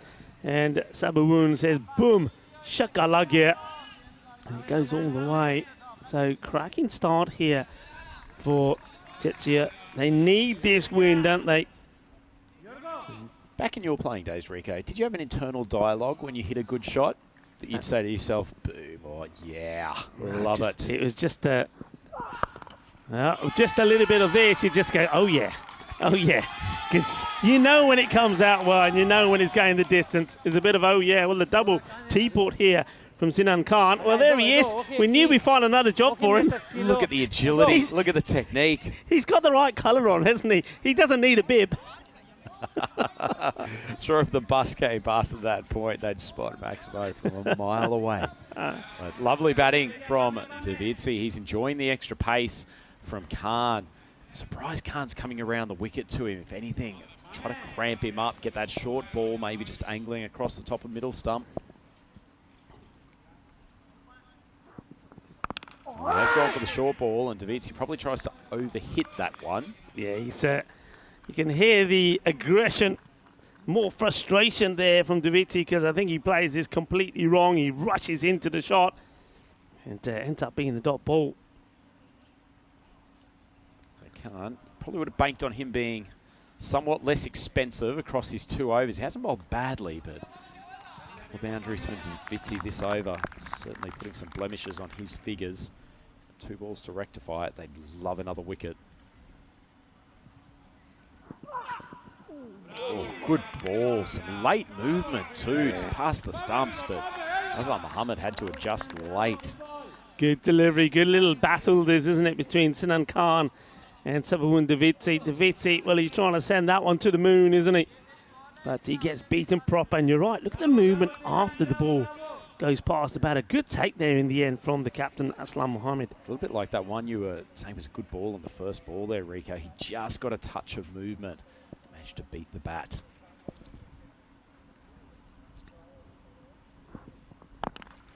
Oh, so close to an underneath edge onto the bat. It's a good finish to the 2 over spell of Greece Lightning, Sinan Khan. He ends up with figures of 1 for 24. So that's the end of the power play. And the Czech Republic, they are sitting in a fairly strong position, 42 for 1. Yeah, good power play. Good finish there from Sinan Khan as well. He was under pressure in that over, wasn't he? When he went 4-6-6 of the first 3 deliveries, and then he came back with 3 dot balls. So he got himself out of trouble. 42 for 1. And I think it is time for a bit of spin. And it wouldn't surprise me if Amin Kassir is now coming into play. I'm liking this young man. Aruna Shukun says he doesn't need the lid anymore. The captain of the Czech Republic. So battle now between him and the spinners. I think he probably feels now with 8 on the board of 4 deliveries, hasn't had that much to play in the power play, that it's time for him to try and play a few shots. Just having a look at this field, it's very much a straightforward field. Nobody behind the wicketkeeper on the boundary. So all the players that can go out are in front of the batter. Tough call for the skipper here. Well, bringing the off spinner on, so Amarpreet Singh Memi with the ball. He's got both the right and the left hander to deal with here. Probably appreciate bowling to Davidsi a little bit more in terms of just being able to turn the ball away from him. Shock, and I'm sure we'll try to use the spin to take him over to mid-wicket when he gets the opportunity. It's not a bad ball. Top edge carries the man at 45. That's Gastarados, who's a good athlete, comes up with a sensational throw, keeps it to 1. Yeah, we're seeing causing maybe just a few issues straight away here, so they don't go with Kassir straight away. I can sing Memi first. I think that's a good move, actually. Kassir really struggled against the left-hander the first game this morning. Try to save him until you can hopefully get Davidsi out this over or next. We've also got 2 overs of Georgios Galanis to get through. He'll certainly prefer bowling to the right-handers as well. A few bravos there at the moment from Greece. They're liking the start here from Singh. Well, that's going to hurt, chat, because that's going to be a minimal. It's ill-directed from Singh Memi. The wicketkeeper, Aslam Mohammed, can't get anything on it. It goes all the way, so it's going to be a wide. And it goes to the boundary as well. Yeah, 5 runs. Poor ball. Can't afford to do that when you've got the keeper standing up. It was a slightly quicker one as well. Just a few too many giveaways across this day The Greeks, they bowled with great efficiency and direction and purpose yesterday. Just feel they haven't been at the same level across both the first and this second game today. Nice air, that one just drifts onto the leg side and Davitsi flicks it away for the one. Just having a look around here at some of the body language here. The Greece players, I think they know how important this match is. You can see they're really trying to get behind the bowler. So it's a bit of a full toss and it's not going to be stopped. Fielder is too wide. It's going to be 4 runs. The only person who had a chance to stop at this boundary was the bowler himself, Singh Mehi. He couldn't. It's been well hit. Another 4. So we're in the 50s here already. Czech Republic have made a very good positive start here. Yeah, he's probably lucky he didn't get his hand behind that. It might have been ripped off. That was smashed by Ashoka. Speaking of smash, he's put a fair bit of velocity on that ball too. Great piece of fielding. That's Bogdanos who's out there. He's been fantastic. Yeah, he does well here, doesn't he? And I like the way that he releases the ball quickly. I don't think the batters really knew where it was for a moment. He makes a stop and just watch that foot there. Don't see any signs of it touching the rope. The rope doesn't seem to be moving at all. So I think that's okay. Yeah, the umpires are satisfied with that. That will be the end of the over. So the over comes to an end. Score 56 for 1 after 4.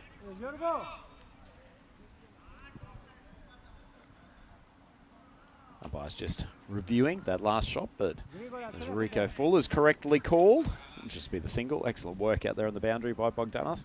Rico, I think Czechs probably a little bit the happier of the two teams at the moment. I think, yeah, without doubt, they've made a positive start. I mean, okay, they have lost that one wicket. Buyan went after basically 6 and out, but they've steadied it down here now. I think Sabun Davitya is out to show just why he is a very dangerous batter. And, well recognised in the Czech Republic as well. He's looking to put a big score on the board. As we go with Galanis now to come on to bowl. A little bit short, gets away with this and now taking it on. And they'll get there. I think they need to be targeted in the end. That the captain, Arun Ashokani, is running to. So a single off the first delivery of Georgios Galanis. And this could be interesting here now, because I don't think Davitya is going to hold back. He's going to go for it. Well, pushes that a little bit wide. Was Galanis pulling out the googly multiple times this over to Davitsi. See if you can convince him to try to swing you over long on or deep mid-wicket. Go across the face. It's not a bad ball. Scoops it up and it falls short of long off. Yeah, just look at the field here. So the field now will change slightly to the right-hander. But 3 men on the leg side, square leg, mid-wicket, long on. Charges. Ball goes up. I think Galanis, to his credit, has beaten him in flight there, but fortunately for Ashoka, he's got a pretty meaty bat, and the ball carries the boundary by about 10 metres. So Maximo. Yeah, I mean, he gets the batter to do what he wants, doesn't he? He wants him to come down, but he's looking for the miscue. But no such thing there from Arun. Hits it well. Clears the fielder. Great piece of bowling, sensational stuff from the young leg spinner. Previous ball beats Ashoka, but just gets taken over the boundary. This time around, he pushes it wider. Ashoka takes the same plan. Thick outside edge, well taken at third man, Rico. That is impressive stuff. He's very good bowling, yeah. I mean, we know that this young man, Georgios Galanis, he's impressed us several times when we've seen him. He's a thinker, isn't he? That's the thing about it. I mean, he was brave enough to bowl the ball before, which went for the 6. And this time he says, okay, I know you're using your feet. You use your feet to come out to the last one and hit me straight over the top. This time I'm going to go wider. And he's absolutely right. He banks on him to come down. He does come down. And then you can see Arun, he knows he's going to get beaten here. He has to try and get something on it. Gets a bit of bat on it. Finds the edge. Catch is taken. Really good work there from Greece all round. And a nice straightforward catch there taken by Mohamed Gul Nawaz as well. So they get the captain and they send him back. Now it's time to see what Sahil Grover can do. Yes, certainly is.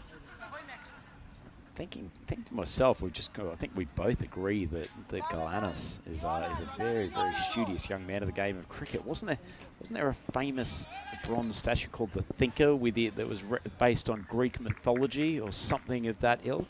Might have to do a bit of research during the innings break. Research time. Maybe we can create a nickname for him on that basis. But He's been very impressive in this tournament. I think he'd probably be leading the tournament in moral victories as well. He's had a bunch of balls that have just popped over the boundary where he's clearly outdone the batsman, but as it is, still got an important job to do here. 1 for 10 off the over so far. He's got 1 ball to go. Davizzi on strike. Short, but Davizzi just pokes it out to the offside. He'll take the single, so that's the end of the over, and the Czechs 67 for 2, halfway through.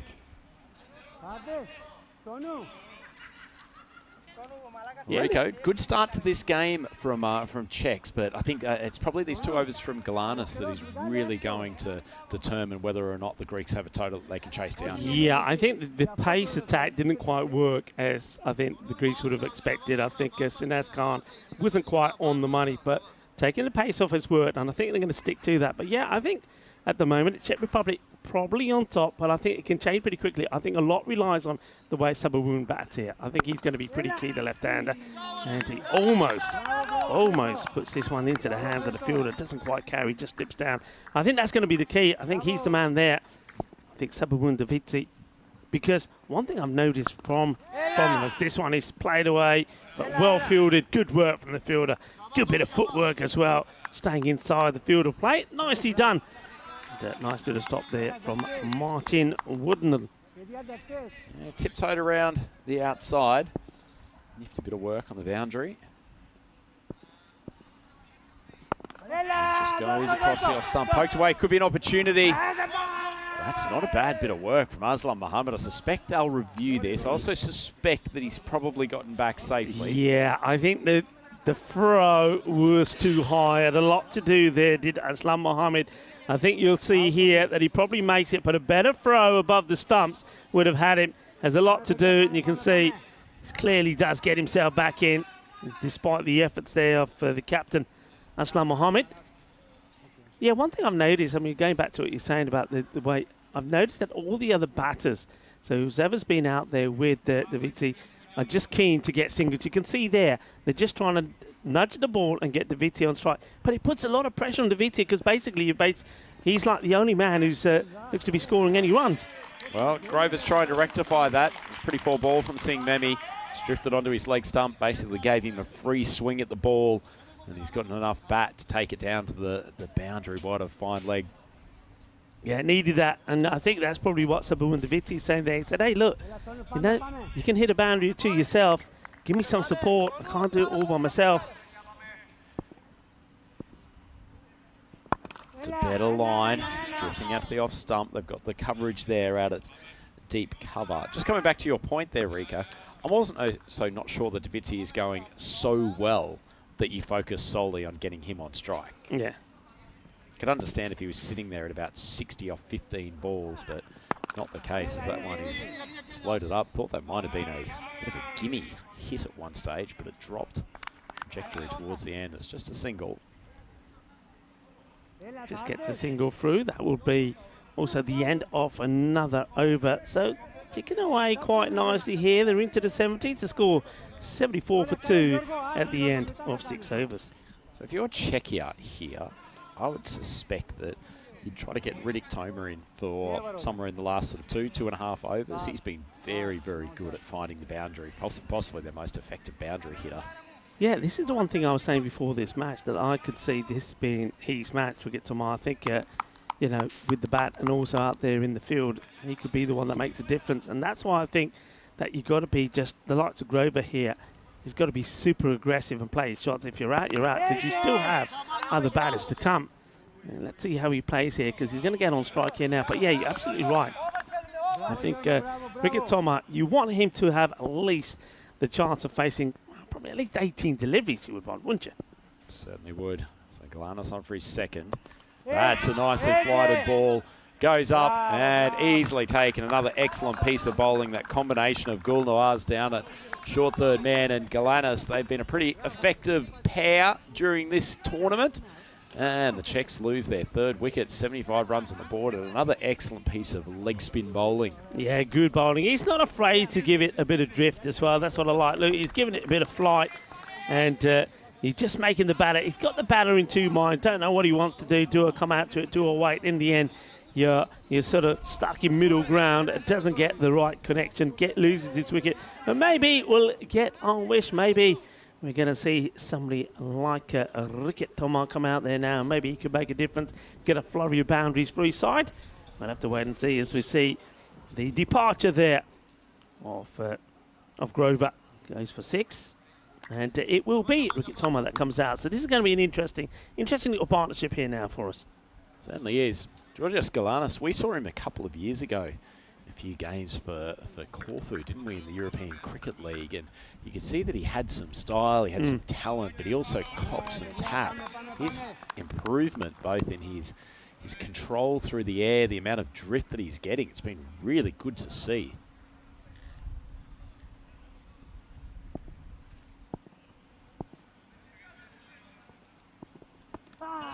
Well bowled delivery. Tomar tries to jump onto the back foot, but a little bit of pop off the pitch. It's well bowled again from Galanis.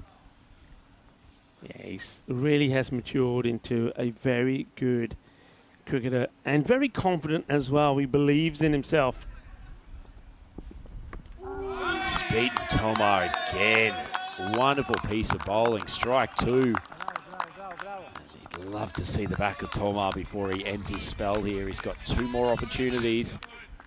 Just the sort of over that's keeping the Greeks in this game. Yeah, I wonder if Tomar is going to try and come down the track and go after him. No, he stays back. And it's going to be another dot. What a terrific over this is so far. Sensational from Galanis. There's only been the 1 single from it, and then we've seen basically 4 dots on the spin. One of those, of course, was the wicket of Grover. He deserves another wicket, the thinker. Come on, Georgios. Send us back with 1.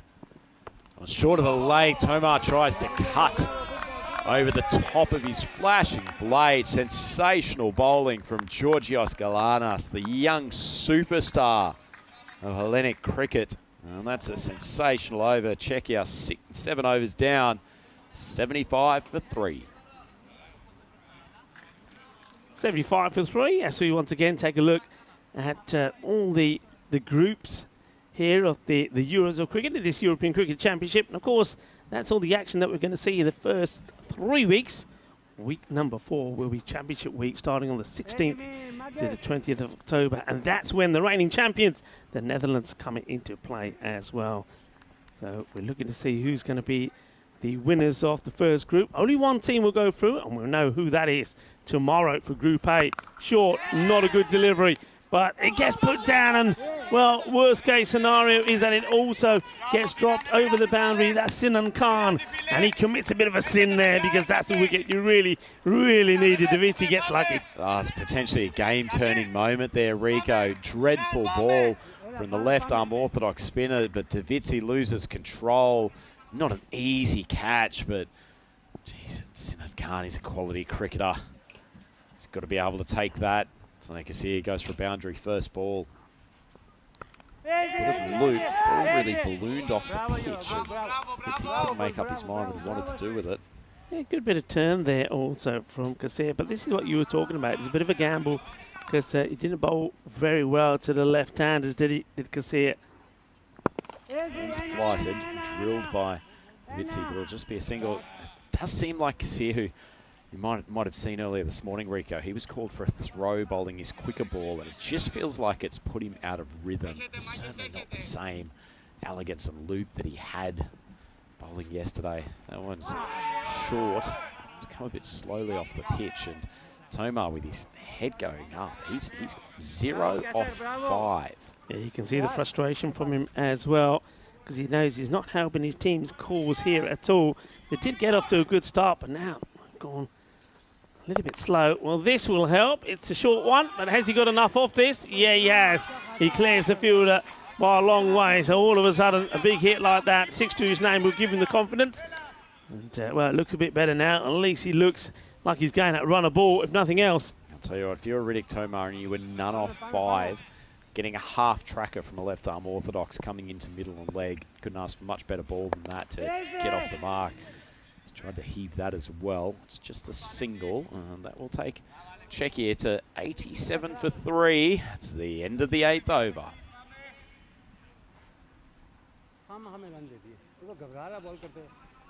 Yeah, 87 for 3 as we take a look at the Cardamom Oval, looking absolutely stunning. And Czech Republic, though, here, they've come a bit to a standstill. They've still got 12 deliveries here, but at one point they were looking to be around about 140 pace when it was 67 at the halfway point. Things have slowed down a bit. The Vitty is still there, but he needs to really dictate the strike, really, because Tomar, though we know he can hit the ball pretty well, has only found the boundary just once in the 7 balls that he's faced. So it's Asar Ahmed coming on with his very slow medium paces. Swung around, oh, Sinan Khan. He dropped 1 million over ago, and he has taken possibly the best catch this week. Diving forward, no more than an inch off the ground. What a sensational grab. Great catch. I mean, he makes amends, doesn't he? There was one earlier which was more straightforward that he put down, but this was just beautiful. When we saw it, then we right from the word go. It's all about getting himself in the right position. He sees it early, and he times the dive to perfection. What a great catch. Well, Riddick Tomar hasn't been timing the ball particularly well since he's been out there. Couldn't beat the fielder on that occasion, but Sinan Khan made good ground, 2 or 3 steps, and then the full frontal dive. Wonderful, wonderful fielding. They've been very impressive for the most part in the field, the Greek team. It's just been more their batting and occasionally some wayward bowling that has really stopped them from having greater success in this tournament. Well, now here's the man, Martin Wandel, that comes out. I suspect you've got a story about him, Rico. Wide ball here. Well, Vinny was telling us that he's somebody who didn't really start playing cricket till only a few years ago. And yet here he is playing in the national side. So what a moment it is for Martin. From memory, seeing some highlights from him. He played some cracking strokes in the ECS Prague event, didn't he? So that one's just lifted out to the leg side. It's going to be another catch. Well, unfortunately, we won't get to see too many of them from Wandel. He's another victim, and the super slow-mo bowling of Ahmed is producing the goods. 2 wickets in this over, and the Czechs now 88 for 5. Yeah, well, unfortunately, Martin Wandel is going to go without scoring. It's going to be a 2-ball duck for him. Well, I had heard rumours that Derek had made his way to the Cardamom Oval. I wonder if he has. Is there a Derek in the house? Is Derek still stuck in quarantine? Obviously still stuck in quarantine, so no Derek. So we're going to still be waiting to see Derek. Martin's going to have to go, and he's not going to be the first batter in the European Cricket Championship to get a duck. Well, to get the duck marching him off, I should say. Try to get an update from Derek as we go through the day's coverage. Ahmed floats that across off stump, and tell you what, Greece are turning the screws here, Rico. Halfway through this 9th over, the Czechs only on 88. Ahmed asking questions every delivery. That one, top edge, unfortunately beats the fielder at third man. Great work. That is sensational fielding to keep it within the boundary from Gul Nawaz. It does well, doesn't it? There's the desire, isn't it? The desire, the passion, the will. Makes the stop. Excellent piece of fielding. Sort of desperation that they need. Another one floated out to Vitsi, trying to create the pace. But he just swings hard, but with no impact. Yeah, I mean, it's quite extraordinary. Remember, they were 67 at the 5 over marks. They only scored 20 runs up until the end of the 8th. And, well, we say it all happens in the 9th, but not too much is happening in this 9th. Oh, it's a good shot from Davitsi. Talked about the fact that off Ahmed's bowling, you really have to make your own pace. Threw himself off balance the previous ball. That one, it goes for a Maximo. Great finish to the over. Czechia up to 95. 6 balls to go. Yeah, I mean, this is what I was saying earlier, that he's got to really manipulate the strike. He's got to stay in strike. He's the batter that can get them to a bigger score. And you can see what he can do when he gets on strike. The thing is, though, he hits that one for 6. Going into the last over, it's going to be off strike. 95 for 5 at the end of 9. sort of nicely set up. I think no matter what happens in this over, Greeks will give themselves a decent chance of chasing this target down, particularly if Amin Kassir can get going. The left-hander flashed a bunch of impressive boundaries. First game earlier today. A little bit of a search party going out for the ball. Sinan Khan, not much that he hasn't done today. He's been out and about trying to find the grizzly from that hill area. Little win prediction there. Greece 52% now. So remember the way it started. They were very much the underdog. So they put themselves probably in the driving seat here. But it all depends how this last over goes. That's a nicely fighted ball from Amin Kassir. Gets the shot just out of control. Almost turned into disaster in the outfield there. Yeah. I think Sinan Khan just lost his balance as he was coming in from the deep cover position. Yeah, you can see there was 3 men around this ball. They do get it in the air, but there was no real attempt to take 2 there. It's all about keeping Sabawun Davizia on strike. And he hits it pretty well here, and it will go all the way. Volley, Ginnasona, Shakalagya, and Sabawun Davizia. He brings up his half century, and he does it in 26 deliveries, 52 of 26. But he knows he's got to get a few more out of the middle here. 1 or 2 for 5. Still 4 balls to go in the innings. Short ball. Not sure that's the response. The last ball wasn't a bad one from Kassir. He just got hit. But that's too easy for Davizzi. He loves that space backward of point. Yeah, you can see what Kassir tried to do here. He saw Davizzi move early, and he thought, okay, I'm going to fly it shorter down the offside. But the problem was it was too short. Davizzi was able to recover, get back on his feet, and he forces this over the boundary in the offside. And now a bit of an edge here. The chase is on. They're going to try and go for 2, I'm pretty sure. They're coming back. In comes the throw. And, well, I think this could, well, it's a direct hit. Now, the question is he out or not? I reckon he might be out. I don't know if I saw the bat down, you know. So they're saying that he's out. We'll have to wait and see. Let's see what happens here. Everybody's looking at each other. But let's have a look at the end that Davizia is running to the keeper's end. I don't know if he has his bat down here or not. Well, there's where so he was holding his ground to let Davizia come. So that there is not out. And then, of course, Davizia then comes in. So I reckon he's okay. Yeah, I agree. That is actually sensational running from Afridi. He knew his only job was to make sure that Davizzi got back on strike, held his ground until the moment the bails were off, and then immediately scampered up the other end. Sensational running from Afridi. Yeah, and he timed it right. The only thing I was wondering is whether Afridi left his ground before Sabawun Davizzi got there, and he didn't. He held the grounds perfectly. So I don't, this is for me not out, because he stays in, and when the ball hits the stumps, he then leaves and allows Davizia to come in. So it can't be out. Absolutely. I love this, Rico. I mean, what's this? This is niche stuff, but fantastic work from Afridi.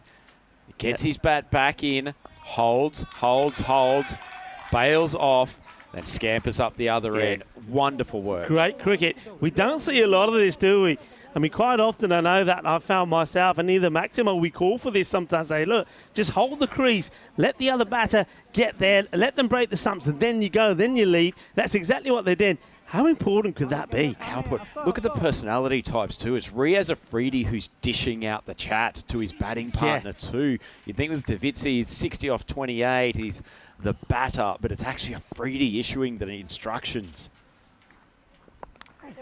And he's going to hit another boundary. Well, compounding the value of the excellent work between the wickets from Afridi. Davizzi's taken advantage. Kassir's drifted onto his pads, hoiks it away for a 4. That's a great result, and Czechia is taking full toll in this final over. A ball to go. We'll be looking to send this to the boundary. So, and just that bit of play, how important that bit of play was. I mean, more on that in a moment, as this one can hit well. He should be out here, and he will be. So he's not able to send this one to the boundary. But still, that little bit of play, it brings that 4 runs there. Also the extra run that he got, so 5 runs. So if if 5 runs decides this contest, you'd go back to that bit of play there from Afridi and see how important it is. But the innings is over. It finished with 114 for 6. I think Greece, they've done really well. They really came back into this with some good slow bowling. The only problem was there, I think, Amin Kassir, once again, just had a few issues with his own line. But the other bowlers, the likes of Galanis and also the likes of Singh, bowled really well, and Ahmed as well. I'd say nothing away from us as Ahmed's bowling as well. So the slow bowling work, it was only there. Problems that Amin had himself, Amin Kassir, just couldn't quite get it right. But this was the start that we saw, and it was a blistering one, wasn't it? Certainly was. Well, the top order of Davitsi, Buyan and Ashoka, and they all went hard at the ball, but some early wickets, in particular some excellent bowling from Greece Lightning. Sinan Khan, he's been a revelation with the ball in this tournament, but there was plenty of good striking as well. Georgios Galanis having one just slip through his fingertips there, but he played a more important role with the ball later in the tournament and later in the game. But it was Sabun Davitsi. He was the superstar with the bat in this contest. He ended up 64 off 30, 4 fours and 6 sixes in his innings. But bowling once again, the thinker, Georgios Galanis. How often have we seen that in this tournament? Him just getting a bit of jump off the pitch, a little bit of drift, confusing the batter with their line, and an edge down to Gul Nawaz, who's shown a safe pair of hands in that all-important third man position. He was in the game again, so relaxed, so comfortable, the experienced customer. And they were really enjoying things at that time. Greece, this might have been the turning point though. As much as Sinan Khan has been a star with the ball, he dropped Davitsi when there were still 3 overs remaining in the innings. And if Greece lose this game, they may look back on that moment.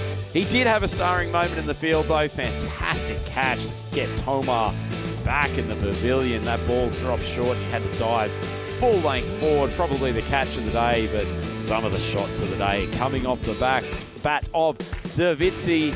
The left-hander showing he's got timing, he's got power, and he's got some class as he accessed all areas of the field. This was a wonderful bit of running from Riaz Afridi too, as we talk through the technicalities of that, holding his ground, making sure his partner, who's the primary batting option, gets back into crease. And that directly led to a boundary off the second last ball of the innings, before Davitsi holed out and was the final man dismissed off the last ball of the innings. But in the end, that's probably a pretty reasonable score for the Czechs, getting up to 114 for 6 off their 10 overs. 2 catches to Gul Nawaz, that combo of he and Galanis. It's almost Marsh and Lilly from the old days. Davitsi top scoring up the top with 64 off 30, and Arun Ashokan 22 off 12, coming at number 3, the captain with his better batting efforts in the tournament. Some contributions from the lower order as well. As far as the bowling goes for Greece, once again, Georgios Galanis, the thinker. He was the leading light, 2 for 12. His second over in particular was exceptional. Unfortunately, his spin twin, Amin Kassir, left arm orthodox, he's still struggling a touch with his line and length. Shout out to for Azra Ahmed, who bowled a couple of good overs as well, taking 2 for 26. So that leaves Czechia 114 for 6, so Greece need 115 runs. We come back for the second innings in order to try to keep their tournament alive and book a place in finals day tomorrow. So middle of the game here, we're in match 8 of Group A at the European Cricket Championship. It's Andrew Ryan here with Rico Full on the European Cricket Network. We'll be back here in a matter of moments for the chase. Please join us then.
The European Cricket Championship is proudly brought to you by Dream11, HCL Software, Junta de Andalucía, and Stake.com, and the official charity partner, Share the Meal, by the United Nations World Food Programme.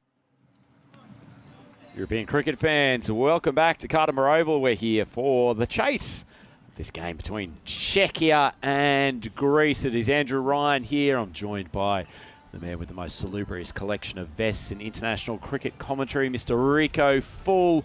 We've got quite an exciting contest here between the Czechs and the Greeks. The Czechs probably getting away to a slightly higher score than the Greece team may have wanted at one stage. Certainly the drop of Sabaun Davitsi when he was on 33 may cost them, because he ended up putting on a further 31 runs after that stage. Top score with 64 off 30, helping Czechia to a total of 114 for 6. And Rico, the Greeks will have to get off to a good start here.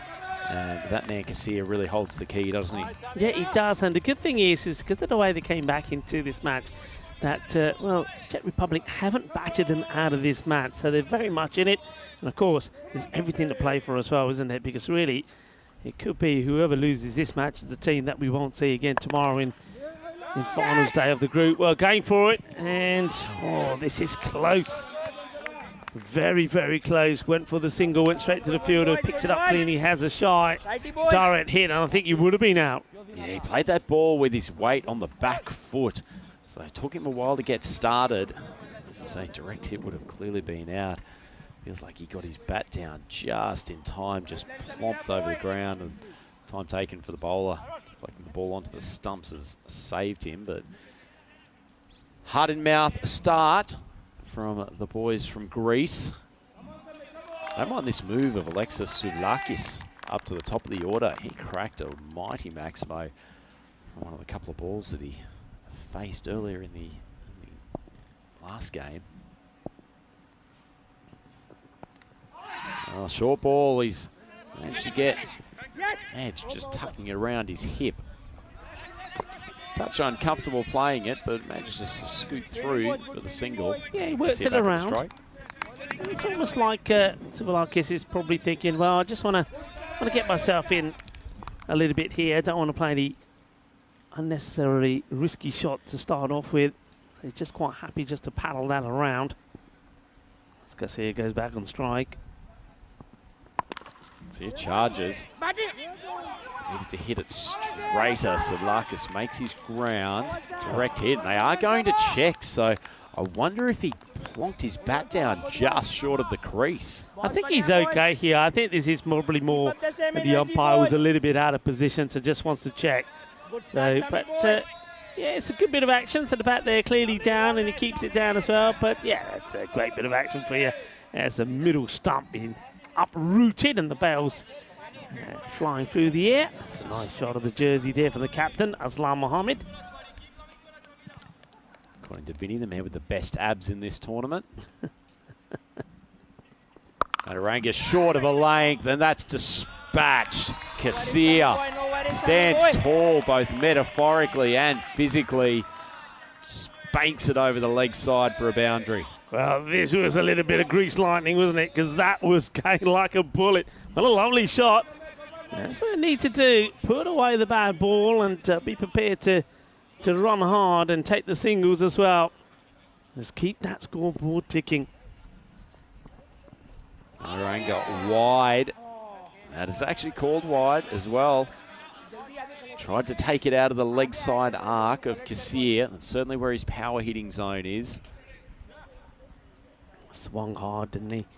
And you can see that as a result of that swinging, some adjustments being made to the field by the captain, Aruna Shakan. He's making the third man go just a little bit finer and back on the boundary. That's Riaz Afridi. Kasia launches into it again. It's gone high off the bat. Almost like a 9-iron, just dropping before the boundary. Umpires have signalled 4. Fielders He touched it as it's gone over the boundary line. So handy boundary. He's chased hard, isn't he? I mean, he's absolutely clubbed this Captain Caveman style, hasn't he? And he's just tries to get the head onto it, but by the time he's already stepped over the line, it was always going to be 4. Well, that one's Hit him on the inside pad. No real appeal. It's probably go down leg side either way. So, bright start from the Greeks.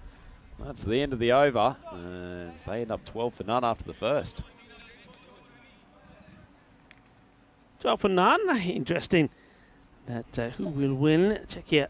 57% now to 43. So, I suppose the computer is pipping the Czech Republic to get a few early wickets here and start to put the Greek batters under pressure. I know we've got the supercomputer doing the win probability, but I've always been a great reliant on the instinct of the Rico Full golden ball tingle. May get an update on that as we go throughout the day as Jan comes on to bowl the second over and pushes it wide. I'm the skipper of the Czechs. I actually don't mind that. I'd much rather than push it wide across the face of Garcia rather than dropping onto his hips. Yeah, absolutely. I think you've got to have a plan. And when you look at this field, you can see what the field has been set for. Well, if you can't set a field for that, it's probably not a bad ball from Bullion in terms of that tactic of keeping it wide of off stump. Garcia, a couple of steps down the wicket, but an inside edge, and it just beats the keeper, Devendra Singh. Yeah, I mean, he's very, very lucky, isn't he? Hay mucho suerte ahí por Garcia, because that one quite easily could have been shattering his own stumps, but he goes for 4, and you're right, you can't set a field for that, but the bowlers very much trying to bowl to this field. I mean, look at the field on the offside is a ring of players. Omar was almost into his hitting zone. He's actually got better contact than I thought he had. Bit of a double act in the field, but it's more of a comedy act as the throw from Martin Warndall out there. He made a good stop. He actually showed some pace to get around, but unfortunately the flick to his fielding partner went astray. Yes, team fielding failure is a great stop, you're right, but just he thinks the fielder's a little bit taller than what he actually is. Bullion gets charged, and we saw this plenty of times in game 1 today from Garcia.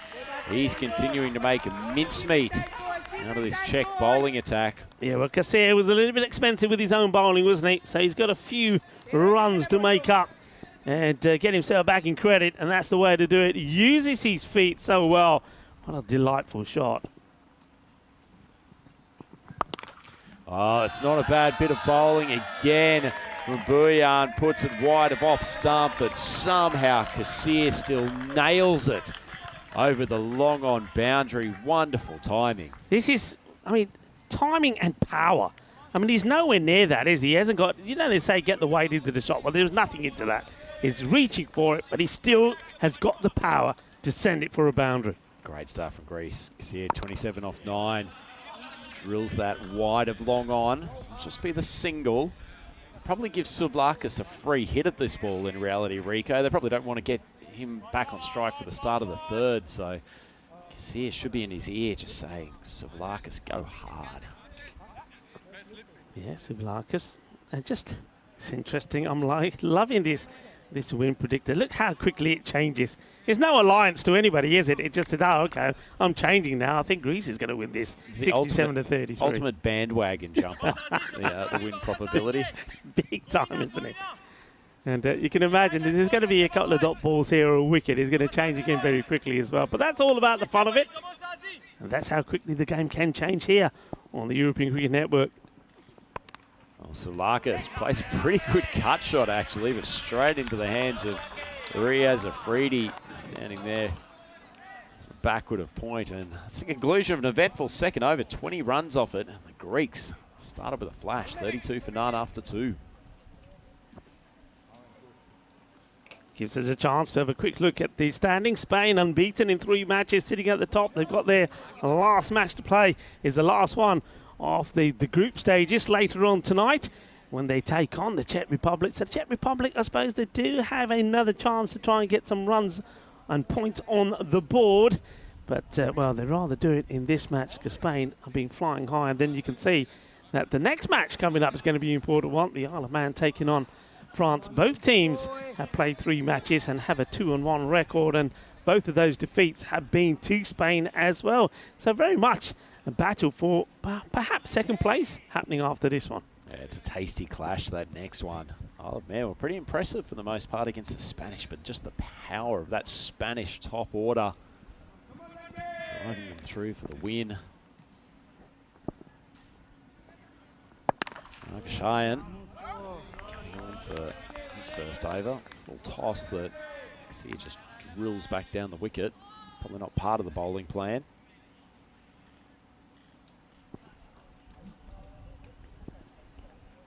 To see spin used at the top of the order. We know that Kassir likes to use his feet. I suspect he'll be charging down, which may bring in an opportunity for Margashayam. Wow, and instead he puts it straight into the block hole, and it's drilled wide of long on, but far over the boundary. Maximo for Kassir. Just interested to see what happened with the ball retriever here. Looked like he was getting ready for a catch, and then I think he slips over, and that was well seen by, of course, everybody up there in the fan zone. They all went, oh, unlucky, but a great shot. It's a better bit of bowling from Margashayam. Spotted Kassir hurtling his way down the track. Just drags it for a single. Poor Savlakis can't get near the strike at the moment. He's only faced 2 balls in the first 2.5 overs. Yeah, and how unlucky was he with the last one he faced? He timed the ball beautifully. Thought he was going to get a boundary, but he put it straight to the backward points hand. So you can see that they believe that's where he's going to target his shot, so they're strengthening that side. Oh, the Jet Republic. His job now is probably to get a single and see if he can give Kassir the last 2 balls of the power play. Margashayam making him wait. Wide off stump. A little bit of spin, but Savlakis does his job. Chance to run through for the second. I'm not sure that's the optimal result for the Greeks. As much as a sloppy bit of fielding, Kassir on strike for the last 2 balls of the power play was probably the better result. Yeah, it's a very wild throw, wasn't it? And allowed the batters to take quite an easy 2. I think they'll take whatever they can get here at the moment. I mean, that rate has been taken to around about 10. It's just over 10 at the moment. They're quite happy with it there. They won't want to see it going climbing anymore. Well, Savlakis, he stepped down the wicket. Unfortunately, he's just popped up a catch, and that will be the end of his long stay at the crease, but not facing too many balls. He goes for 3 off 4, and wicket for the off-spin of Venkatesh Margashayam, and Greece lose their first. They're 41 for 1. Yeah, Margashayam, Venkatesh, he makes a habit of picking up wickets, doesn't he? And we know not that long ago that he was taking a 5-wicket haul, including a hat-trick, so he is a wicket taker, and he breaks his partnership. Though the wicket I think they want to see the back of is Amin Kassir, who's hitting the ball very nicely at the moment. He's 35 unbeaten off 13 deliveries. So Alexis Savlakis will have to depart. But it's all about keeping partnerships going and staying out there with Amin Kassir. He's the key performer at the moment.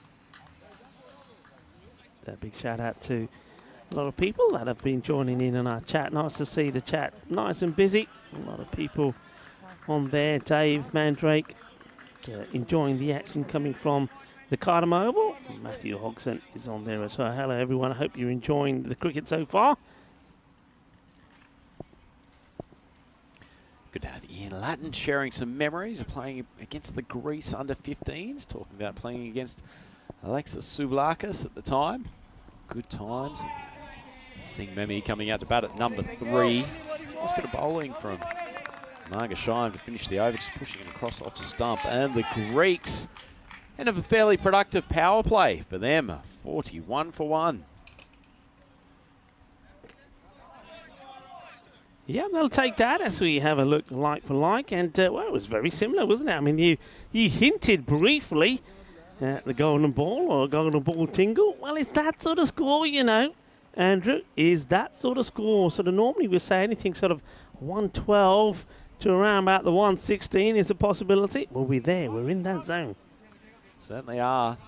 Possibly a bit of a make or break over here with one of my favourites in the Czech team, Riaz Afridi, the Bruno speedster. Certainly brings a lot of action, loves to dig it in short. So sometimes goes for a few runs. It's a gutsy call from the Czech skipper. I like it. It's attacking, it's purposeful. Kassir, 35 off 13. Holds the key to this Greek victory.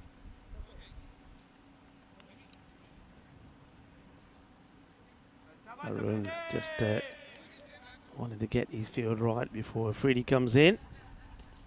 And, once again, getting plenty of bodies out on the offside to the left-hander. So Afridi being told by the captain where he wants this ball to be. Oh, true Riaz Afridi style. It's straight at the head, but that's why he can go for some runs. Top edge flying over the keeper's head, over the boundary, and to be honest, not too far away from our commentary box, Rico. Not too far away. Well, if you're going to swing, swing hard, and that's exactly what Kassir does. He throws everything at this, gets the edge, and it sails over for a big six. Actually wasn't too bad a ball from Afridi. It was pinned towards his skull. Kassir probably partially playing a shot, partially taking evasive action. Just manages to get enough bat on it, so he races along to 41 off 14. Oh, Riaz Afridi, he's not changing plans, and Kassir says, I can take your leg side as well. It's a pretty good shot. It's economy of foot movement, but he timed it well. It's a delightful shot. I mean, I have to say. I mean, he was cracking, wasn't he? In the match earlier when Greece made 102 for 7 against France. They lost that match by 6 wickets, but I mean, Kassir 48 of 17, so he doesn't hang around, and he's on the same sort of speed this time round. Dead ball called, too much talking, I think, happening. And was the Bales? No, the Bales came off there with the win as well. But yeah, hitting the ball really well. Have to say though, Rhino, it's not the best bit of bowling from Afridi. When you see the field that's been set, I mean, it's not been set for him banging in the ball, has it? Yeah, no, not at all, which is either Riaz Afridi not doing what his captains told him to do, or not good captaincy from Ashoka. We'll soon see.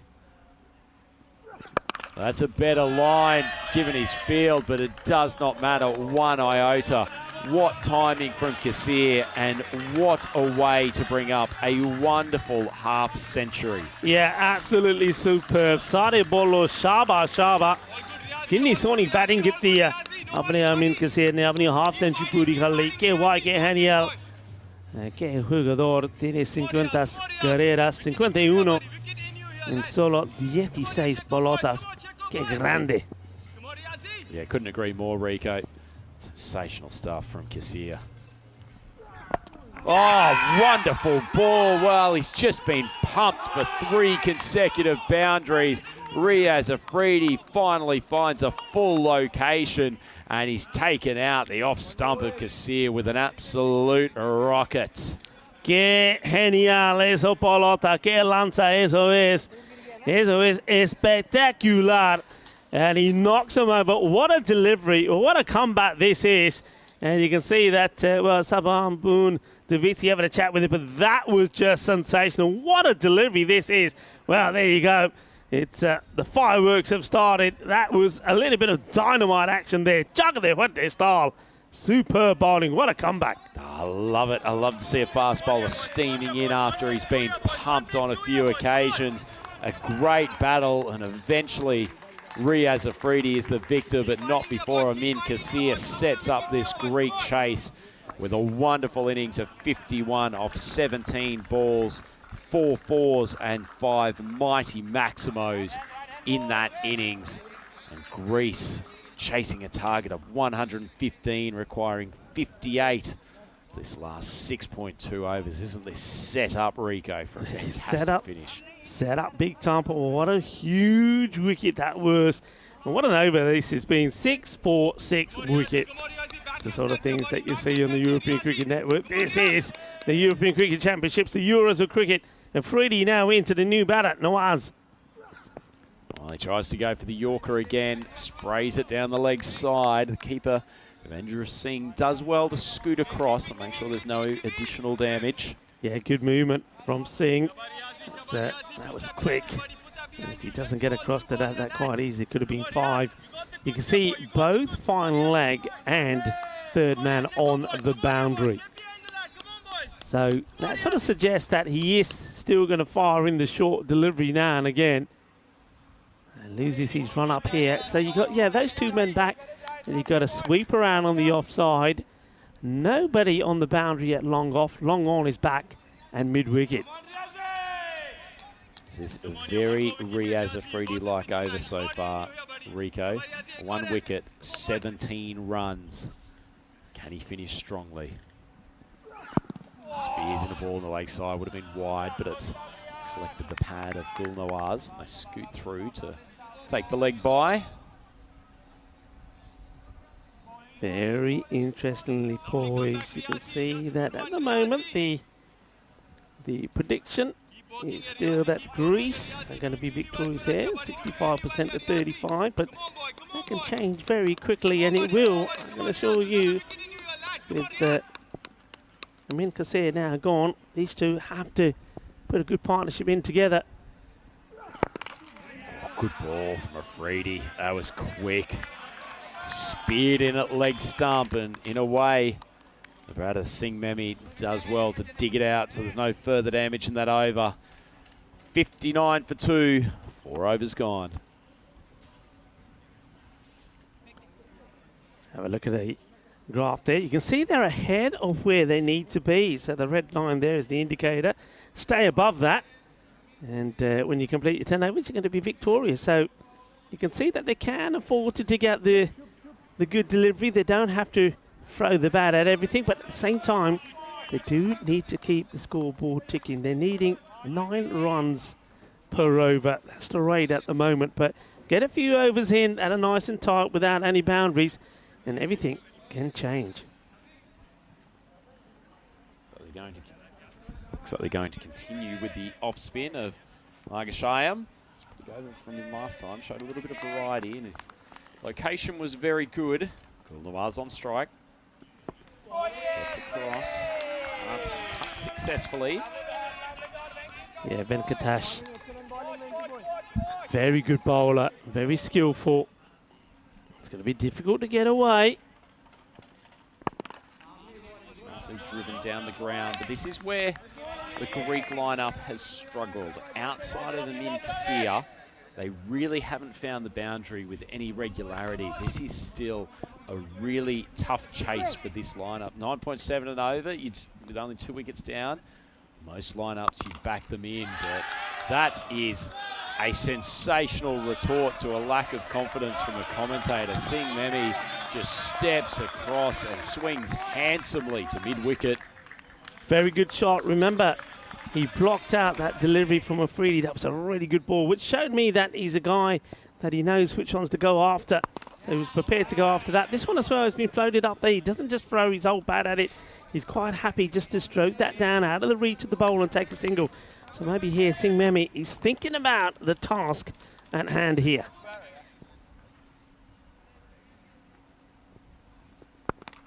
Shine cuts nicely. Found the gap. It's a nice bit of fielding once again from Wandle. Showing some good speed to get around to point boundary. They managed to scoot through for 2. Good running from these two. Yeah, good cricket all round. This is a nice stop. Slides in, makes a stop, makes sure that no contact made with the rope, and lays it on for the fielder. She gets thrown in. Release the arms from Gul Nawaz, but he can only just drill it stat down the ground, and that's halfway through the innings, Rico. Greece 70 for 2, still needing another 45 for victory. Yeah, they just got to keep on going, just got to keep plucking away and getting the runs on the board. Hey, I want to ask you a question. Have you had a chance to have a go at the old golden arm that's been set up there as part of the Share the Meal program? I haven't yet. I'm seriously just waiting for obviously the top speed to be created. Had Jay Sid from our Blue Crew, who plays with me at Cosnay, tell me his speed earlier today. Oh, what was his speed? I think it was something around 111, although without the stumps in place. Is that more than Vinny? Because I think Vinny was having it. Vinny, of course, Vinny had a few goes, I think, yesterday. And he was saying, nah, it's not right. I'm normally quicker than that. Anyway, that's all part of our new sort of partnership here with the United Nations. I mean, the World United Food Nations Program. very keen on developing golden arms as part of their projects, but there's some more serious stuff happening too. Yeah, there is. There is indeed. Of course, it's all part of Share the Meal. You'll see that the QR code will come up sometimes on the screen, and you can go onto our website as well, theeuropeancricket.com, and it's all part of us in this partnership with the United Nations, the World Food Programme, doing our bit to try and help the millions of people around the world that go days without a meal. So as little as 70 cents can give a meal to a person. So do your bit, and of course here on the European Cricket Network, we're proud to be part of this program. And here at the ground, you can take part in it's called the Golden Arm. You can go along and you can have a free throws, I think, for a small fee, and see if you can get your speed right up there, right at the top there. So do your bit, and it's always nice to be doing something to help the people in need. Certainly not, knowing how fast you used to bowl in your primary go, Yeah. I suspect that you would have had the platinum arm, not even the golden arm, but something advanced over that. Yeah, well, in those days, the old speed gun didn't really exist, did it? But yeah, you know, I might have a go there. Loosen the shoulder up first, I think. Don't want to pull my arm out. Maybe you and I could do a 45-minute warm-up together I just to make sure that we don't pull something out of the I think we're going to have to do something. So yeah, it's great. We can all make a difference. And if you can, this one's just been sliced away. It doesn't quite get the middle. So yeah, if you can, and please participate in whichever way that you're able to. Well, we're talking about the physical view there, Rico. I want to go back to the instinctual and do a golden ball tingle check for you. Mm-hmm. Because we've got the Greeks at 69% chance of chasing this down. I'm not sure I'm that confident. So that one comes inside the wide line. Nice piece of bowling from Davizzi. Yeah, I mean, if that's me, if I'm setting up those percentages, I'm sort of like 58 to 42. I'm sort of, I think it could go either way here. I'm down to 56-44 now. Okay, are you now? Yep. Okay. Davizzi, good ball, just jamming it in. Looks like it kicked back off the deck. It's just every dot ball here is making things more difficult for Greece. They're not quite, a little bit off 2 runs a ball at the moment, but if they don't start scoring, that's what it will get to very, very quickly. Gulnoaz needs to find a boundary. And he does! What a strike! Davizzi drops one short. He hasn't quite got the pace of an Afridi, and Gulnoaz launches it. That is a thunderbolt, isn't it? What a hit this is. It's a blast. Boom. Shakalagya. That goes all the way. Kinna Sona. Lovely shot. And that's what they need, though, isn't it? One of those and over, and they keep taking the singles. You're in the game. Davizzi wide of off stump. That's wonderfully struck. Well, we said they needed a boundary. Gulnoaz has responded with 2 of them to conclude the 6th over. It's a great finish for Greece. 82 for 2, 4 overs to go. What a cracking shot that was. अपने field ने काफी कोशिश तो कितनी dive भी मारी बच्चों का लग गया. And you can see here a good partnership developing here by Amritpreet Singh, Memi, and Mohamed Gulnoaz. That was a lovely shot. 2 great shots, just showing that he can play to all parts of the park. Yeah, beautifully timed, both of them too. They weren't rank slogs, just well-struck shots. And we've seen Warnell do some good work out there on the cover boundary, but even with his movement, couldn't get across. This now becomes a huge over in the context of this game. Greece need 33 for 24. Big one can really set up the victory. So shot smacked again. That's consecutive boundaries in the cover region. Seeing Memi taking the lead from his experienced partner, absolutely cracks it for 4. अरे वाह, कितना सोना shot मारे अमरीत सिंह ने. मेरे ख्याल इन्हें 2-3 परोंडे खाते होने यार. There's certainly some Paronda power in there. Wow, some cracking shots here. Oh, that one's popped up. Should be a catch. Fielder coming in. Thought he'd misjudged it, but does well in the end. Seeing Memi trying to repeat the dose with another boundary, and Madaranga gets a much-needed wicket. The Greeks lose their 3rd, 86 runs on the board. Yeah, that wicket comes at a bad time, just when it looked like they were running away with it after some good strikes from both these batters. Singh just doesn't get this right, does he? Doesn't hit the middle, hits the top end of the bat. Very fine catch taken there. And he does lose it for a moment, but he picks it up. And then you can see the delight. That's an important one. Very important match this is. Remember, both these two teams have not got any points on the board. And the team that wins this one could be the one that will see tomorrow. The team that loses out, it may be adios. Yeah, we'll come back to that catch in a moment, Rico. As Mataranga pulls out of his run-up. So, man taking that catch, Sabu and Davitsi, he was the top scorer in the first innings, and it wasn't far from this point that he was dropped with a few overs to go when he was batting. As that is cracked and Warnell can't get around. So Sinan Khan, the man who actually dropped Davitsi in the first innings, comes out and thrashes his first ball through covers. We've seen some delightful shots in this part of the ground, haven't we? I mean, we're used to seeing a lot down the ground on the leg side, but there's been some super hits out on the offside. Beautiful stroke. Mataranga puts that on a decent length. It's a pretty good shot from Sinan Khan, taking a ball that was rising and hitting it straight. Mataranga almost has his head taken off by the throw, but keep it to 1. 24 of 20 deliveries. That's the equation here. They need wickets here to the Czech Republic. They need wickets.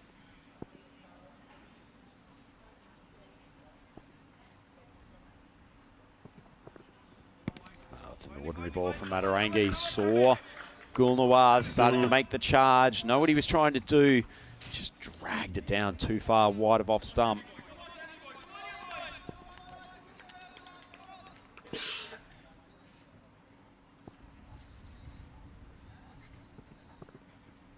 Wide of off stump again, the late swing. Once again, his plan is not wrong, I don't think. Although they haven't got a huge amount of protection. He's going to be bowling wide of off stump and swinging the ball away. He's got to have someone at deep cover, not just, deep point. Yeah. Not just deep extra cover. Good call from you. Just having a look at this field. For this line, it doesn't look right. And just quite happy just to get bat on ball. That's all they have to do really here, don't they?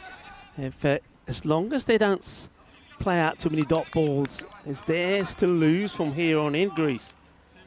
Huge match this in the contents of survival. In the contents of which one of these two teams we'll see tomorrow in finals day for Group A. Mataranga gets charged. The ball's in the air, but it's carrying a decent way. I think it might have actually hit one of the light towers on the way across.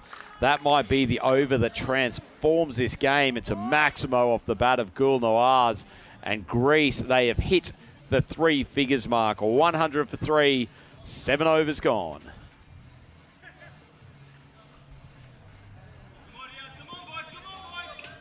Yeah, lovely shot. And like I say, as long as you keep hitting one of those in every over, you're going to be victorious at the end of it. So Greece is the word at the moment, isn't it?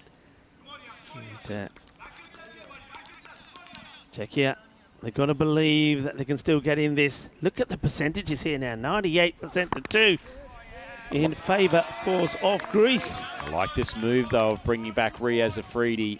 It's really not about runs at this point for the Czechs. They need to blast through a couple of wickets. Yeah. There's one man in this team who can do it. It's the fiery paceman. Yeah, of course, don't forget that superb Yorker that he bowled to get rid of Amin Kassir. If he can find that line again. I mean, a couple of wickets here. They're back in this match, you know. Never mind what those percentages say. A couple of wickets. Thrashed a point. Scampered through for the single. Oh, well. I mean, there was backing up here. You can see that Afridi sticks a hand out to stop this. There's plenty of players backing it up. But they take the single, so that's important. I mean, even if Afridi, even if they're just going to get 3 or 4 runs off this over, you'll take that, as long as you don't lose a wicket. Supercomputer saying Greece is at 97%. Not sure the boys from the Hellenic Federation are quite that confident yet. Afridi steaming in. Short ball, pulled off the hip. Magical shot. Khan's playing a ripper of a little innings here. He moves to 17 off 4. Greece needing 8 of 15 are in complete control, Rico. Sinan Khan, what a shot. You're the one of the one. You're the one of one. Ooh, ooh, ooh. That's what they're singing up there at the moment because he's turning on the style. And now, well, you can see the equation. They are just 2 hits away from a famous victory. Certainly are, and a great Greece movie. Magic reference from Rico Full. Under pressure in the commentary box, but he still delivers, as is this man out on the ground, Sinan Khan, Greece Lightning himself. Good ball from Afridi, just punched out, no run. Yeah, it's well played. I mean, it just goes to show you, when you see batters, play the sort of shots that he's played, and then good ball, you play it on respect. You've got to know the match situation. There's no point just swinging your bat at this and getting castled. He blocks it out. He knows the match situation, doesn't want to put his team under any pressure. It's going to be wild celebrations by Greece here. You can just feel it.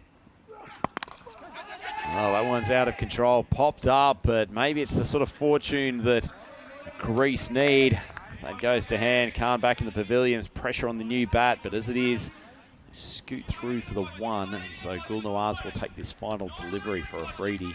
Nawaz, he's batted well himself, wasn't he? He's held his own when he was under a little bit of pressure, and that rate was just starting to come up. He came up with 2 boundaries, a 6 and a 4. So he can handle himself. And of course, that was the hook shot and the shot through the covers. It's nicely timed. Fielder there at backward point, so they'll just take the single. So that brings Gul Nawaz back on strike. So 2 overs to go in this one. Greece 109 for 3.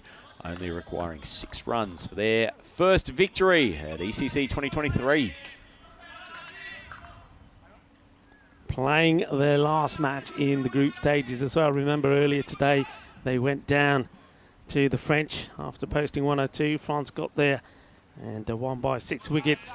So they needed something from this one. If they didn't get a win here, then really they probably would have been down and out, knowing that the Czech Republic do have one more match. But with the Czech Republic, if this doesn't go their way, then that match against Spain, the last one of the group stages later tonight, that is going to be so critical. Gul Nawaz on strike. Bjorn coming on to bowl. Lovely flick off the legs for 4. And that's basically the Greeks saying checkmate to their opponents. It's almost impossible to see them losing from here. What a lovely cricket shot, just clears the front leg. Only misses being Maximo by probably a matter of a couple of feet. Yeah, important shot. And I think the other thing is it's important to finish this as quick as they can, because net run rate could be what it all comes down to between them and the Czech Republic. That one gets played out, and this will tie the scores. So 114 apiece. So Greece looking to win their first match in a European Cricket Championship. What an important one it could turn out to be. Look at the team, ready to go ballistic, and what an unfortunate way to cap off a famous victory by the Greek national team. They have won their first contest here at European Cricket Championship 2023. What a magnificent win from this plucky outfit, who have tried relentlessly throughout the rest of the group stage and have come up with what is a much deserved win here, Rico. Yeah, I mean, I'm very pleased for them. I think they're a team that have always tried. I mean, sometimes they come across opponents that have, undoubtedly been better than them. They've been outclassed in some of their matches, but they've always given 100%. They've been gutsy. They fought hard. We saw them do that even against Spain yesterday when they only put 70 runs on the board. And it is that will and that desire that's got them the victory here. So well done to Greece. They get the win. They get the points on the board. So now all the pressure will be on the Czech Republic. Yeah, certainly will be. Great moments between the players there, congratulating each other after what was really good contest. And we talked so much about Amin Kassir and his importance with the bat at the top of the innings, and didn't he deliver 51 of 17 with 4 fours and 5 Maximos. Some of them some brutal strikes over the top, and it really was the innings that set the platform. A couple of shots like that, Rico, where he just seemed completely out of position, but still cracks it over the boundary. The power that he hit the ball at was quite amazing, actually. And what a fantastic day that he's had. 48, of course, he scored earlier. And then he went on and scored a half century here today as well. It was quite outstanding. And while he was out there, you thought that they were going to finish it quickly. I mean, look at these hits. They were absolutely huge. But, well, funny things happened.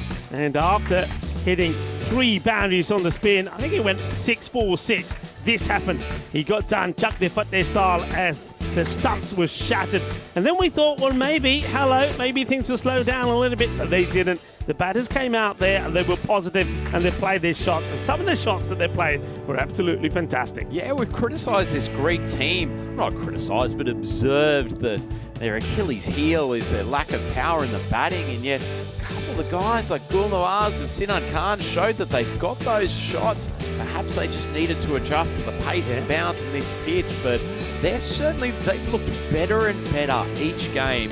I think if Amin Kassir can rediscover his form with the bowling, they could be primed for an upset on finals day tomorrow. Yeah, I couldn't agree with you more. I think you took the words out of my mouth. They've got better each time. We've seen them. Their batting has developed. I mean, you mentioned the likes of Nawaz there, but Singh Memi as well has found his form. Amin Kassir at the top of the order. We know that he can hit the ball very well. And one guy that we haven't talked much about is their captain, Aslam Mohammed. Hasn't really found his form with the bat, and that's why I think you've seen him push himself lower down the order. But that guy, he can bat as well. So yeah, they could be the dark horses, you never know. But the thing is, the question here at the moment is, what are the Czech Republic now going to do? Of course, all eyes will be on the table. They'll be looking at the net run rate between the Greek side and the Czech Republic, because if the Czech Republic can get a victory against Spain later on, who knows, they could find themselves in finals day for the group tomorrow, and it could be that Greece are the ones that get knocked out. Yeah, certainly the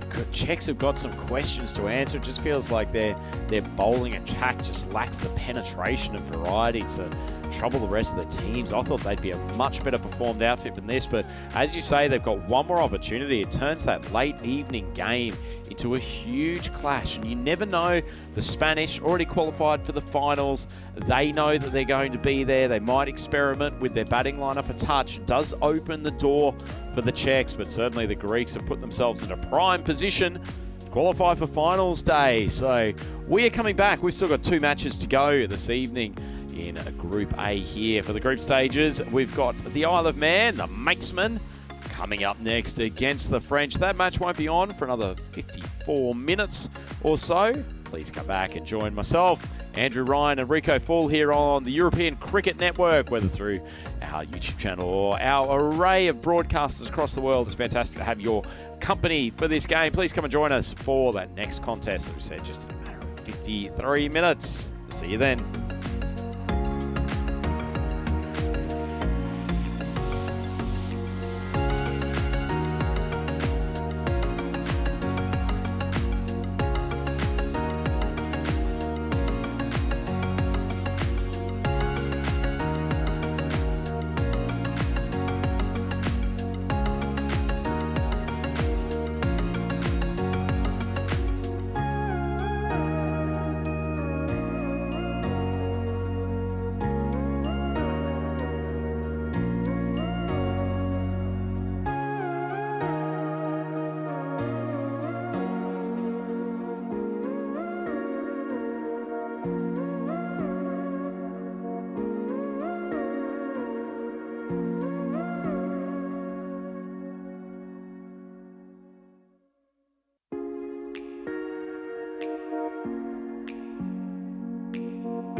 The European Cricket Championship is proudly brought to you by Dream11, HCL Software, Junta de Andalucía, and Stake.com, and the official charity partner, Share the Meal by the United Nations World Food Programme.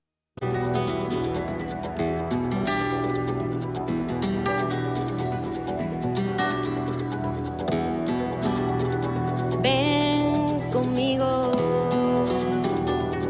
a cruzar su calle, a vivir su ambiente. Ven conmigo a vivir la vida intensamente. Conmigo ven, conmigo ven.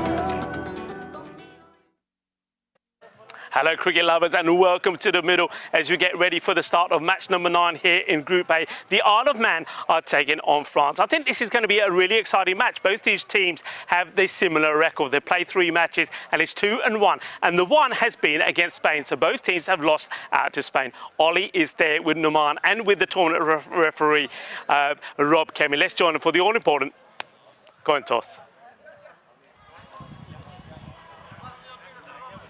Yoko. Yeah, European cricket. Do it. We'll have a bat, please.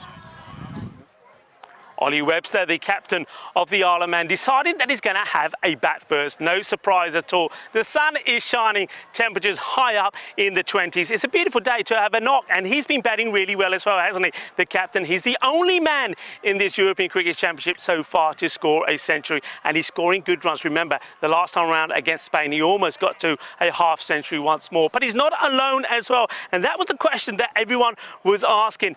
We know that Ollie Webster is scoring good runs, but who else can perform for the Isle of Man? Well, we got our answers in the last few times that we've seen him. Christian has been very good with the bat as well, so look out for him. And also look out for Knights as well. Knights was batting really well as well. So we've got batters there that can bat well. One person to watch out for is Hartman behind the stumps. He was absolutely fantastic. What about France? France, they had a good start to the day, didn't they? They got a win earlier on against Greece. And it's nice to see that they're finding their form as well. Last time we saw France, they weren't clicking with the bat. This time around, though, they're scoring plenty of runs. Zara Shea was in good form. I'm expecting to see someone like Umar Bashir come back in form. Remember, he got a first baller in that win over Greece. I think he's going to be in form again. With the ball, watch out for Rolatullah Manga. This guy is bowling with some real pace here at the moment. I think we're going to have a really exciting match. This could be the battle of which team finishes second. I know one man that's really looking forward to this. This is Rhino.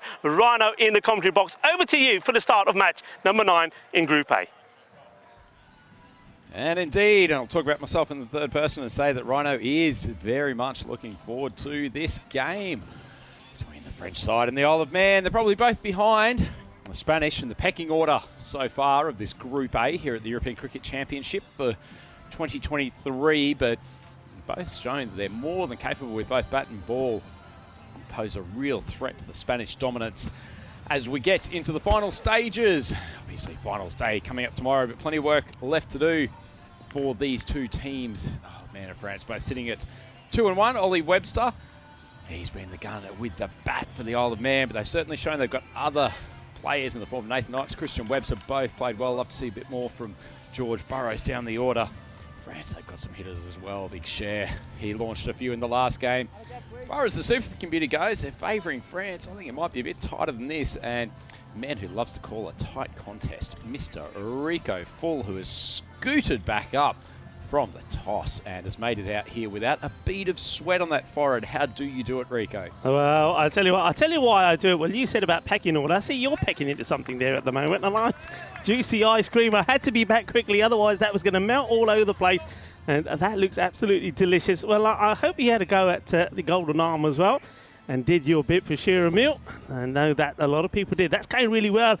Of course, a part of the ECN initiative here, a part of the United Nations World Food Programme. We can all do a bit, can't we? As we start the first ball here, it is Amjad who comes in, the captain. That's lovely shot there from Ollie Webster. This guy is in sensational form at the moment. We know he's got some power, but he also got some finesse as well. This is top draw. What a lovely shot through the gap, 4 runs. Lovely shot played there. I'll just go solo for a while the Rhino polishes off his ice cream. I tell you what, I want one now. I tell you what, folks, it is so warm at the moment. You can probably tell from your screens. The sun is shining.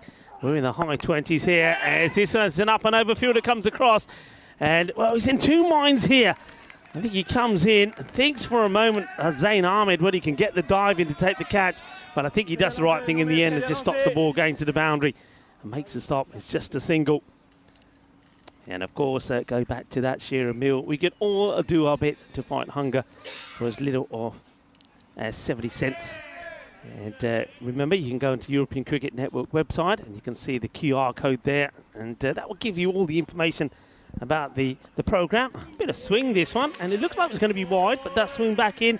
Remember, 1 in 10 people worldwide don't have enough food to eat. Of course, millions of people don't have anything to eat, so you can do your bit, and that's why I think it's a wonderful programme, the European Cricket Network in partnership with the United Nations World Food Programme in the Share the Meal programme, and can do our bit to help world hunger. It's a nice looking shot. There is a fielder out there who, well, gets down, makes the block, gets the ball in. Nicely done there once again by Zayn Ahmed. Looking forward to seeing him back as well. He's starting to find his form. Well, a man who's found his form back now that he's been boosted by the ice cream. Joins me back, of course, is Andrew Ryan. Feel a bit guilty returning to the commentary coverage after World Food Day conversation. I've just chowed my way through Toblerone ice cream, but either way, it's almost as tasty as that shot from Ollie Webster. Takes it down. Backward of point. Just be the single. Yeah, he's been in good form. And of course, I'm talking about our Share the Meal campaign. But of course, today is also World Day for Migrants and Refugees, a day designated yearly by the United Nations to commemorate and honour people who have been forced to flee their homes. So what a fine time also to... catch is taken. It's going to be a wicket. We'll go back to that a bit later. That's a good one to get when we know that Nathan Knights was in fine form earlier in the day. But he's going to go early here, made 33 of 13 against Spain when Isle of Man put 143 on the ball. But it wasn't enough. But this time he goes early, just doesn't get the timing right here and offers a simple, straightforward catch. And no mistakes there at all from the fielder, Cameron Ahmadzai. That takes a catch. An early victory here for France. Yeah, certainly was. That was a nice piece of bowling from Noman Amjad, the captain. I think we get to see a replay of the delivery. Rolled his fingers over the top of the ball. It was the quick leg spinner. Just dropped on Knights, kicked off the deck, and that caused him to mistime the straight drive. Nice piece of bowling, and the end of the over. Oh, man, 7 for 1.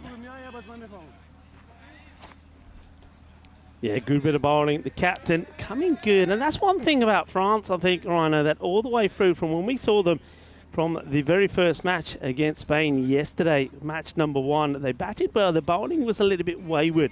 But they've improved with every match. They're looking better and looking stronger with each one. And I like the variety and the depth that they have in their bowling now as well. So they're starting to look the part. And, well, look at that. That's starting to look a picture as well, isn't it? Does it. Wonderful sight. Even if there wasn't cricket being played, this would be a beautiful thing, wouldn't it, Rico?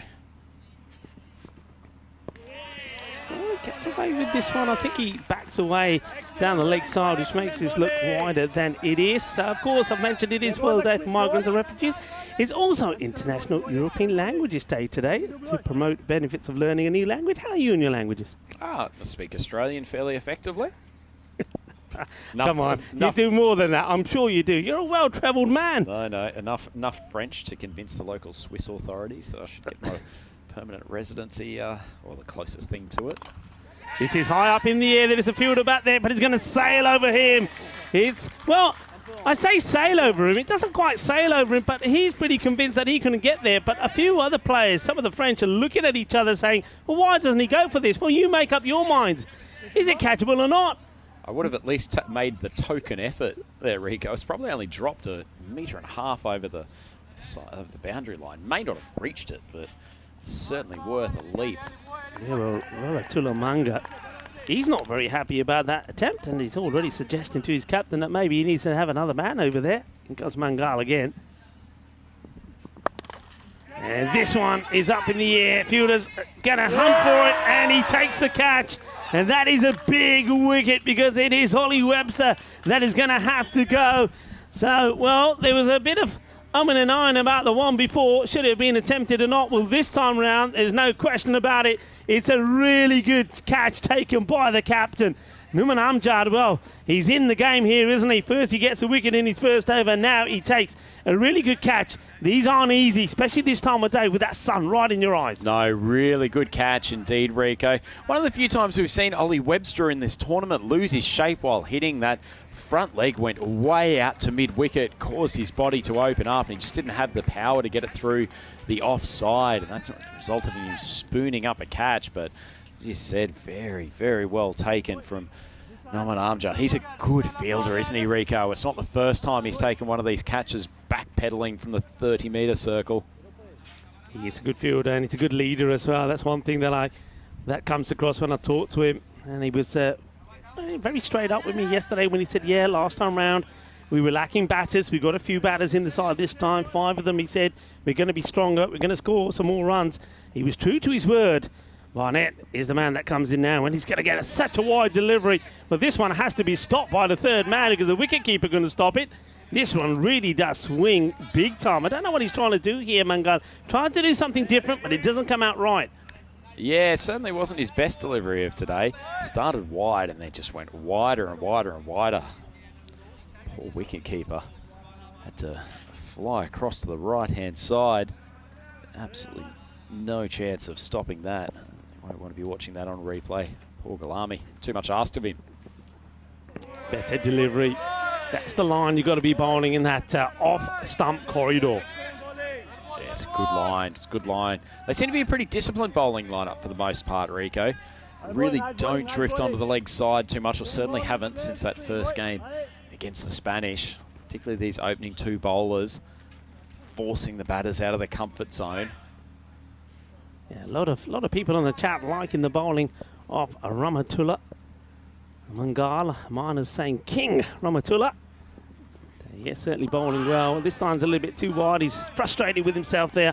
He's got a plan though, hasn't he? He's got a plan. I think he's got the field set for it as well. He's got the third pretty fine on the boundary. He's got a backward point back there as well, but just goes a little bit too wide here. Yeah, I think he's definitely got a plan, but I think on occasions he's just losing his action here, Rico. You can just see the right arm just dragging way too far across the chest. Maybe it's just a minor loss of rhythm in the bowling action, but it's causing some havoc, and you don't want to start getting into the yips mid-tournament. And this one is going to go all the way. Manos arriba, arbitro.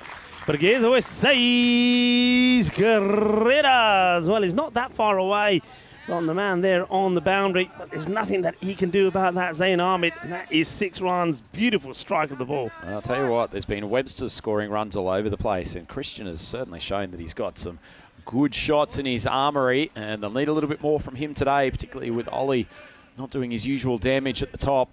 Yeah, he's found his rhythm, hasn't he? Christian Webster scored 40 in the last match, 40-14. Well, he goes the same way again, and this one is even better. What a delightful shot. This one is class. This is top draw, and he's using the pace of Rahmatullah Mangal against it. But I have to say, Mangal, he just had to try something different. He tries to go for the same length. It's the same result. That's going to be 6 more, and that is the end of the over. And it's worked out being a good one. It is now 28 for 2 at the end of 2. Gives us a wonderful opportunity to have a look at what's happening in this compelling Group A here at the European Cricket Championship for 2023. Spain still sitting pretty, 3-0 at the top. Bit of a dogfight here, Rico. France and the Isle of Man. Big game this. It's precariously poised at the moment. So yeah. France would have enjoyed those 2 early wickets, but Webster started well. Captain comes back into the attack, and it's a good one, isn't it? I mean, lovely rhythm to his bowling, Numan Amjad. He's got a nice run up, and he's not one of those that slows down when he comes in. He keeps the acceleration going. Lovely rhythm, good flow, good delivery, and he beats the likes of Barnett there. Barnett still not off the mark. take it that you quite like that delivery, Rico. a I'd go good as far as ball, saying isn't it? that's one of the seeds of the day. It's a lovely, but I just like the rhythm. I like it when you see the fast bowlers and it's all in the flow. Well, tries to get funky, Barnett, to get off the mark. I think he's looked at the field. He knows there's nobody behind, no fine, no third, so he wants to get funky, wants to play this the scoop shot, but he moves far too early for me. Who was that did the song? Do you want to get funky with me? Do you want to get funky with me? I think that's another one to ask Google, isn't it? I know what you're talking about. Well, Rico takes the lead. I might just do a quick check of that one. This one gets played to the man who's on the boundary, that backward point area. And one thing at this time of day, as the sun starts to come down, is that we know that catching on the offside to the right-hander, so as you look at your screen from left to right, becomes difficult. The sun is in your eyes, and I can see one or two fielders there in that position. Haven't quite got the shades and the caps on. That could make things a little bit difficult a bit later on. Look at those shadows. And this could be plum, you know. If that is straight, that is going to be out, and it is out. Christian Webster goes. It's a great bit of bowling from Numan Amjad. It's a slower delivery. He pitches it right up. I always say that bowlers in this sort of format, they've got to be smart. They've got to have their variations, and that's the proof in the pudding there from Numan Amjad. He slows it right down. It's full. It's straight. And, well, I think Christian Webster's least favourite fruit is plum, because that is plum. We'll have a look at this again, and I don't think there's any doubt about this at all. That's an absolute beautifully disguised slow ball. Yeah, well bowled. Big bit of in curve, and unfortunately Webster's playing across the line. No contact, dead in front. Nice stuff from the captain, and he's back in the pavilion for 12 or 4. Pretty useful T10 innings, but 3 wickets down, only 29 runs on the board. It's going to be a fair bit of work required from the middle order. Just revert to the more important topic of conversation, Rico. Do you want to get funky with me? A CNC Music Factory production. So from the team that bought you things that make you go, and I'm going to make you sweat now. Okay. They also produce that little gem. All of those could be related to you eating that ice cream, you know. Couldn't they? Couldn't they? All of those could. I'll tell you what, actually, since you saved me in between this innings, I will go and buy you maybe a Maxibon or something during the next innings break. Maybe the next game break. I'm not sure I'm quick enough. You're on for that. You're on for that. Yeah, I think we can have ice cream. Now Vinny's not around. Another good seed there from Numan Amjad. Hasn't he turned it on here, the captain of France? Looking the business. This is a great little spell, isn't it? 2 for 8. He's got one more ball to go. Yeah, really setting up his team.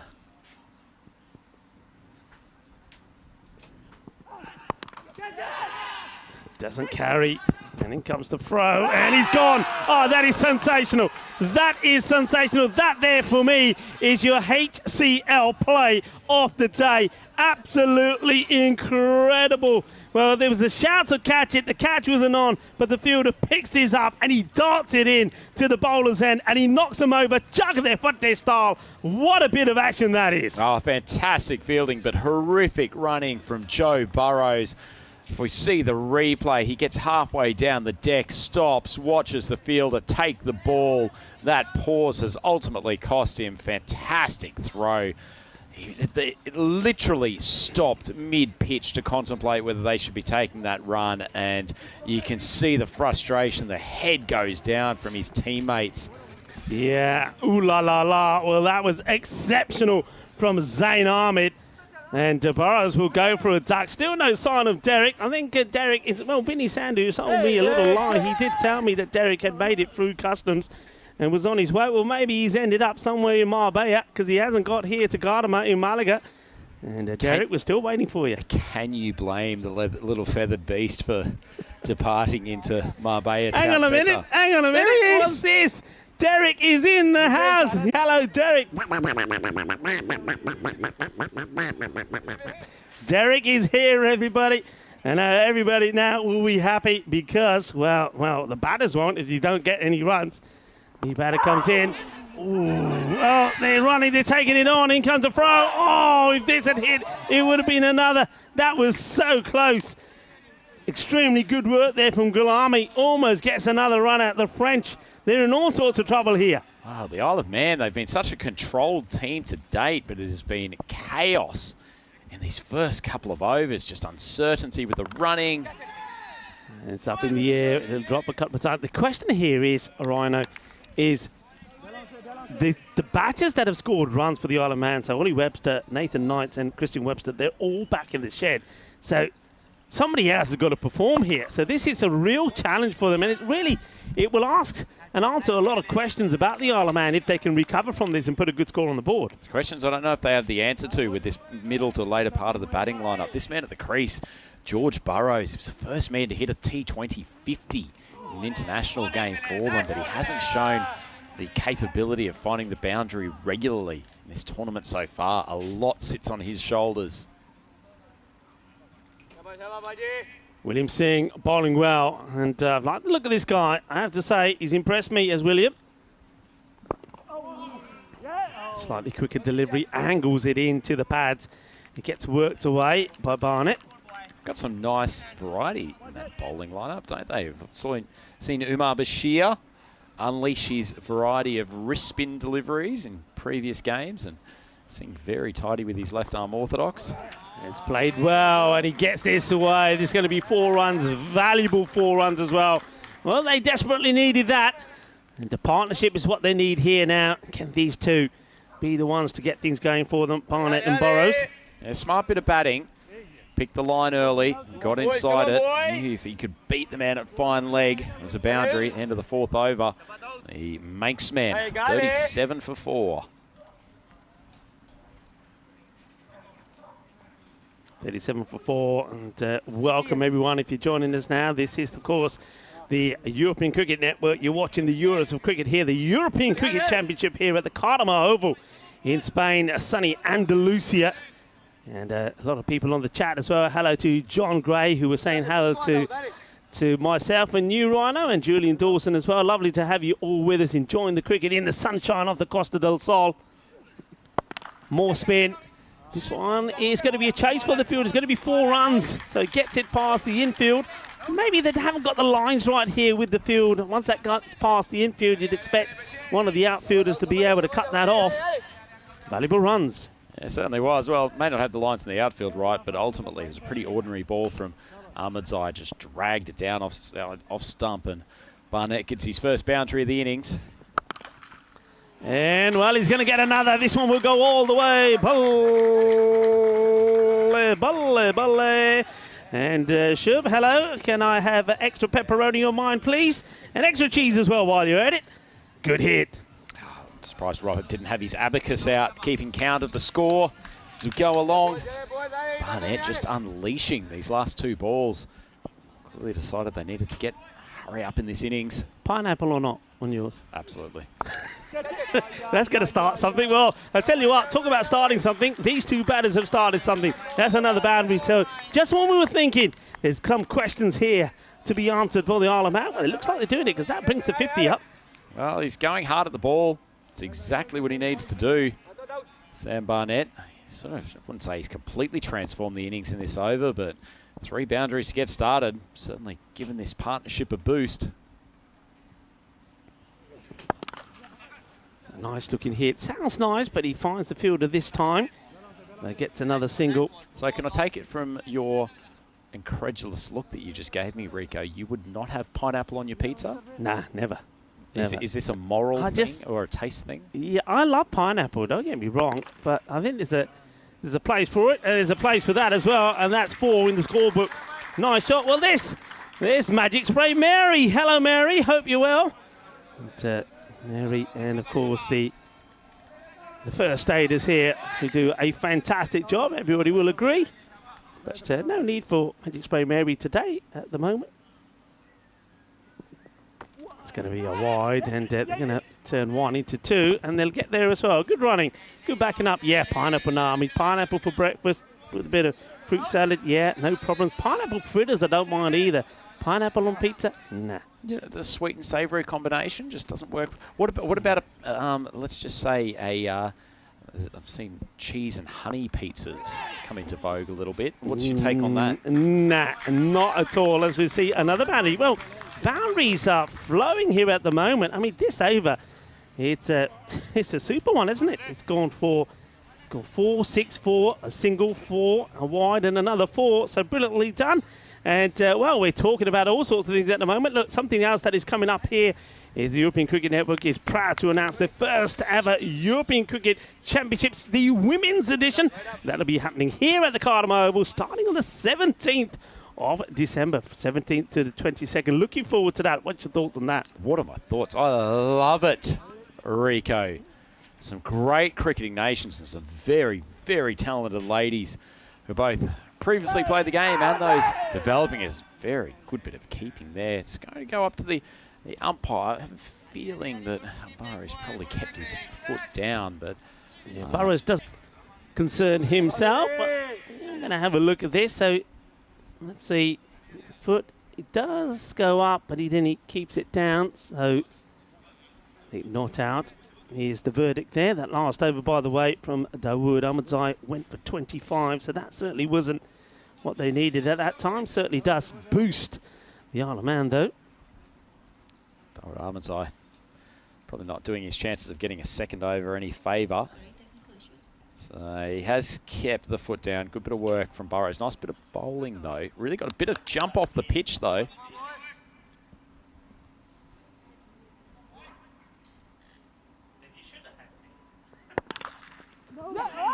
Oh, he missed. How does he miss that? Oh, you wouldn't believe it.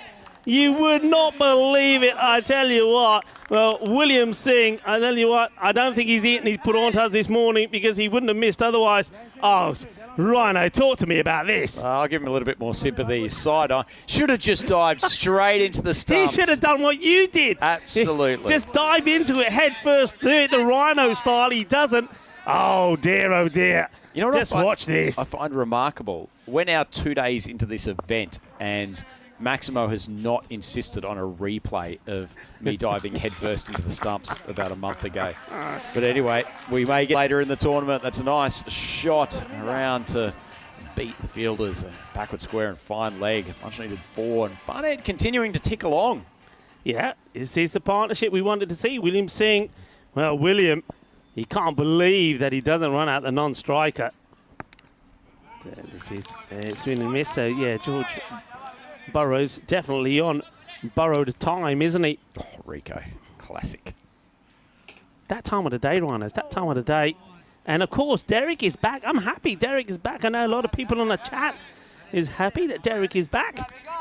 They were missing old Derek. Derek's back, but he's got some questions to answer where he's been for the last 2 or 3 hours. Yeah, we'll talk to him. High up in the air. And no issues at all. So William Singh, he picks up a wicket on the last ball all of his second over. What a spell it's been from him. Very tidy, very economical. 1 for 14. And with that wicket going down, the score at the end of 6 overs, 68 for 5. Yeah, the wicket goes down. Isle of Man, much better position than they were, though. Full credit to Sam Barnett. Started a little bit slowly in that innings, but he managed to find the boundary quite a few times before departing.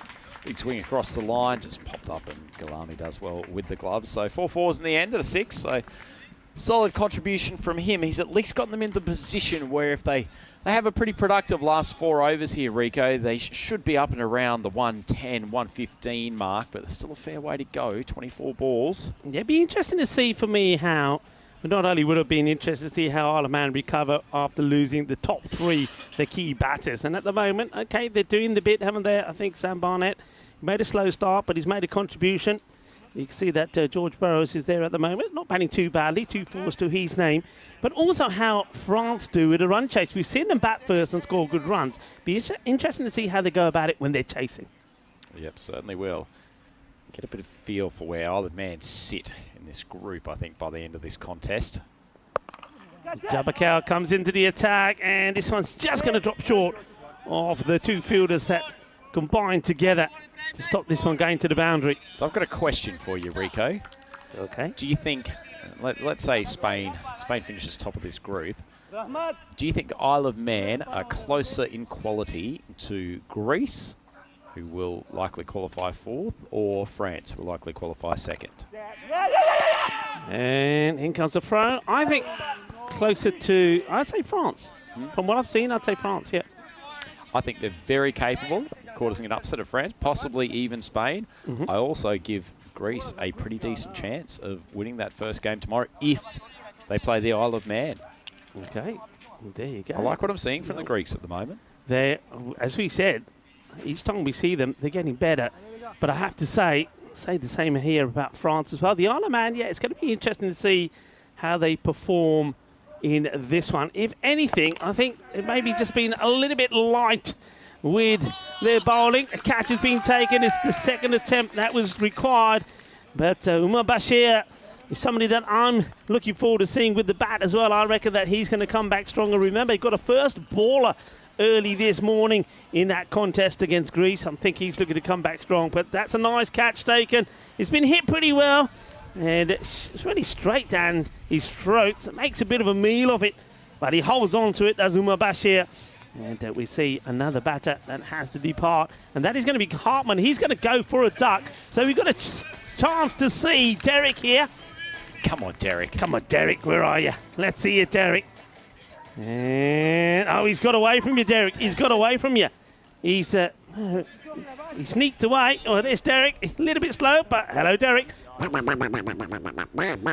Derek may have been feasting on his own Toblerone in the back of the production shed. Derek should love it here because don't forget we've got the lake at the far end. Remember, at the moment we are bowling from the lake end. The other end, the end that we're talking to you from, is known as Cooper's Hill. Of course, named after David Cooper, who's the groundsman. There's a bit of a hill behind us as well. Cooper's Hill sounds like a bad 90s teen drama from the US, doesn't it? Now be careful, there's a bird of prey that's flying around up there at the moment. Maybe that's why Derek's keeping a low profile. Yeah, I reckon that's why Derek's out of it. And it's hovering around the pond as well. Derek, be careful out there.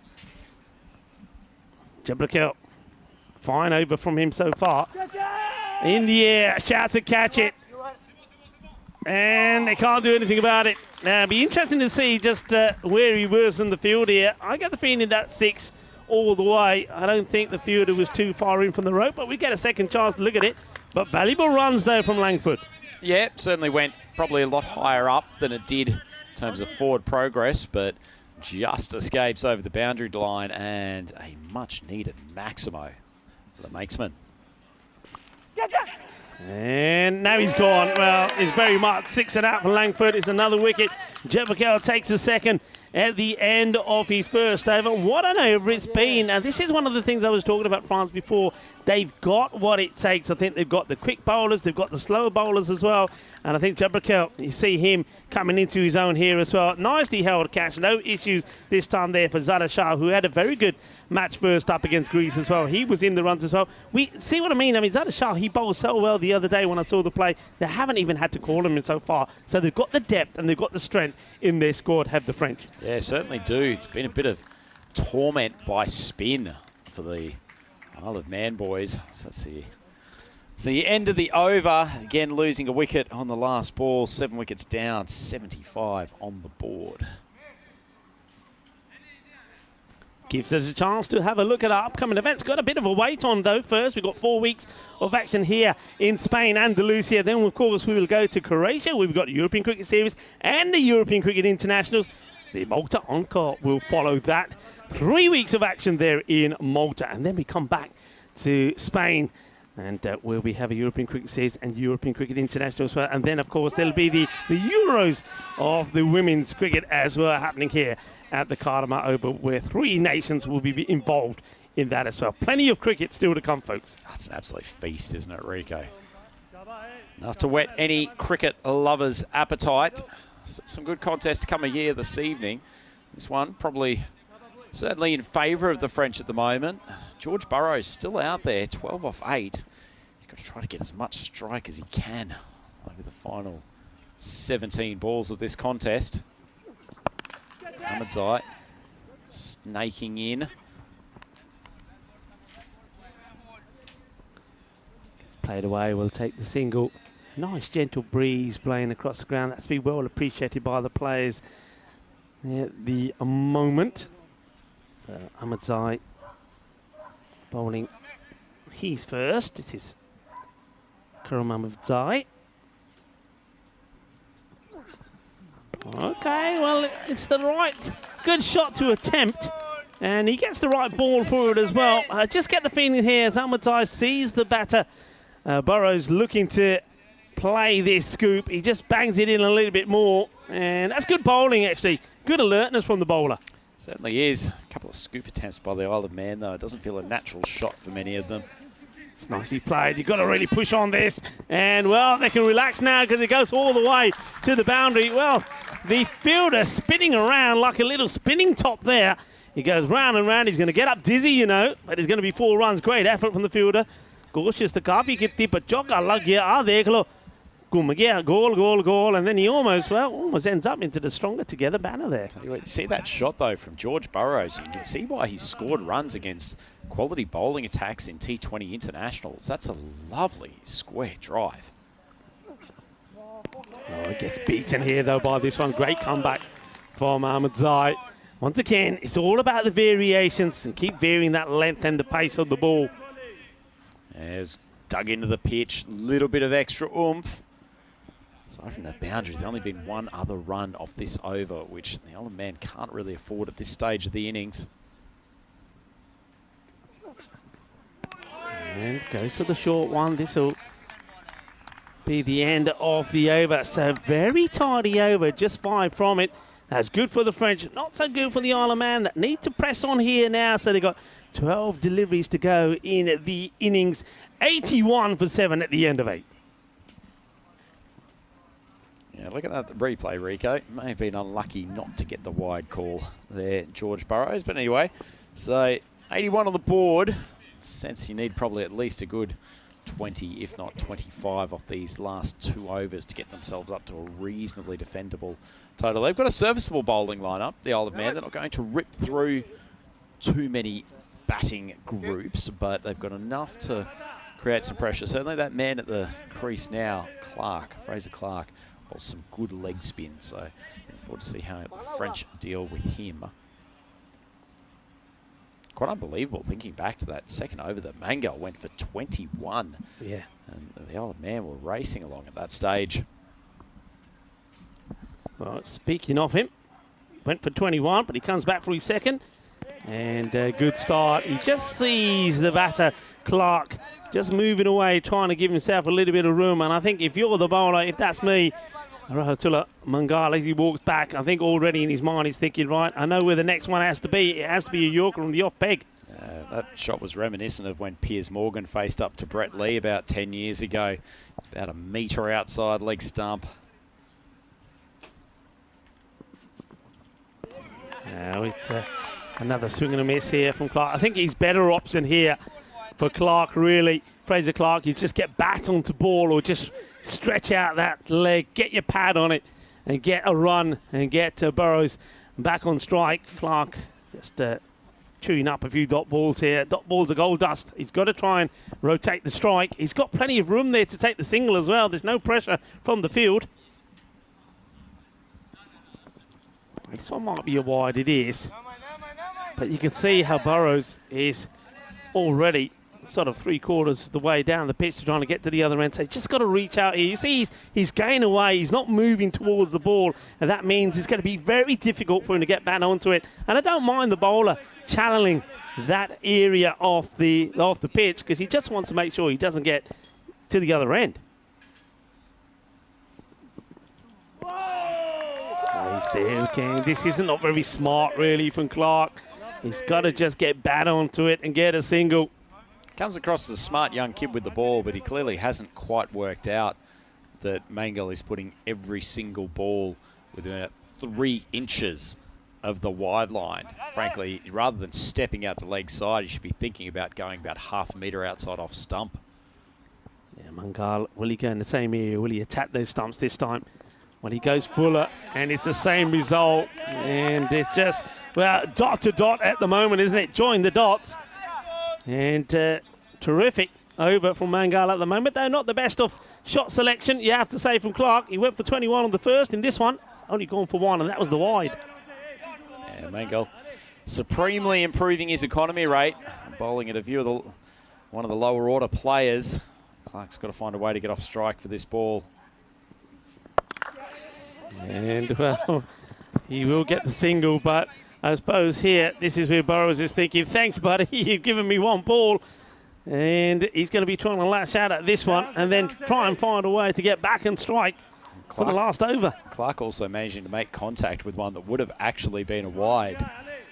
Anyway, well done. The young man gets up the other end, gives his senior partner the opportunity to either hit big or get the one and at least get back onto strike for the start of the 10th. Yeah, you can see that he knows straight away Burrows where the ball's going to be, so he's already takes a step outside the off stump to get himself into position. He gets a single. I suppose that's a result, because as the last over comes to an end, he will be, or the 9th over comes to an end, I should say, he will be on strike for the last 84 for 7 of 9. It really has ground to a bit of a halt. This charge from the Isle of Man. Good second over from Mungal there. Just having a look at our YouTube chat. Rico, oh man, that you were talking about earlier in the innings, but observation from Marnus, one of our more studious members of the YouTube chat, saying that Jabakal's improved greatly from ECC 2022, and he's part of the sort of core of the French guys who have really worked hard on their game and lifted their level in the last 12 months. Yeah, I'd have to agree with that. I was very impressed with the way that he bowled. I mean, he could have quite easily, for me, been back in the action here. They're going to go with Ahmed Zahu, and I don't blame him either. That's the way. Oh well, I was going to say they've got to try and go for 2. Interesting one. Do you take that run? If you think it's going to be a single, do you take it? Me personally, I don't take it. Don't take it, or try to push for 2 and hope they throw to the bowler's end. Yeah, or push for 2. But well, so now it goes back to Clark, who's got to get back onto ball straight away here from Ahmed Zahu. Bowled a very good last over. Only went for 6. And, well, they're running, and that's really good running. Burrows just decides whatever happens here, he's got to get back to the other end. It's going to be a bye. I wonder if that's one for the over as well, because it was pretty short. Well, it was short and wide. The frustrating thing for Clark here is that there's a decent gap between third man and feel probably a little bit forward of point on the boundary. All he's got to do is play a cut shot, and the chance of that flying to the boundary is pretty high. It's good delivery. Once again, he's tried this a few times, hasn't he, Burrows, to try and get across and look to play the scoop or get adventurous, get funky, as we like to say. But the bowlers, they've been pretty smart. Every time he does it, they just bang the ball in a little bit short, and he takes the ball away from the shot he's trying to play.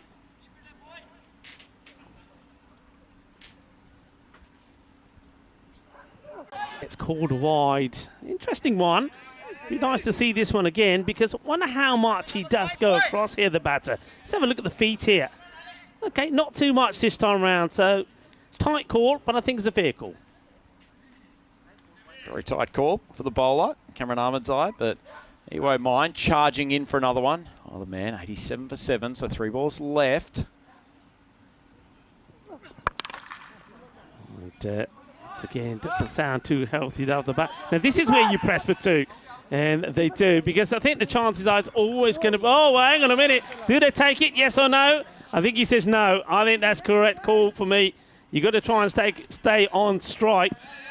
Tell you what, though, Rico, ordinary running from Burrows to start with. Yeah. He was just ambling down the pitch, just taking the token single. He should have been screaming down there and sweating on any error that came. Yeah, I think only the misfield give him that, but you got to force the misfield by running hard in the first place.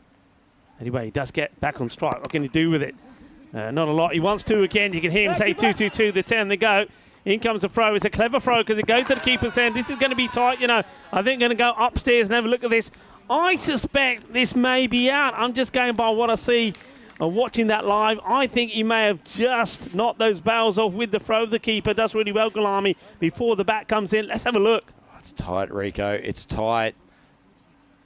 And the Rico instinct, it never fails, does it? Wonderful bit of work from the wicket-keeper, Gulami. Yeah, great work from Gulami, but also from the fielder. The fielder reads this well. He knows as soon as Burrows has hit this 2-2-2, he knows that he feels that the fielder will go to the bowler's end and sacrifice the non-striker. But the fielder does well. He knows what the plan is, and he gets a throw into the keeper. Maybe not the best of throws, but I think Mukhtar Ali Gulami does ever so well, gets the throw into the stumps, so that's the end of Burrows. Got a feel for him a little because he was starved of the strike a lot, wasn't he? He was, but fair credit to Burrows. At least he really did press the 2 on that occasion. And as much as the throw from Umar Bashir was a little bit wide of the stumps, collected it on the run, fired it in straight away, gave the keeper at least the opportunity to make a play. And Galami finishes the rest. Good stuff from the French in the field. Yeah, they've impressed. I have to say they've impressed. They've got better all the time, and I've said this a few times, but the fielding which let them down, I think, against the Spanish in the very first match, but they've got it together. They've tidied it up. And running here again. Keep an eye on the umpire here. Not sure if there's going to be any signal on that. No, just a bye. So that will be the last ball of the innings. And the Isle of Man, they've had to really put a big effort in to get into the 90s here. Didn't help with them losing the top order very cheaply. Ollie Webster went for 12, Nathan Nice went for 1, and Christian Webster went for 12 as well. Sam Barnett put a good effort in, but they had to struggle and work hard, and they were made to work hard because of very good inspirational performance from the French in the field. Let's take a look at the highlights. Yeah, it was a very strange innings, Rico. Great start from Norman Amjad. That ball may have gone for 4, but some late swing. But he did pick up the wicket on the final ball of that first over. And when Knights and Webster went relatively early in this innings, you could tell the Isle of Man probably weren't going to reach the same heights that they did. But why it was such a strange innings? They went for 21 off the second over, 25 off the fifth. Not a single other over went for double figures. So the French really kept things under control for the majority of that innings. Full credit to them. They bowled with pace, they bowled with guile, and they bowled with purpose. Very, very good performance from them all round. They kept on taking wickets at consistent intervals. Their fielding was also very good. Direct hit there, magnificent piece of work, although admittedly a sloppy piece of running. This was another effort where just some chaotic running from the Isle of Man team just provided consistent opportunities from the French. Small distance, it all makes a difference though.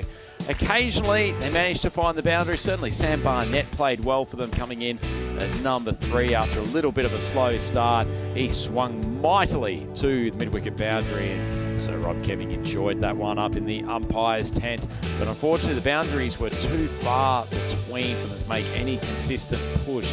And despite the occasional opportunity being missed by the French, you always got the feeling they had the measure of this Isle of Man batting lineup. And certainly, that score is probably not one that is going to greatly concern this French batting lineup. They'll fight hard, the Isle of Man batting team. It's a good catch there.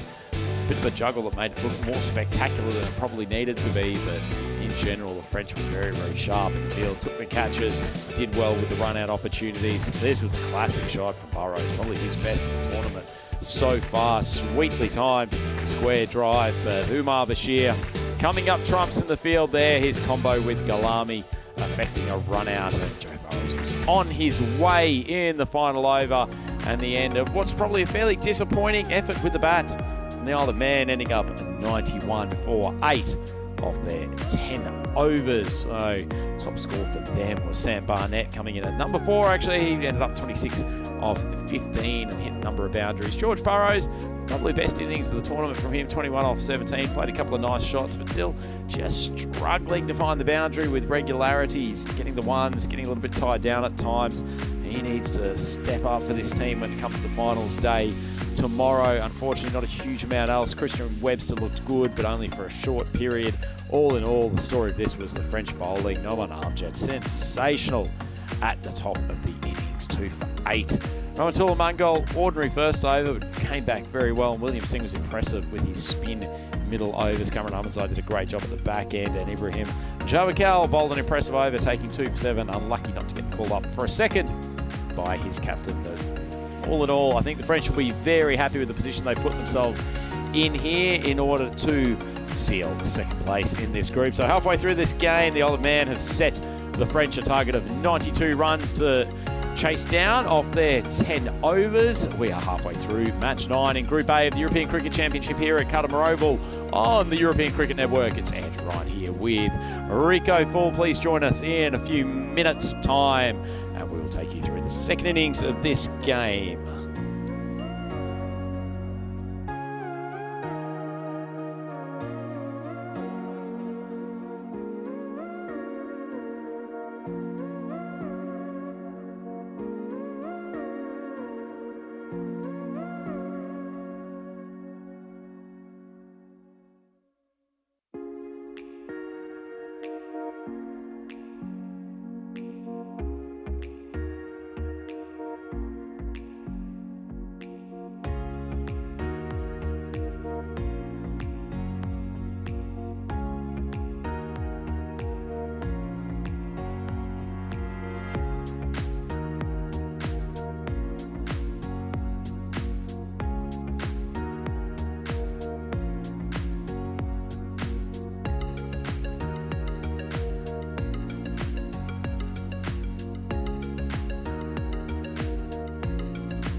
European Cricket Championship is proudly brought to you by Dream11, HCL Software, Junta de Andalucía, and Stake.com, and the official charity partner, Share the Meal by the United Nations World Food Programme.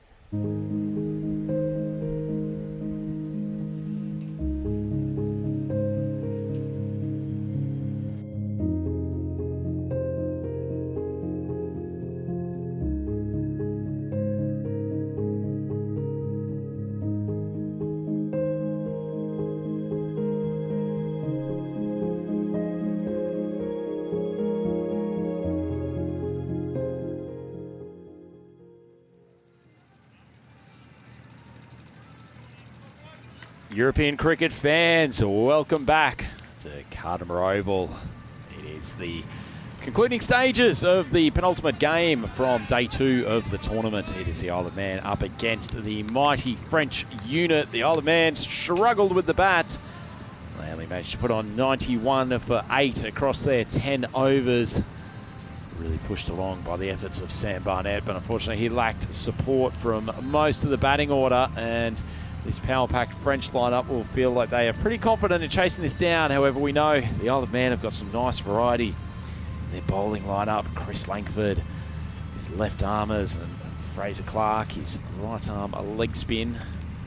And Court bowls some nice left arm medium as well. And it is that man, Langford, who's taking the responsibility for the first over. Short ball. Played pretty well in the end from Bashir. It looked like he was almost evading it to begin with, but gets plenty of bat, sends it into the tents. Maximo to start things off. Well, it might be the last time that Chris Langford pings him with a short ball. It's probably just too much down the leg side. Allowed Bashir to just swivel the hips, made good contact. Meaning a small total. It's not the start that the boys from the Isle of Man needed. Bashir 6 off the first ball. Another man who knows how to pack some power. Rico Full joining me on the microphone. Yeah, good to be back as Langford comes in, and this is going to be a wide. Doesn't need to play at this at all, does Umar Bashir. And as I suspected, I think Bashir is pretty keen to make an impact with the bat this time round. Even though they had that victory in the earlier match, France against Greece, winning by 6 wickets, chasing 103. He was out first ball, so he wants to have a bit of a knock. It's a good delivery, much better, fuller, and a bit of movement there as well, I think, from Langford, but well played by Bashir. Yeah, much better ball from Langford. Up on the toes, probably not quite quick enough to jam it into the surface with regularity like perhaps Noman Amjad or someone of that pace can do. It's a much better length for him to be up on the toes, get some late swing. And you can see that the shadows now coming right across the field, half the field practically almost now in shadow. And also we can see that the floodlights have been cranked up as well. So pretty soon the light will disappear. Getting ready for, of course, that last match, which will be start with some natural light, but pretty soon the light will disappear and it will be all the floodlights as we party in the night. The Czech Republic looking to get a victory, an unlikely victory you would think, against Spain, and they've got to do it well because their net run rate is far behind that of Greece. So good delivery, full. This is all about the length, isn't it? It doesn't get the length that he wants to play. This shot on the offside is pretty full, gets through, nicely taken by the keeper, Kyle Hartman. Keep an eye on Hartman as well. When he starts and comes up to the stumps, he's got lightning quick hands. Certainly does. Maximo has big wraps on him with the gloves. It's been hit and hit well for a moment. I think the man at square, I think that was Clark, thought he may have been in with a chance to catch this, but it's not going to be. Whipped away for 4. A nice shot from Bashir. Langford trying to bowl into the pads of these batters from France. I'm not sure that's the way to go. He'd probably be better off served by pushing it wide of off stump, maybe pushing that third man back to the boundary, but as it is, Bashir's quite enjoying this line. And this is high up in the air. Fielder comes in. Is anyone going to get it out there? And no. Well, he makes the ground, he does all the hard work, and now, well, he does hit the stumps, but the batters right quite correctly. I think in the end, Ahmed says to Bashir, no, get back, I don't want it. But he comes, he gets there. I didn't know if anyone was going to get there. They're all looking at each other.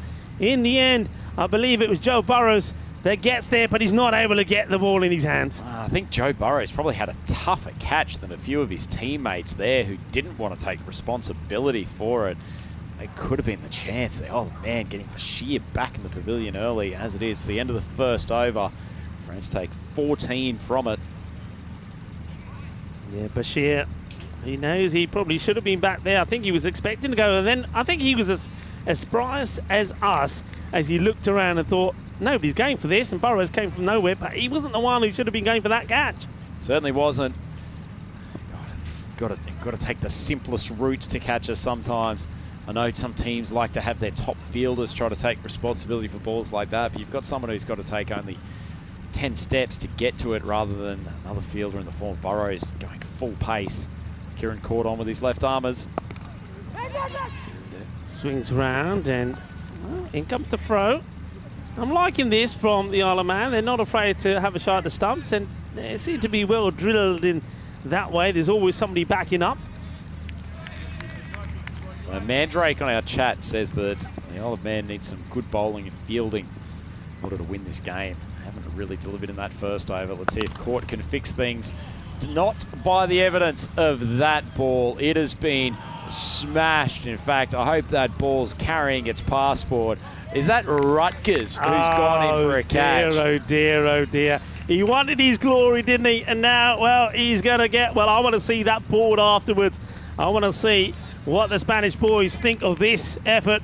Here comes Corey. He totally gets this wrong, and he's... Look at the shades there. The shades are almost busted. And, oh dear... Well, just trying to be a wannabe Dan Weston from last year, isn't he, Rutgers? Oh, good comeback with the slow ball here from Court. Yeah, Corey, well, I tell you what, his boys will be ribbing him about that. And, well, every time I think the Spanish now drop a catch, we're going to say he's done a Corey. It's just a sloppy effort, just bad footwork. Needed to take another step to his right, elevated before he needed to. Got to get their fielding coach onto that one. You know, I reckon we should have a dry whiteboard, and when Corey is doing drawings, and he's doing drawings to us, as this one has been beautifully hit. What a lovely shot that. And now somebody else is going down over there. Who's that? And, well, I hope that's not nasty. Somebody's got, one of the ball boys has gone for a catch. They're still down. I hope they're just hiding and not hurt themselves.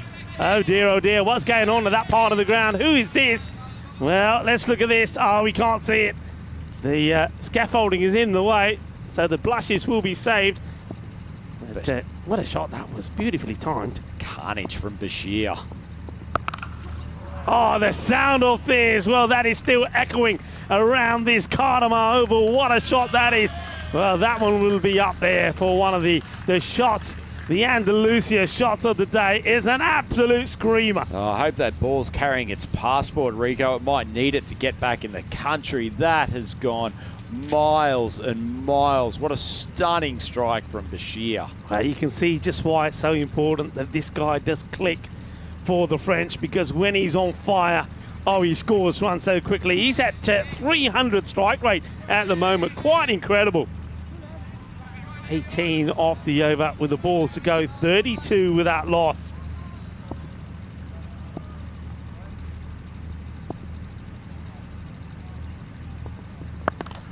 And it's going to be another boundary. What a lovely hit this is.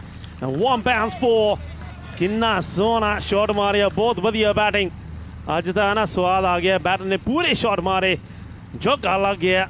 That means the score at the end of 2 overs, 36 without loss. Yeah, pretty charming start from the French batters in particular. Umar Bashir, he looks in good touch, and they are stepping closer to cementing their position at the second place of Group A. And pretty impressive group stage from the French, actually. I mean, look, at the moment, the way that looks there, if the French get this win and then do it quite quickly, and the way they started looking to do that, they will go top. They'll go top on net run rate over Spain. Spain, of course, will then play their final group match against the Czech Republic. That's the last match tonight, straight after this. And if they don't win that one, well, France, they'll be top of the pack, and that'll be something. That's a delightful hit. Good effort from the fielder. Gorgeous Scarfi Kitty Bajoka Lagia. Raining runs at the moment. And Zayn Ahmed, the left-hander, gets his first boundary. Well, we know the boys from Dreux, the ECL club champions, like to chase totals down with a minimum of overs used. The French boys here, they going like an absolute rocket, 40 after 13 balls. Hit hard, put to the fielder, and no mistakes. The catch has been taken. Looks like that's the captain, Ollie Webster. So they get the breakthrough.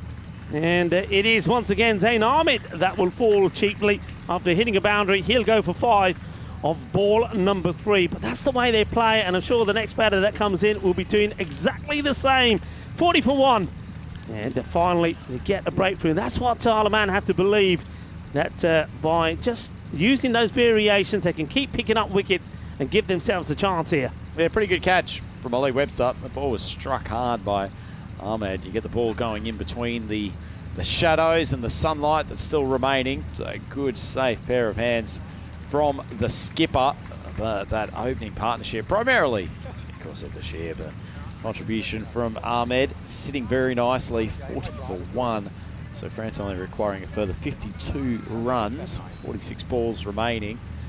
Have to say they're on top here, wouldn't you, Rico? Yeah, they're on top, and you got another good batter coming in, a man who made a half century earlier today, Zadasher. Didn't see him with the ball at all. I thought he was very good with the ball. They just didn't use him. Maybe giving him a rest with the bowling arm, but they want him to perform with the bat. He scored a very fine half century earlier today, 58 of 18 deliveries. Slower delivery to start off with, but he picks it and he hits it really straight, and it's straight as a dagger, as that will go for 4. So opens his account with the boundary straight away. Yeah, pretty good shot, because it was not far off being a block hole ball from Burrows, probably a little bit half volley, but just some brute power and a fair bit of bottom hand for a share coming in. Good stroke. Change in the field. He wants the long on to be much straight. No, hang on. What are they doing here? It's a bit of a change around. So long off staying on the boundary, and then moving the man who was at mid-wicket all the way round. Still pretty wide, though.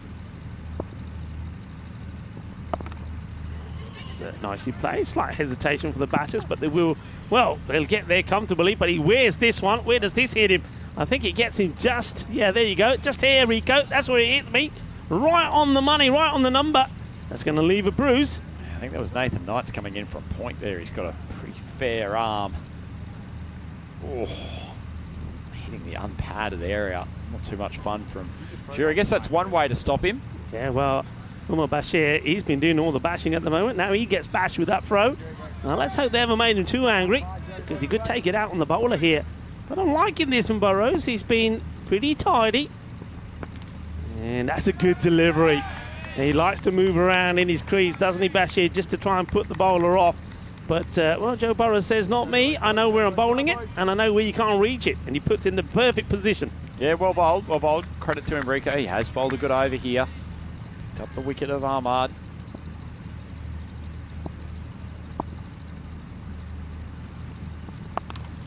Okay, high up in the air. Not quite where he wants this, but this will be probably one bounce and 4. Yeah, it will. Oh, dear, that's going to hurt. That's nasty. Oh, no. I think we're going to have to get the magic spray Mary over there pretty quick, because the fielder, I mean, I don't think he needs to commit to this really, because the ball's already gone over the boundary rope, but Nathan Knight has gone after it and he crashes into the banner. Oh, well, if you're going to wear that number 13, when unlucky things are going to happen. I think this is more self-inflicted, though. Yeah, I tend to agree, Rico. I mean, it's great to see commitment from the players, but the ball was already over the boundary line when he threw his quite substantial frame at it. But anyway, seems to be okay. That's the end of the over, and it turned into another pretty reasonable one for the French. They end the power play, 49 for 1. 49 for 1, and nice to see that the fielder there, he is okay, Nathan Knight. He's going to be another one to have a bit of a bruise there, but it could have been nasty. But takes a bit of a whack. And the stronger together banner, well, that's not what we mean about stronger together. It's going to be a wide. So as we see Clark come on to bowl here, Spencer Clark. He had his struggles on day one. Let's hope the young man can find his radar as he faces this marauding French batting lineup. Capable of delivering the ball with some reasonable pace. Oh, well, where's this one gone? It's gone high up somewhere. We've lost it. It will go probably all the way for 6. Well, this is quite an amazing shot. Once again, not where he's looking to hit this. Well, smiles on the faces of the captain there. Numan Amjad, he's happy with that. Well, this one has gone so high, we've lost it because it's gone higher than our box. Well, talk us through this one. Yeah, I think poor young Spencer Clark has got the moral victory from that one. It's a lovely ball speared back into the waist of about a share, but somehow, despite doing everything wrong, he's managed to put it for 6 behind square. Oh, wow. This is awesome. What a hit this is. This goes all the way. He's not there to hang around, is his other share.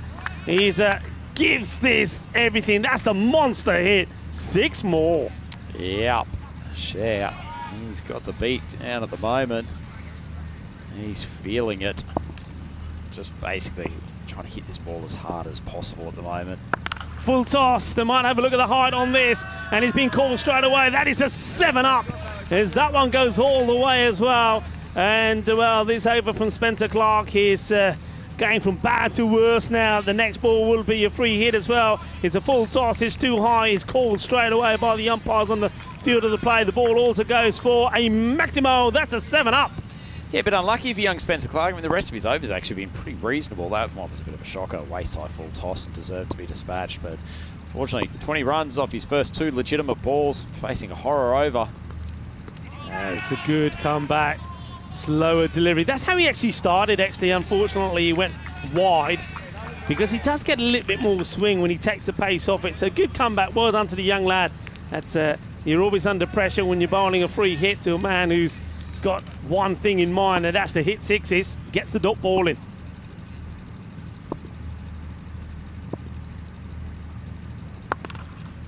And this one's been hit pretty firmly. Will just be a single. So the over, though, has already gone magical. There's still a couple of deliveries to come on it. Well, there you go, Mr. Universe. Alistair Poodle showing off his Ladouce.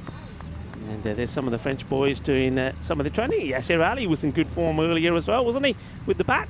And I think it should be Corey that's doing the catching. Well, here you go, Corey. Is this another one for you? Where are you? And, well, it was where Corey is, but, of course, he's shying away from it at the moment.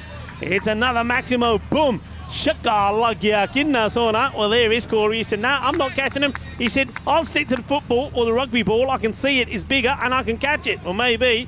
Delightful hit. Oh, it's an extraordinary cricket shot, isn't it, Rico? It wasn't a bad length ball, just hitting through the line. Oh, wow. Here's another one. Shaka lagya.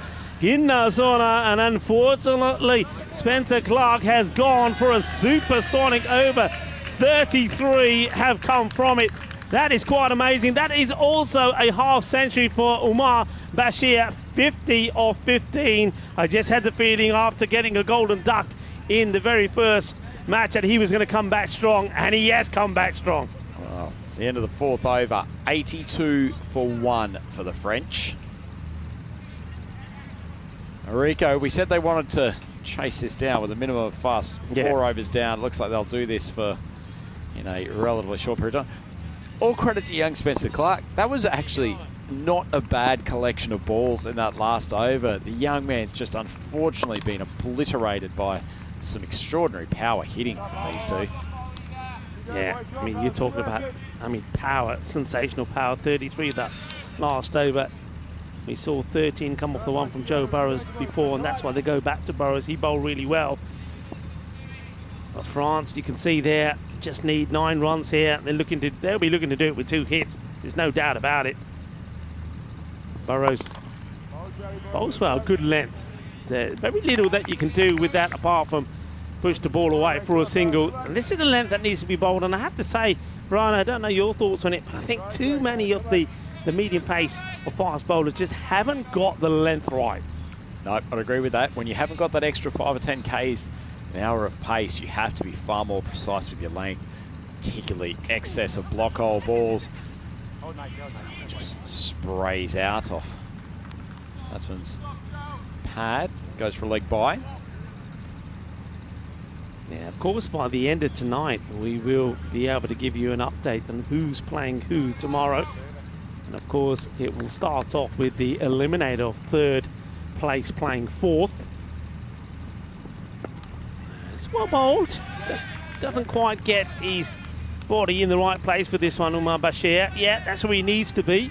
I was a little bit critical of Burrows with the ball yesterday, Rico, but actually he's bowled a pair of pretty useful overs, and I feel like he's had a bit of a think about his line, and he's saying two things. One, I'd much rather put it about a foot outside off stump, and preferably just get it that a little bit more under the eyes. Obviously, just in line with the commentator's curse, he's managed to plop one on leg stump. There's another drop there. Who is this now? I mean, that's a great shot. His catching practice for the Spanish contingency out there. Now, who's dropped this one? I don't think we'll ever know. But first of all, let's have a look at the shot. Absolute beaut. And the catch gets dropped. I'm not sure who that is over there. Who's that dropping it now? Oh, well, I'll tell you what. They're getting some fielding practice in Spanish, and this is another one that will go all the way, and that will be the match. They do it in style, Rhino. They do it in style. They do it with what? 30 balls to go. They only need half of the innings to do it. Well, if the French wanted to make a statement, they've made one. They lost only that first match in a group when they played match number 1 in Group A, when they lost to Spain after putting 149 on the board. But since then, they've just got better and better. They certainly are. They are looking a formidable unit with both bat and ball, and particularly they can keep that top order in for a great amount of overs in any innings. They will put some runs on the board. Fortunately for the Isle of Man team, this is a big test for them here, and they've been thoroughly outclassed on both sides of the ledger too. The bowling looked relatively toothless for the most part. The batting struggled to get going, particularly after the loss of Ollie Webster and Christian Webster early on. Unfortunately for them, they've shown that there's potentially quite a gulf between the top two and them, and they've got to be probably thinking tomorrow about the threat of the Greeks. Yeah, they do, and I think they're batting. If it clicks, we know it can perform well, but I think with the bowling, they just haven't shown the depth that some of the other teams have got, including the Greek, as we have a look forward to what's coming up. This match will be coming up in around about just under 45 minutes time. Spain taking on the Czech Republic. Czech Republic, well, you can see there 0-3. Spain on the other hand 3-0. Czech Republic, they need a win, and it needs to be a big win to see if they can topple the Greek and make it into finals day tomorrow. Let's take a look at these highlights first. And well, we certainly saw some power hitting from the French. Yeah, we certainly did. Brought Langford on to bowl that first over, and unfortunately it was a disappointing return from an experienced customer. Not quite as disappointing as seeing Coach Rutgers drop such an easy chance in the outfield, but nonetheless, his team and the Spanish had plenty more opportunities to get involved in the game from that point, because the French, they hit balls over long on with such regularity. Yeah, well, that was a wicket of Zayn Ahmed. He's been one batter that has always threatened to put a big score on the board, but he's always found a way to get out. And well, one man who found a way to get out earlier was Umar Bashir, as we saw more bashing over there as the fielder slides into the Stronger Together banner. Luckily, nobody was hurt, but that man is happy. That's Nouman Amjad, the captain of the French. He was delighted with the response of his batters here. They hit the ball well, they hit it hard. Umar Bashir was sensational, 63 not out of 19. And, well, he was well supported there as well by Zara Sher, who made a quick fire, 25 of 9. But just look at that. I mean, in Bashir's 63, 8 sixes and 3 fours. Yeah, comprehensive win for the French. And tell you what, the Spanish team, who were warming up in the background, I think they'll be having half an eye on this game and be thinking that that French lineup is going to provide quite a task for them to control when it comes to tomorrow. Look at that, just the 1 wicket down. Joe Burrows getting the dismissal over Zayn Ahmed, but Umar Bashir and Zara Sher, who's had a really good day today, just slaughtering this attack to all corners, taking only 5 overs to chase down that target of 91 runs. Yeah, and one thing that I was interested to see, and I said this to you before the start of this match, I know what France can do when they bat first. They've shown that they score big runs. What would they do when they chase? Well, we've got our answer. They chase hard, and well, they don't change their style. They go out there and they attack, and they've got the batters to go do that. Remember, there's plenty of batting that we didn't see there. Gulami, we didn't see him.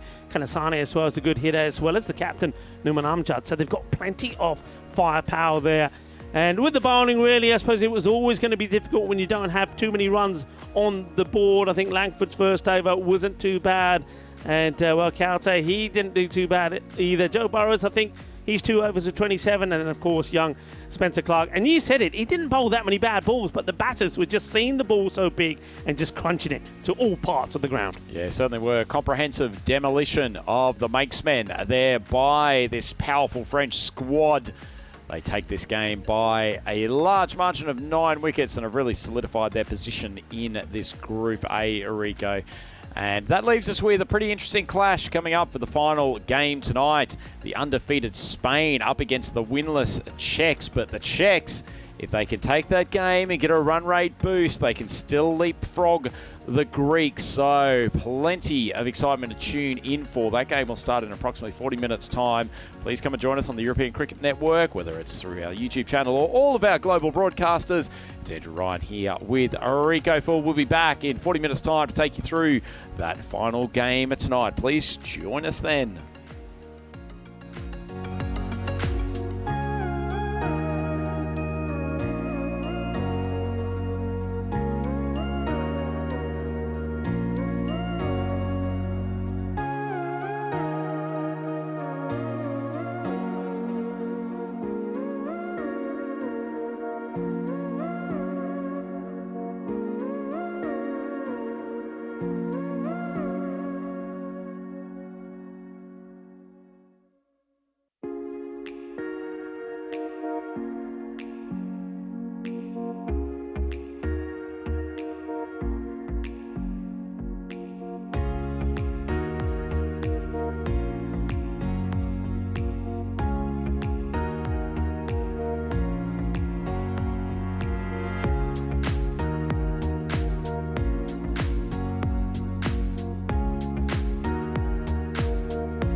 Australian Cricket Championship is proudly brought to you by Dream11, HCL Software, Junta de Andalucía, and Stake.com, and the official charity partner, Share the Meal by the United Nations World Food Programme.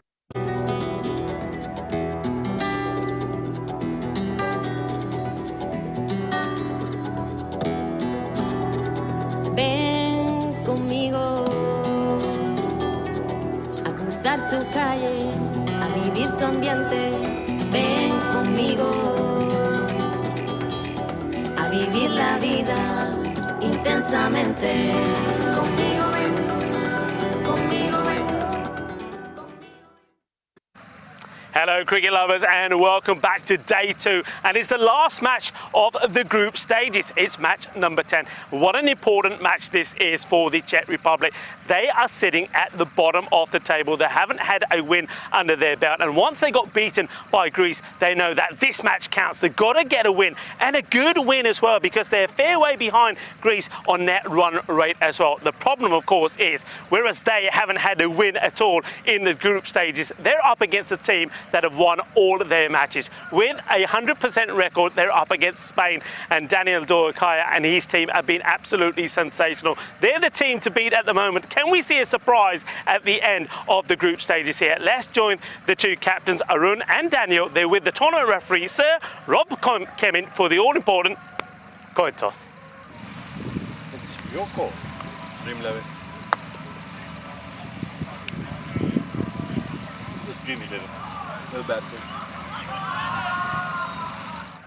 Well, Czech Republic, they may not have won any matches, but they're winning the coin tosses, aren't they? They'll win another one, and Arun Ashokan, the captain, decides that they are going to have a bat first. For me, I think Arun has to bat up the top of the order, and I think his role has to be to bat all the way through the innings. He's got the likes of Sabun Davetsia, who's been very good. He's in good form, the left-hander. I think he really does need to put a big score on the board, and maybe someone like Rickett Tomar can provide some inspiration with some big hitting and get them to a score. What sort of score do they need to try and get to? I reckon you've got to be touching on around the 140 score against his very capable and solid, aggressive Spanish side. I think someone like Venkatesh Magashim could be the key with the ball also for the Czech Republic. What can you say about the Equipo Rojo? They've just been on fire.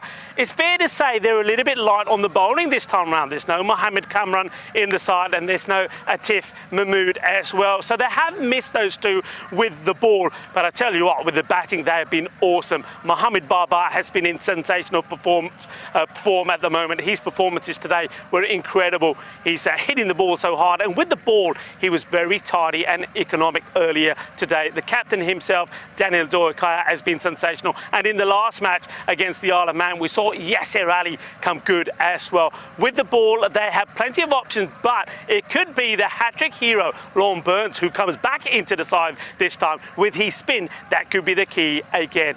It's going to be a tall order, I think, for the Czech Republic, but they need to find some inspiration. They need to find a victory from somewhere. Maybe Spain are going to try a few different tactics in this one. They know that their fate for tomorrow is already done. They're going to be in finals day. The Czech Republic, though, they're the team that got everything to play for. They'll be hoping that Spain maybe make a few changes and leave the door open for the Czech Republic to get a win here, and a big win. I know one man who's very interested to see how this one go. It is Andrew Ryan, who's up in the commentary box. Andrew, talk us more through some of the key players for this match.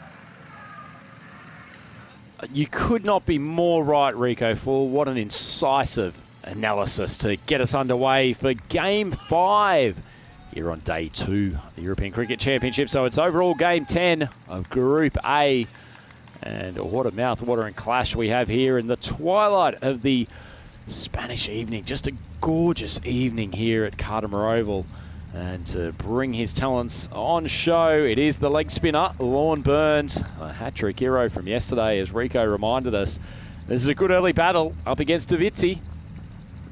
Well, after his heroics yesterday, that's a tragically bad start for Burns.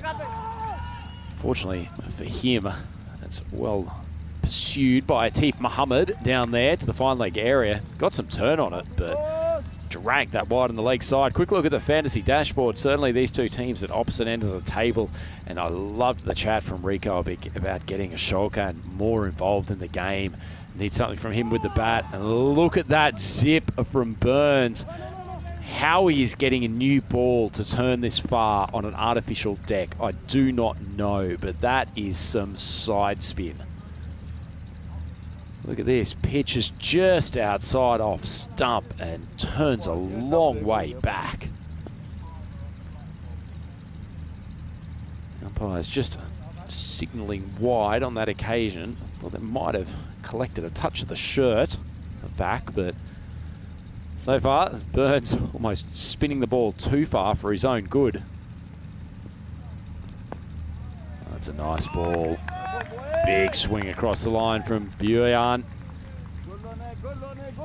Czechs probably like the matchup of Davidsi, the left-hander who quite likes to use his feet against Burns far more than Bjorn. That one's beautifully pitched. Just drifting into roundabout off stump, spinning sharply. Bjorn tries to drag it to the leg side.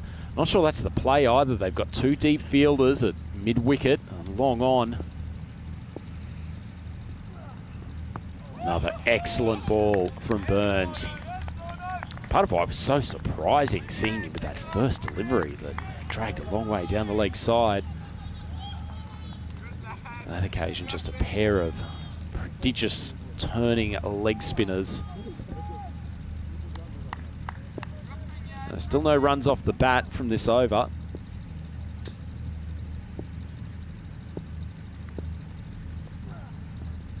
It's good length again. Yanni's only got one plan against Burns, and that is trying to heave him to the leg side. Like no desire to move his feet at this time, which is just allowing Burns to settle into his length. Final ball of the over. That one's a bit wider. Tries to play a cut shot, but the foot movement was all towards the leg side, and that is the end of an excellent over of leg spin bowling. Not the wickets that he had the other day, but Burns has opened them up well. Only 3 runs from it. And that gives us a chance to have a quick look at the old time bat versus ball wall. So the expected score suggesting this could be a close game, but then you go to the average runs for and average runs against. It tells a slightly different story, and perhaps the T10 whisperer, Rico Full, could explain that discrepancy to us. Hello, welcome back. No, I can't. Well, what I can tell you, that it's absolutely fantastic to be up here. It's my first match at this time of night. The floodlights are on, and I have to say, it looks absolutely splendid. Looks magnificent. I tell you what, who else looked good? Norman Burns. He was moving that ball big. Yeah, prodigious side spin. Man who gets some prodigious swing from time to time. Mohamed Babar starts again with a wide, so hasn't been the most auspicious opening delivery from either of these two. Starting the Spanish innings. Just good welcome to everyone in the YouTube chat. Rico, and a question from Matthew Hodgson. Where is Mr. Maximo? Yeah, well, Mr. Maximo's taking a bit of time off to do some work behind the scenes. He will be back tomorrow, so he's left me and Rhino to party in the night. We don't mind it. We like the fiesta de noche. We certainly do, and we're going to have a bit of a fiesta as well, I think. We are men of the night, are we not, Rico Full? The night, we're going to have some fun. And, well, at the moment, no runs at the bat so far. All the runs we've seen have come via extras. Well, finally, there's a strike over the top. Going to kick off this surface and run down for a boundary. Well, they really needed that, the Czechs. The Vitsi opens up his account. Czechs 9 for none. Yeah, I think Sabawun Davitsi, I think he's really got to put a good knock in here. Remember, this could be the last time these guys are batting in this year's European Cricket Championship. So, A, they want to make sure that they leave a good impression. B, of course, they need to try and get a win, and a good win. Bye-bye. Lovely ball. There's just a great simplicity to his cricket, isn't there, Rico? Just ambles in off about 5 or 6 steps. Doesn't try to do anything remarkable, but he gets such purchase off the pitch, the bounce, the late swing, the ability to move it both ways. He's just such a difficult customer to combat. He's a natural talent, isn't he? And the thing is, he makes it look easy. He never sweats, does he? Never sweats. Oh, that's one's just given him a little bit too much width. He suffered the commentator's curse. We've spent the last 10 seconds wrapping him up, and he comes up with one that finally doesn't pop and is wide enough to allow Davizzi to open his arms. So that's the first Maximo of the game. Yeah, it's a cracking shot. You can see that Mohamed Baba, he tries to go wider there. He goes wide, and he wants to angle the ball in. He wants to change the angle. The only problem was he was just a little bit too short, and he allows Davizzi to get right under this and pump it to the boundary. Good shot, 6 runs. It does allow us the chance, because I know we're contractually obligated to describe how resplendent this Cardimer Oval looks in the night time under lights. It's just a spectacular sight. Just love it. I love it as we see the last bit of the remaining light disappear. And, well, I'll tell you what else is disappearing. The pelota, well, the Grizzly gets thumped away. A little bit of Grizzly action now as that one goes into the overgrowth. It's a cracking shot. I like the swivel here. A little bit of the, as this one goes all the way. Cracking shot. Yeah, there's a little bit of a balletic pose from the way that Davizzi goes about his batting. He's dragged that one from a decent bit outside off stump, and that brings us what do we do to Baba? What do we do? I don't know. The poor chap. He's been smashed for consecutive maximums.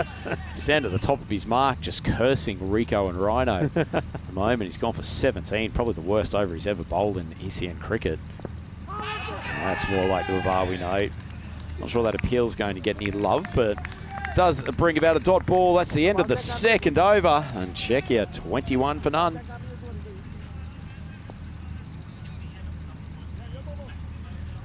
So, reasonable start from both teams, Czechia, particularly after their struggles against Lawn Burns in the opening over. I suspect they'd be relatively happy, chugging along at 10.5 runs per over. That is giving you some indication of the task they have ahead of them. Spain undefeated with a net run rate of plus 4.3. The poor Czechs, they haven't won a game and they've got a run rate of -4. They need to topple down the Giants in this contest, but as Rico said, there might be a little bit of experimentation from the Spanish in this game. I like that they're persisting with Lawn Burns at the top of the innings. Innovation from Corey Rutgers, the team manager. That one spun wide. I think good call from the umpire. Yeah, the turn and the movement is quite simple. If you're not prepared to use your feet, you're not going to get to any of these. Because if he pitches it right, the amount of movement he's getting, you're not going to get bad on the ball. You've got to use your feet. Well, or you could just stand there, heave across the line, and maybe 1 out of 6 times monster him for a Maximo. Yeah, well, we know he's played and missed a lot. Look, we're talking about Maximos here. One thing that I've learned on the European Cricket Network is the number of sixes that you hit could decide your fate in any competition. Have a look at that. How similar is that to the way that the standings are looking? Spain, they're smashing it all over the place, can't they? I mean, you can see the number of Maximos that they're hitting. Quite fantastic. Have a look at France. They're in second. Isle of Man are in third, 9.7. And then you can see there, Czechia and Greece, the two teams that have struggled, not hitting the Maximos. If you don't hit the ball big, it affects you where you are in the tables. Do not write off my boys from the Hellenic Federation, Rico. I think they're the dark horses, Greece. I think they're going to cause some dramas if they get through tomorrow. But Czech desperately trying to take their place in the final as well. Billiard has made contact with 1 ball so far. Burns has got him in the spin cycle. Aside from that last delivery, the one that he hit for 6 was just that little bit fuller. This one's back on the normal length, hit high into the night sky, but Bouillan's probably done a pretty good job to keep his wrists in front of the ball, drive that high and handsome, and that's another maximum. Yeah, this is a good hit. It's a powerful hit because I don't think he gets it right out the middle, you know. You can see there's no foot movement, so he's just relying on brute strength to send that to the boundary. And he gets it right, doesn't he? Nicely hit. He's got absolutely no desire to leave his crease whatsoever, does he, Bouillan? He ain't going anywhere, saying I'm staying put. Well, that one's short, heaved across the leg side, and that's a super catch coming in from the deep mid-wicket boundary. Have a look at it. There's that Lawn Burns coming in from over there. We're a long way from that side. No, I think that's actually, that might be Elgar out there, Adam Elgar. But that is a sensational grab in the night. Yeah, it's a good catch, and Bouillan will go. He wasn't sure if this has been taken cleanly, so I think maybe the umpires are checking this as well. So we're going to have to maybe have a look how much of this catch we can see, because The batter at the moment not coming on. Let's see this. And that's not going to help us. I wonder if we've got another look of this. And well, we can't. Well, you can see Adam Argyle saying that is out. Yeah, I've got you. And well, I don't know if we got anything better on this. Well, if there's no possibility to overrule, it'll come down to the umpire's decision on the field. Certainly was an immediate reaction from Alga that he'd taken the catch, and it did look to the naked eye, admittedly, where probably a good 100 plus metres away from it at the moment, but that he had gotten there in time. Either way, sensational athleticism from the young man coming off the mid-wicket boundary. Yeah, well, I'll tell you what, who would have been a really good athlete is if it was, of course, Lorne Burns who took the catch. Because I'll tell you what, if he bowled that ball and got over there to take the catch for Rhino, I tell you what, that would have been something special. Not even you could do that. I was hoping no one had noticed that particular call. I saw the flash of blonde hair from 100 metres away. Lost track of who was bowling the over, but thank you for referencing that. It was a good catch, though, I have to say. And he knew he had it straight away. He was pretty confident. And, well, Burns gets a wicket that he well deserved. Tell you what, I can't wait for that to go viral on social media and have that commentary mistake replayed around the world hundreds of thousands of times. I don't think anybody noticed. Only me. Rico Full, man with an eye for detail. Lorne Burns gets his first wicket. Getting pumped by Vujan a couple of times. Nice ball. The gun of Hassan.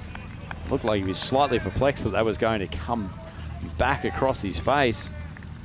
Must be quite a thing if you're not used to playing leg spin bowling of both this quality but also the turn that Burns generates. Must be a very difficult thing to face first up. Well, he's gone and tried to chip it over the boundary. And that's another really good catch from Alga. Probably a little bit simpler than his previous one, but he's getting plenty of work out there on the deep mid-wicket boundary. That's another show of his safe pair of hands. Another good delivery from Lorne Burns, and the second wicket down. checks 34 for 2. Well, everybody's been wanting to see Derek the Duck. Derek is here now. That is a 2-ball duck. And, well, Mike Shot is going to have to go. And here comes Derek.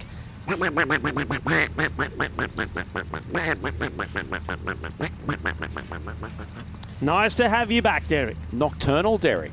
I thought he would normally be getting ready for a snooze by now, but it's good that he's extended his waking hours to help us out with the night game. That's why we had to wait for him to sign a new contract. It's all been signed and delivered. And another wicket goes down. So, well, Burns, man who took a hat-trick yesterday, has picked up 2 wickets in that one. That is also the end of the over. It is 34 for 2 at the end of 3. No truth to the rumour that Derek's under a heavy renegotiation of his terms and trying to ask for a revenue share given his popularity amongst the European Cricket Network faithful. Davitsi, 16 off 7, joined to the wicket by Grover.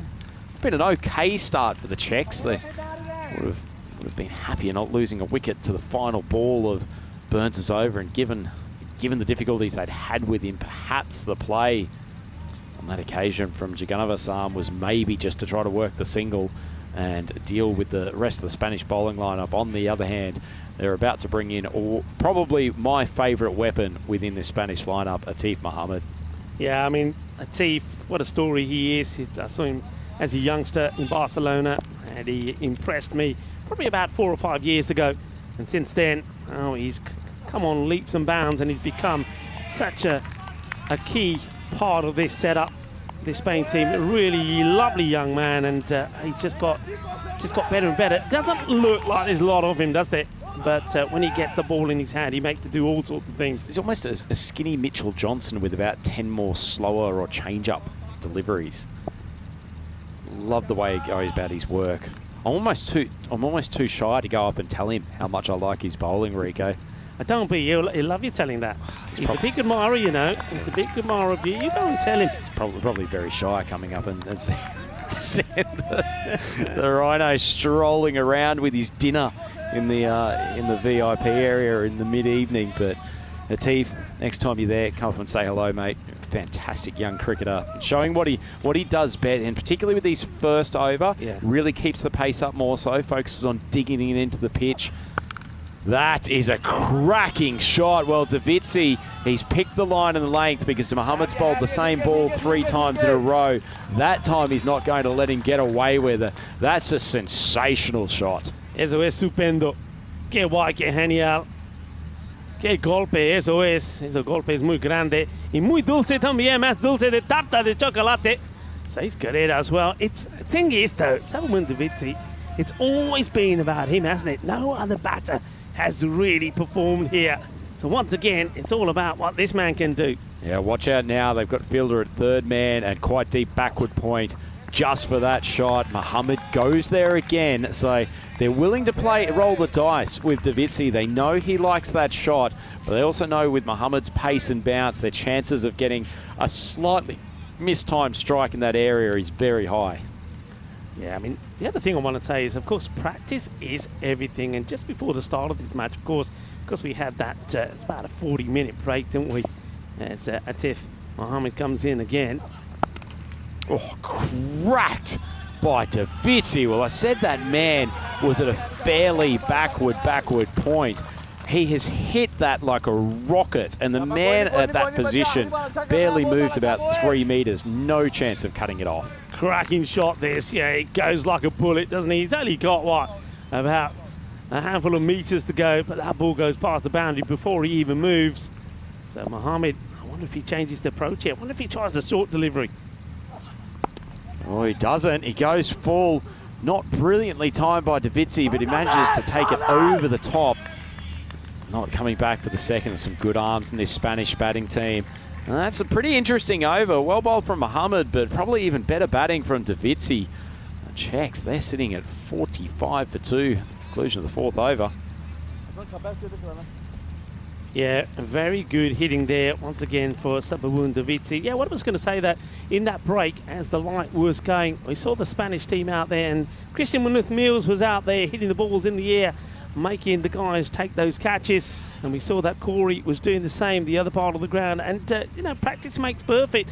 And they knew that it's going to be slightly difficult when you're out there in the night taking the catches. They had the practice. And, well, it's proved dividend, hasn't it? 2 catches taken by Adam Gargo. Both of them not easy ones at this time of night. Certainly not. So 5th over coming up. Hassan Ali's been throwing the ball 2 left-handers in a row. A little different to Atif Mohammed, though. He's more likely to be fuller, get some late swing on the ball. In fact, that one swung quite a long way. Just interesting observation about Davitsi, and particularly with that thrashing shot backward of point that last over. He reminds me visually a little bit of the late Philip Hughes, the Australian opener. Very unorthodox technique, hitting the ball to parts of the ground that other batsmen just don't access so easily, but very hard customer to bowl to. That's a delightful shot, isn't it? Just well controlled. So plays that nicely, takes a single. Grover, at the moment, has just been at the non-strikers end, admiring some of those shots that Davitsi has played. Well, now he's got to get in the action himself, about to face his first delivery. Wasn't there a Grover on Sesame Street back in the day? I don't know. I've got to say, didn't watch too much Sesame Street. I watched the Muppets, though. I like the Muppets. Sesame Street, Well, check that. Maybe it was one of the 2. Rico, you take control for a moment, and this could be our do you want to get funky with me for this, this particular game? Now, everybody. Anyway, it's so great to have you all tuning in, wherever you are watching from around the world. And, of course, a big hello to a lot of people that are on our chat as well. Great that you're staying with us. It's nicely bowled. I'm liking the difference here from Hassan. A slight misfield, so they're going to come back and take 2 here. So not the best of work there in the deep. I don't know if that's got to do with the pressure of the batters pushing and wanting to and just putting the fielder off, or he loses this for a moment. But yeah, I like the fact that Hassan Ali, he bowls a lot fuller, and when you got the likes of Atif Mohammed, who's a little bit short as well, it just causes, you know, the batters just can't get used to one length. Ali, pretty good over so far. Only 3 runs from it. Grover on strike. Grover manages to get the top edge. And it races down to the boundary for a much-needed 4. So the Czechs just hanging in with the needed run rate here. Looks like they're going to put at least a passable score on the board. Yeah, this one takes them to the 50 mark now. So Grover gets a boundary, not quite where he was looking to go, so it's a partial victory there for Hassan. I was talking about how he normally goes fuller. So that is the surprise delivery. It does surprise Grover. Grover gets enough on it to send it to the boundary. 50 up now, 52 for 2 with the ball to go. But yeah, I mean, they're looking to be around that 100 mark. Maybe they can push on 110, 120. But, well, against this Spanish side, you've got to go beyond that. And that's a tremendous stop. Brilliantly done. And now, oh, well, I think if he hits here, it would have been close. But what a fantastic bit of work from the wicketkeeper, Always Ahmed. The tumble dryer, as we called him yesterday. You're absolutely right. Well, I'll tell you what, look at this. That's fantastically done. And then, well, he has the alertness as well to have a shot when he sees that the batters are taking it on. And he didn't miss by that much. Oh, that shirt would be dry in a moment with the amount of spins he's done. So come on, tell me about Grover. Well, let's do Grover at the end of the over. Okay. So there's a little bit of info that we can discuss. Okay, we can. Yeah, we'll have a bit of time, won't we? Vitsy steps across. Pretty good ball from Ali. Just cannons into his pad and rolls down to the third man area. Teef Muhammad just showing his genius. Managing to hit the stumps from down there without even trying. And that is the conclusion of the 5th over at the halfway point, and the checks there on 55 for 2 at this point. Okay, well, it's a time to welcome everybody into our house. Well, we're going to do Fiesta a la Noche now. The lights are on. It's time to party. Let's talk about Grover. Let's talk about Grover. So we've got Grover batting. We also wanted to discuss who and what was Grover. So Grover, you mentioned he's a Muppet. I thought he was from Sesame Street. You go onto the internet, basically he's referred to as a Muppet who is on Sesame Street. But what I didn't know is that Grover is quite well known for essentially being a bit of a mentor to other young monsters within the show. And so there's some talk that he's really representative of being a surrogate parent figure. So that is a level of depth regarding Sesame Street that I was not aware of, but fair play to the creators of that for giving such depth to a scratchy blue character. What a tumble dryer. Gets stuck here, gets stuck in the cycle. Here we see this one again. Well, there's Ahmed, this tumble dryer. We know he likes to tumble. Well, there we go. He gets stuck. He just... Not. Well, he sees the funny side of it as always. That was like the half spin mode, wasn't it? Yeah. Makes a good stop. In comes Salim Dar. Oh, that's a good delivery. He follows Davisi. I mean, Davisi likes to give himself some room and cut and play that sort of special shot of his, doesn't he? Outside the off stump, hits over point or backward point. But good bit of bowling there by Salim Dar. Says, I know what you're up to. I'm going to follow you. Not ball. Nice bit of bowling. Also, hasn't the tumble dryer been involved? We barely saw him for the first 4 overs. All of a sudden, can't keep him out of the cameras. Well, he has done his hair especially. He does look very nice, I have to say. I saw him this morning when we came off the bus. This one's going to be a chase for the field and he can't get there. Quattro carreras, both the shot. Sona Maya, timing both puri segi. Sabun Davisi, the fielder aya. Effort kitti, dive maria, but joka lag gaya. Beautiful timing. He plays that so well. He certainly does, and good adjustment to him because it wasn't that different to the ball before that beat him, and he just checked his shot just a touch so that it didn't cut him in half. It wasn't a bad ball at all from Dar, but Davisi, remember Vinny saying he was somewhat of an enigma in Czech cricket, a little bit of an unfulfilled talent at times, go out and play a few good shots. He stood up to be counted in this tournament. Heaves that one out to a vacant mid-wicket area and just take a single. Yeah, I mean, he certainly has. I mean, you've got to, if you have a look at the scores that the Czech Republic have put on the board, if you took his contribution out of them, they wouldn't have scored too many. He's been the one sort of shining star that they've had, and which is a shame, really, because I think historically, Czech Republic have been known for their brutal batting and their firepower. It just hasn't come to light in this series. Certainly hasn't, but maybe the Muppet Grover can do something about it. Well, he sticks the wood out, gets decent contact, goes for a 4. They're just keeping the boundaries rolling enough. Well, there he is. Well, you said, what did you say he is? The monster what?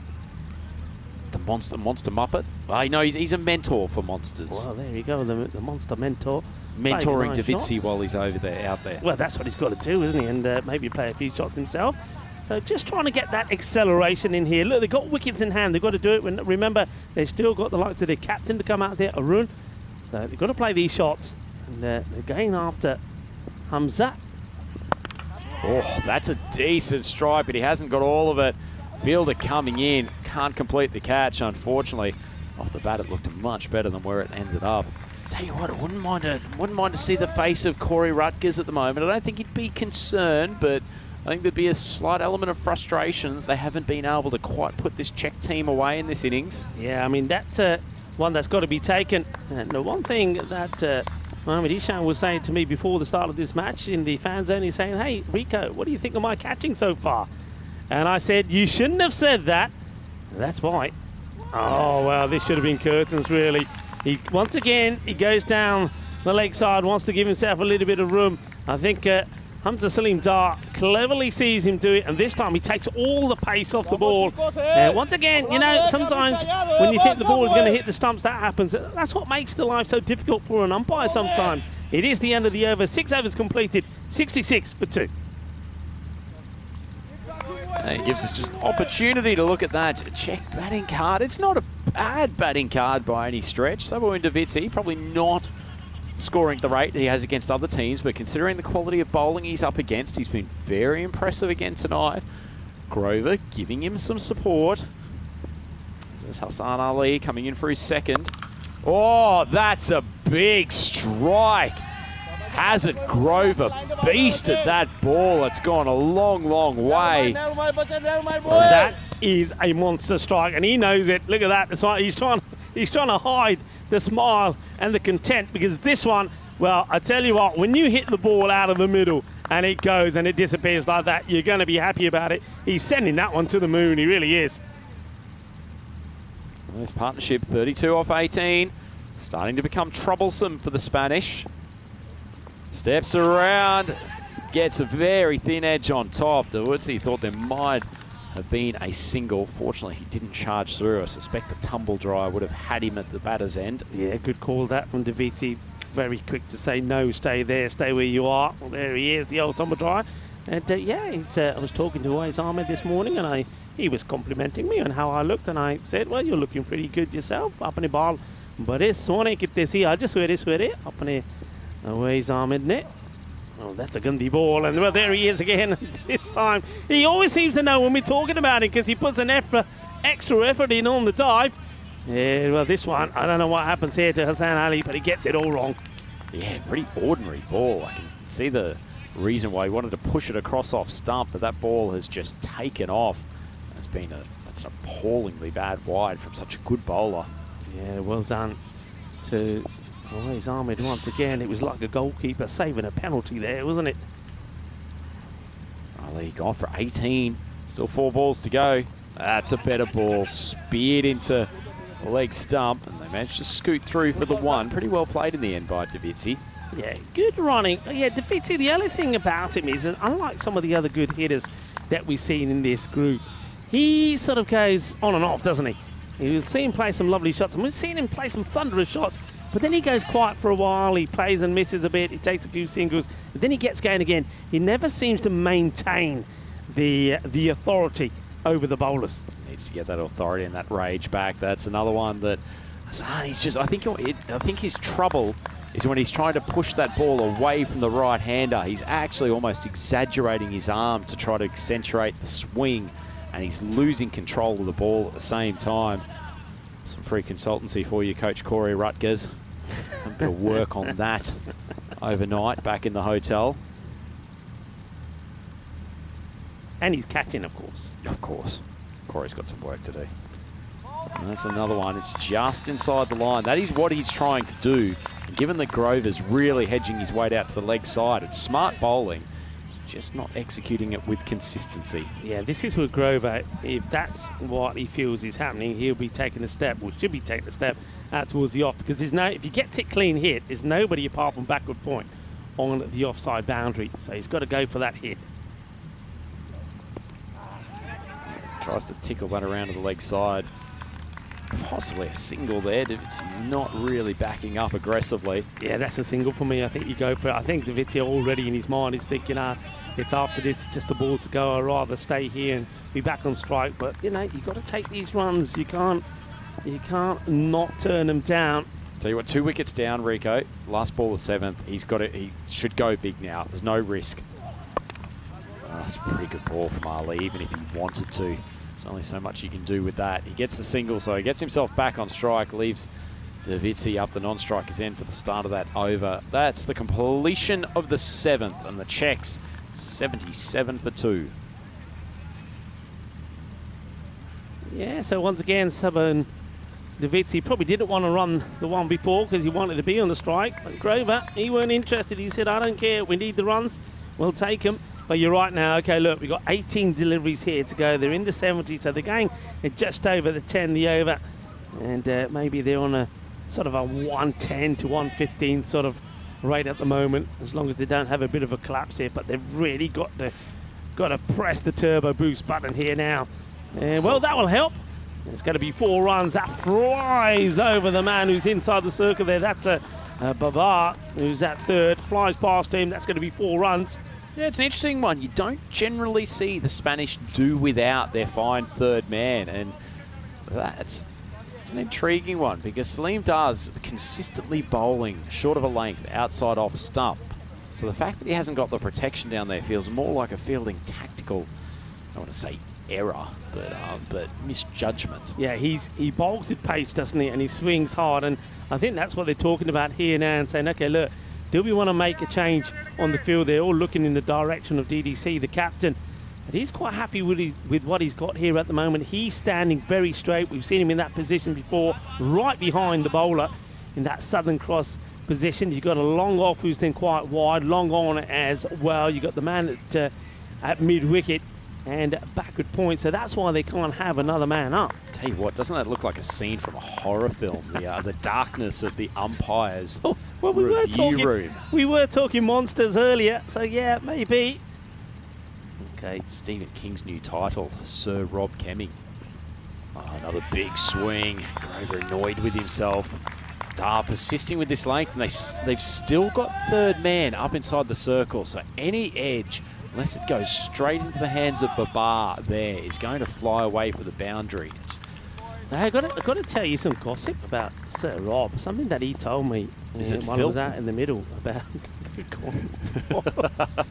Stop it, you. Stop it. Okay, Henry.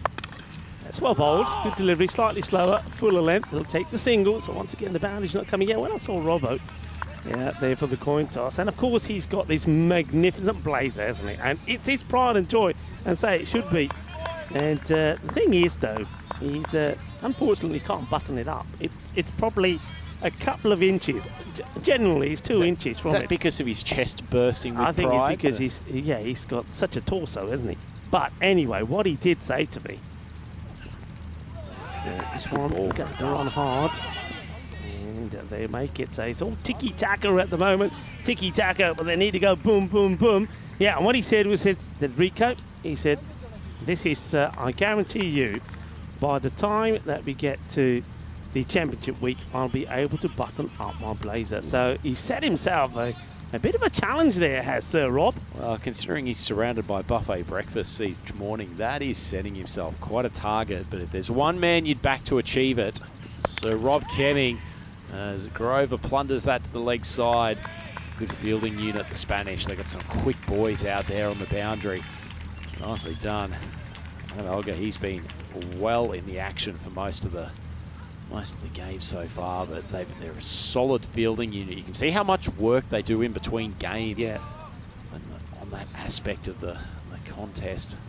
I think one thing I can say about the Spanish team, or this particular Spanish team that have been together now for coming up to two and a bit years, is the team is the word. They are a team, and they take pride in challenging each other, and they share the glory days together. And when they do go down, when they do lose, they support each other to come up fighting. They are a unit. They believe in themselves. They've got a good coach. They've got a good setup. They work hard. They've got a lot of young players in there, and you've got some of key experienced players as well, knowledgeable players, and they're all coming together and they're gelling as a team, and I'm liking what I'm seeing from the Spanish boys. And well, I think the future is looking good for Spanish cricket, as that was the end of the over. So overs completed, 85 for 2 with 2 overs to go. Though Davizzi, he's been there since the start, 37 off 23. Grover providing him reasonable support. In fact, it hasn't been a bad innings at all. They probably just haven't had that big breakout over or two that they needed to start peppering the sort of 120, 125 range. And now got the monster that is Atif Mohammed. We'll see a distinct change. There'll be a bunch of slower balls and off-speed change-ups coming here. Look at that beautiful line and lane. It's once again what I've been saying. I mean, Sababun Davizzi, 37 of 23. But again, he's not been able to consistently perform, and that's reflected in the over-by-over scores. The highest, most expensive over was that one from Mohamed Babar that went for 17. Other than that, the next highest was the one after that from Lorne Burns, which went for 13, but he also picked up 2 wickets. So they just haven't been able to consistently hit boundaries. Big job for Davizzi here. Soaked up 24 balls for his 37 so far. Oh, it's a short ball, bit of extra pace and tailing back into his body. Yeah, fired in by the fielder, Hassan Ali. So the tiki-taka sort of continues. They need to really get a flurry of boundaries here now to try and even see if they can push up to around about that 115, 120. I mean, if they're going at this rate, maybe they go at 15s here to get to 107. Even that's going to take some doing, because he's still got good bowlers to come. And the teeth, it's been very good so far. Oh, lovely change up. Wonderful bowling. If you're a young person out there watching how to conduct yourself in the late overs of T10 or T20 cricket, you could do far worse than watch this young practitioner of the art of fast bowling on your screen. It's exceptional control and exceptional thinking through his over as well. Chris Snitzel, as I call him, in the chat, saying hello to you and myself. Hello to you. High up in the air. How far does this go? Is the fielder going to be able to get there? And he gets unlucky with the bounce. And now we're going to have to watch this again. I wonder if he plants his foot outside the boundary before Babar pulls this one back. Let's have a close look at it. And Awais Ahmed is applauding him. He thinks it's a good save. Let's have a look. We'll have to check this and see how much of this we get on the replay. Made pretty good ground, Babar. Had a couple just there. I think the foot, let's watch here. Does that foot go down while he's in contact with the ball? Yeah, I think that's going to be 4 runs. Yeah, it is 4 runs. I suspected it was. It's a good effort, but cuatro carreras. It certainly was. Pursued it with vigour. Babar did a good job, only just inches in it. Steps away. Mohammed, it wasn't a bad idea, just missed the execution because he saw Grover step to the leg side. Captain won't be the least bit disappointed with that. Yeah, Atif Mohammed just trying to do something slightly different there, just trying to squeeze this one through. Goes a little bit too wide, goes back to his mark, but he's bowled well. He continues to impress us, doesn't he? Oh, again, unlucky. They persisted with this third man inside the circle for the majority of the second half of this innings, and another ball flying off the outside edge of Grover. In fact, he's been the main beneficiary of that fielding choice. I got to say, when you know that Davizzi is the left-handed batter who's been playing a lot of shots in the backward point area, when you look at the right-hander, they've got Babar, who is on backward point. He hasn't had to stop a ball, and now finally they bring, well, hang on, no, they're not bringing him in, but they have brought somebody in from somewhere, because third man is now finally back. Babar is staying at backward point, but I don't know why he's there. I think you can have your third man back. Nothing has gone that way from a right-hander. So somebody's coming somewhere, and I suspect it's from the offside, as this one is launched into. The fielder coming across, and, well, he loses it for a moment, doesn't he? Does the captain, DDC. But he does stop the ball going past him. And that will be the end of the over. So 9 overs now completed. They're staying at this sort of just over 10 over a mark. It's going to be 96 for 2 at the end of 9. It's not often you see a team only 2 wickets down, particularly a team that's struggled throughout a tournament up against the #1 group. I don't think it'd be 2 wickets down there at this stage. Hasn't been a bad bowling effort from the Spanish. It's just been Burns, though, the solo wicket taker. Actually surprised Babar going for 17 in that second over. Looks like Babar is going to come on and complete his spell to finish off the 10. They've put Muhammad down at the third man position, although distinctly wider than they've tended to have it for the rest of the tournament. Yeah, there's a little bit of a nod to Babar's outswing. They're still debating whether they want to Babar Khan on the boundary as well. He keeps going in, out like a yo-yo, but he's been sent back again. So they now do have third man and backward point on the boundary. And well, this is just lead the ball. It's not hitting the stumps. Let's just run. It was always going to be a wide, but there's no effort to play at this at all. I think he started running here before the ball's even got past him. Yeah, do you think Davitsi was pretty keen to get back on strike here, Rico? I think he was pretty keen, wasn't he? And okay, well, he's there now. Let's see what he can do. So Babar now has to set his field to the left-hander, and he knows that he's going to try and hit him. So he sets the field up there. The backward point is back, and I think he would like to probably push another man out there on the off, but to do that, somebody's got to come in from somewhere. Okay, third man now comes up, which will probably, I don't know. I got to say, I feel like the long on is the wasted one here. I'm not sure Davitsi's hit a ball down there for the majority of the tournament, and certainly not off someone like Babar. I feel like Babar peeling into his pads, he's far more likely to probably try to flick him to the backward square boundary. Yeah, we've got this Southern Cross field now, haven't we? The man absolutely dead straight, which is the captain. You've got quite a wide, long off and long on. You've got mid-wicket, and also you've got a backward point in place now. Question for you, Rico. With that man dead straight and the bowler now coming around the wicket, if you were the batter, would you ask that fielder to move? This is missed out on. I think what I would say to the umpire, I'd make the umpire aware that he's there. And the umpire probably knows that already. The umpire would probably turn around and say to me, yeah, but as long as he doesn't move, he's allowed to be there. And this is the thing. You can field there, but you've got to be dead straight until the ball has been bowled. And when I'm looking at DDC, he's certainly not moving at all until the ball gets Not delivered. sure about that, Rico, but it doesn't seem to matter for Davitsi. Babar just dropping a bit short onto leg stump. Swivels his hips, big top edge, and boy, there's been some runs scored down behind the wicket tonight, haven't there? Yeah, there has been. That one clears.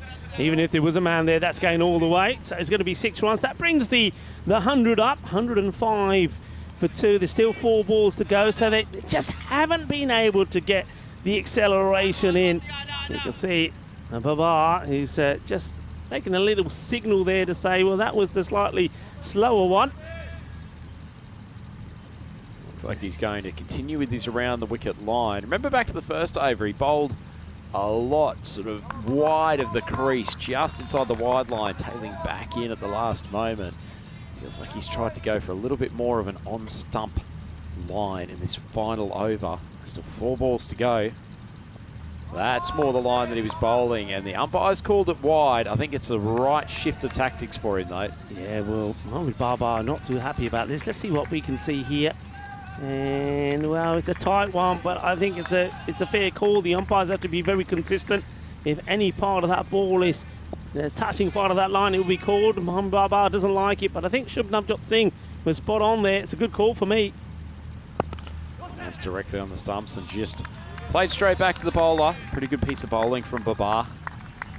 Yeah, I mean, look, shout out to the umpires. I mean, when you don't talk a lot about the umpires, it means they're doing a good job. And I think our men in black have been absolutely superb. And Asad Ali, Shubnavjot Singh, Nimral Singh as well, Charles Croucher. I think the umpiring standards have been really good. A big shout out to all the umpires. Been absolutely brilliant, been well led, of course, by the tournament referee as well. Of course, Sir Robert Kemming. So well done to the men in black. They've been absolutely superb. And of course, all the scorers, part of the European Cricket Network crew as well, doing a great job. I know that Samir is doing a bit of scoring with his son as well. So well done to Samir and Manav, and also to Mihal Daub. Been absolutely fantastic. And of course, our project manager, Sam Williams. A big shout out to part of the other crew as well around here as well, the likes of Andy House. Everyone doing a fantastic job. Indeed, Rico. Bravo, bravo to the entire ECN crew. That brings us to 1 ball left in this innings. Checks up to 108, so they've at least got a defendable total on the board. This partnership up to 74. And Davizzi tries to heave this ball, final ball of the innings. His partner Grover is alert to trying to get the second run. Unfortunately, Davizzi had no interest whatsoever. And so that concludes the Czechia innings here. They end up 109 for 2, and look at those young men up in the scorer's box enjoying the cricket just as much as we are. Yeah, well, there they are, the guys I just talked about. Sam Williams there with Samir, Madhav and also Mihal. Great job, you guys, doing a fantastic job. I tell you who else is doing a fantastic job at the moment, and that's the host nation here, Spain. It's another very good fielding performance from them. I mean, they were a little bit untidy when we saw them in the field a few times, a little bit expensive, but this time I think they were on the money. They bowled really well, and I think even in the extra fronts, 18 extras in that one, 16 of those wides. So that is something that Corey will look at, because against maybe a better side, that could cost you. And if it wasn't for those wides, they would have kept this score to under 100. But once again, the Czech Republic just couldn't get going. Too much tiki-taka, not enough boom-boom. Yeah, they tried hard. It certainly wasn't from a lack of effort of trying to force it. They were up against a pretty good bowling unit tonight. But Samu Davizzi, once again, leading from the front. He opened up the innings, and something you don't see too often in a completed T10 innings, that he carried his bat the whole way, ended up not out 45 off 30. Adam Elgar, haven't seen a huge amount of him in this tournament, but he's fielded well tonight. Took a very, very good couple of catches earlier in the innings. Davizzi, he kept on thrashing hard, a couple of brilliant shots through the point region. His partner Grover, he was a little less conventional, but he managed to tickle the odd one, and the tumble dryer managed to keep that from going to the boundary. Well, the tumble dryer, he was in action today. Well, that was when he got stuck in the spin cycle. But, well, he was back up again. That was a lovely shot from Davizzi. But I just think, I think he's a good batter. But 45 of 30 deliveries, we know batters that in this format, you face more than half the innings. You've got to be 70, 80 runs. And I just think he was there long enough. He bats all the way through. He's got to come back with more runs on the board for me. Grover played his part as well, 34 of 19. But I know that they made it difficult, didn't they? The Spanish, they tried hard. That one was called as 4. Bobar didn't like it. He said, how come? Well, when he looks at it again, he knows that it will be the right decision. He couldn't do anything about that one. And this one as well, which went all the way over for 6 runs. So boundaries were coming, though it has to be said, quite a few of them were through the edges. Stronger together, well, that's the ECN crew for you there as well. The scorers along with Sam Williams there.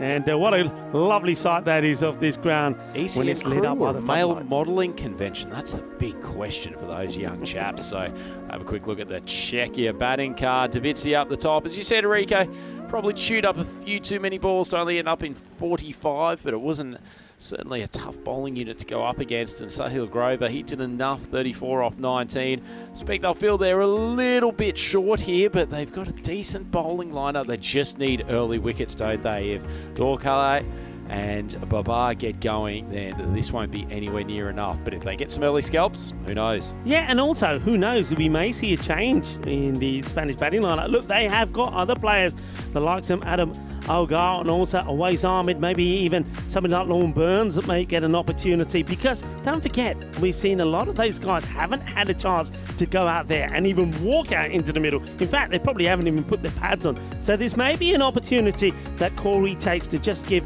some of the other guys an opportunity, and if it fails, maybe the Czech Republic can pick up some early wicket there and cause a few concerns for Spain. But it seems unlikely. I don't think 109 is enough runs on the board. Well, we'll soon get to find out. Rico 4 will be back for the second innings here, where the Spanish will be pursuing this target of 110 of their 10 overs.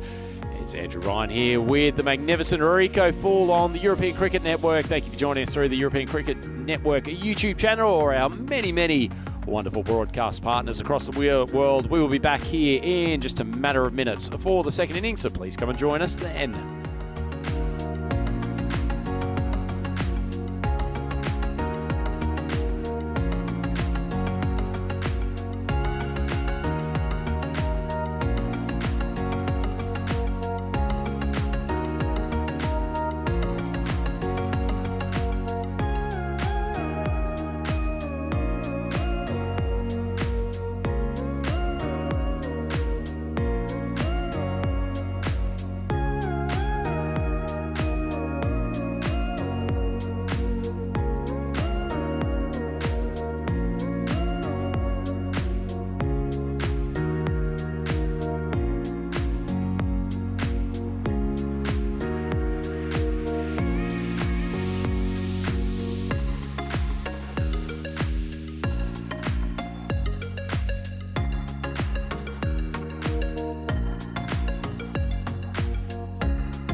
Australian Cricket Championship is proudly brought to you by Dream11, HCL Software, Junta de Andalucía, and Stake.com, and the official charity partner, Share the Meal, by the United Nations World Food Programme. Hola mi familia, bienvenido de ese partido contra de España, de Chequia. Eso es de Euros de Cricket aquí en España, en Andalucía. The European Cricket Network, the European Cricket Championship. Vale, que ganar, que dice que España ganar. Yo creo que sí también, porque ese equipo de momento está muy fuerte. Ganamos 4 partidos en 4, puede ser 4 y 4. Vale, yo creo sí. Mohamed Babar y también Babar Khan es de primero bateadores. Hello and welcome, good evening to the run chase. With Spain to keep their 100% record intact, playing the last match, the last group match of Group A.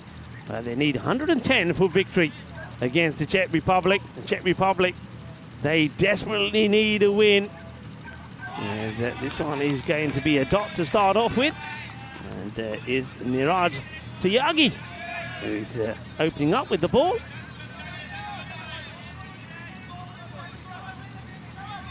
Just a slight change up here, a change in thought process, going for the slower stuff to begin with to Mohamed Babar. Very well, this is straight into the hands of the fielder. Well, what a catch that is, and what a moment it is for Tyagi, because he gets Mohamed Babar for a second ball duck. So we're going to see Derek again, where Derek has arrived, and well, we've seen a fair bit of him as well. And what a good catch this from a man who hasn't really been playing cricket that long, Martin Wandel. Has only just recently picked up playing cricket, and here he is in the national team, and he takes the catch to remove Babar. And that's probably the biggest celebration that we've seen for a wicket to go down. Babar will go for a 2-ball Derek.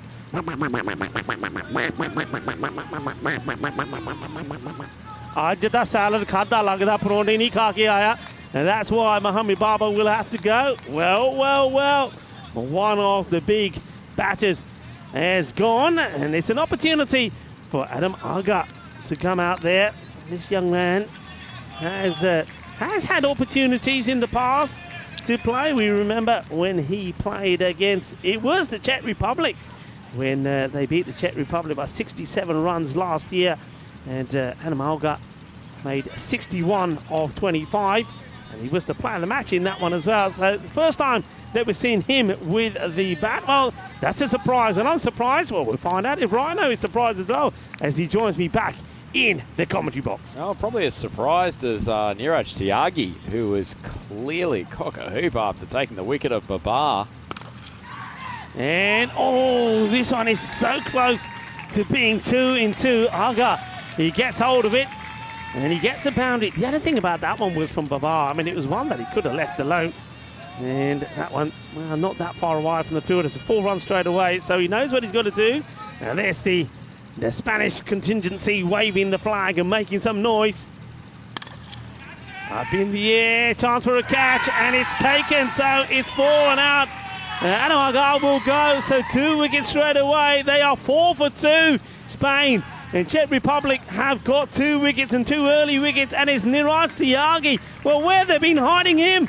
Well, where have they been hiding him? Where has this urgency been from the Czechs? I was about to say full credit for Adam Elgar. It's his first time at the crease in the tournament, and he smacks his first ball for 4. Unfortunately, second ball, Tyagi just swings it across, passed off stump, and he fails to make good contact, goes for 4 off 2. Do we have an upset brewing, Rico? And second question, are the Greeks getting nervous? Well, yeah. The thing is, though, I mean, somebody's probably done the calculation somewhere. And I reckon that if they are to improve their net run rate, and even if they get a win here, I think they'd have to win by a huge margin. And I think they'll have to skittle Spain out for a ridiculously low score. So it's not just winning. I mean, getting a win would be something. I mean, you don't want to end the series without a win. And don't forget, the Czech Republic did not win a single match last year when they lost all 8 of their matches. So they haven't had a win here in the last, well, it could be 2 years, couldn't it? So they would love to have a win. And if they can get a win against the Spanish here, that would be something. Tiagi, could he be the hero? 2 for 4 at the moment. Bowling to Hamza Salim Dar.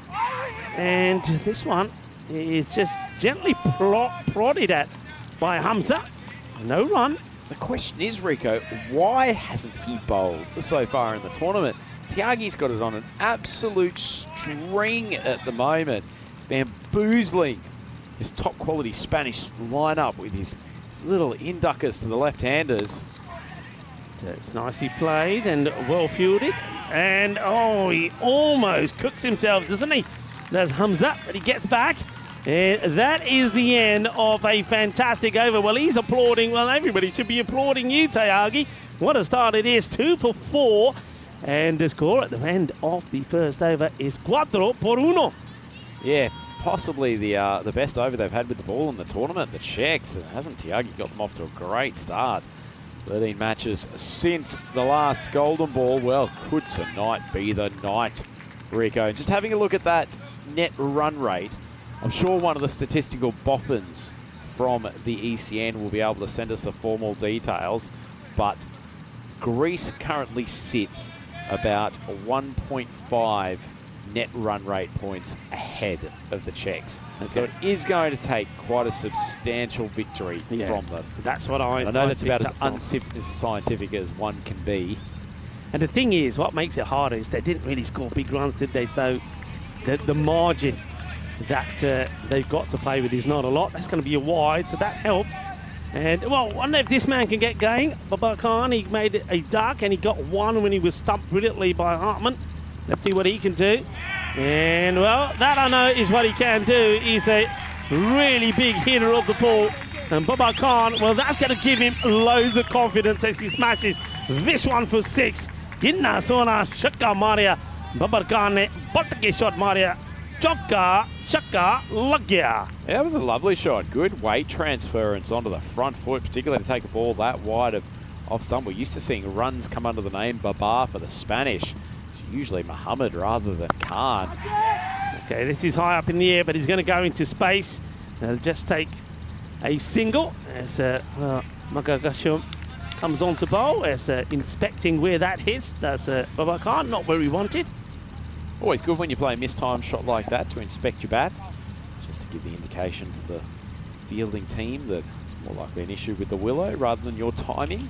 Yeah, Venki Margashaham, it's a good bowler. He picks up wickets. I'm liking this from Jet Republic. They're making Spain work. They're trying new things. They're keeping the pace off. Bit of spin. That's too wide, and it's just a gentle wide full toss.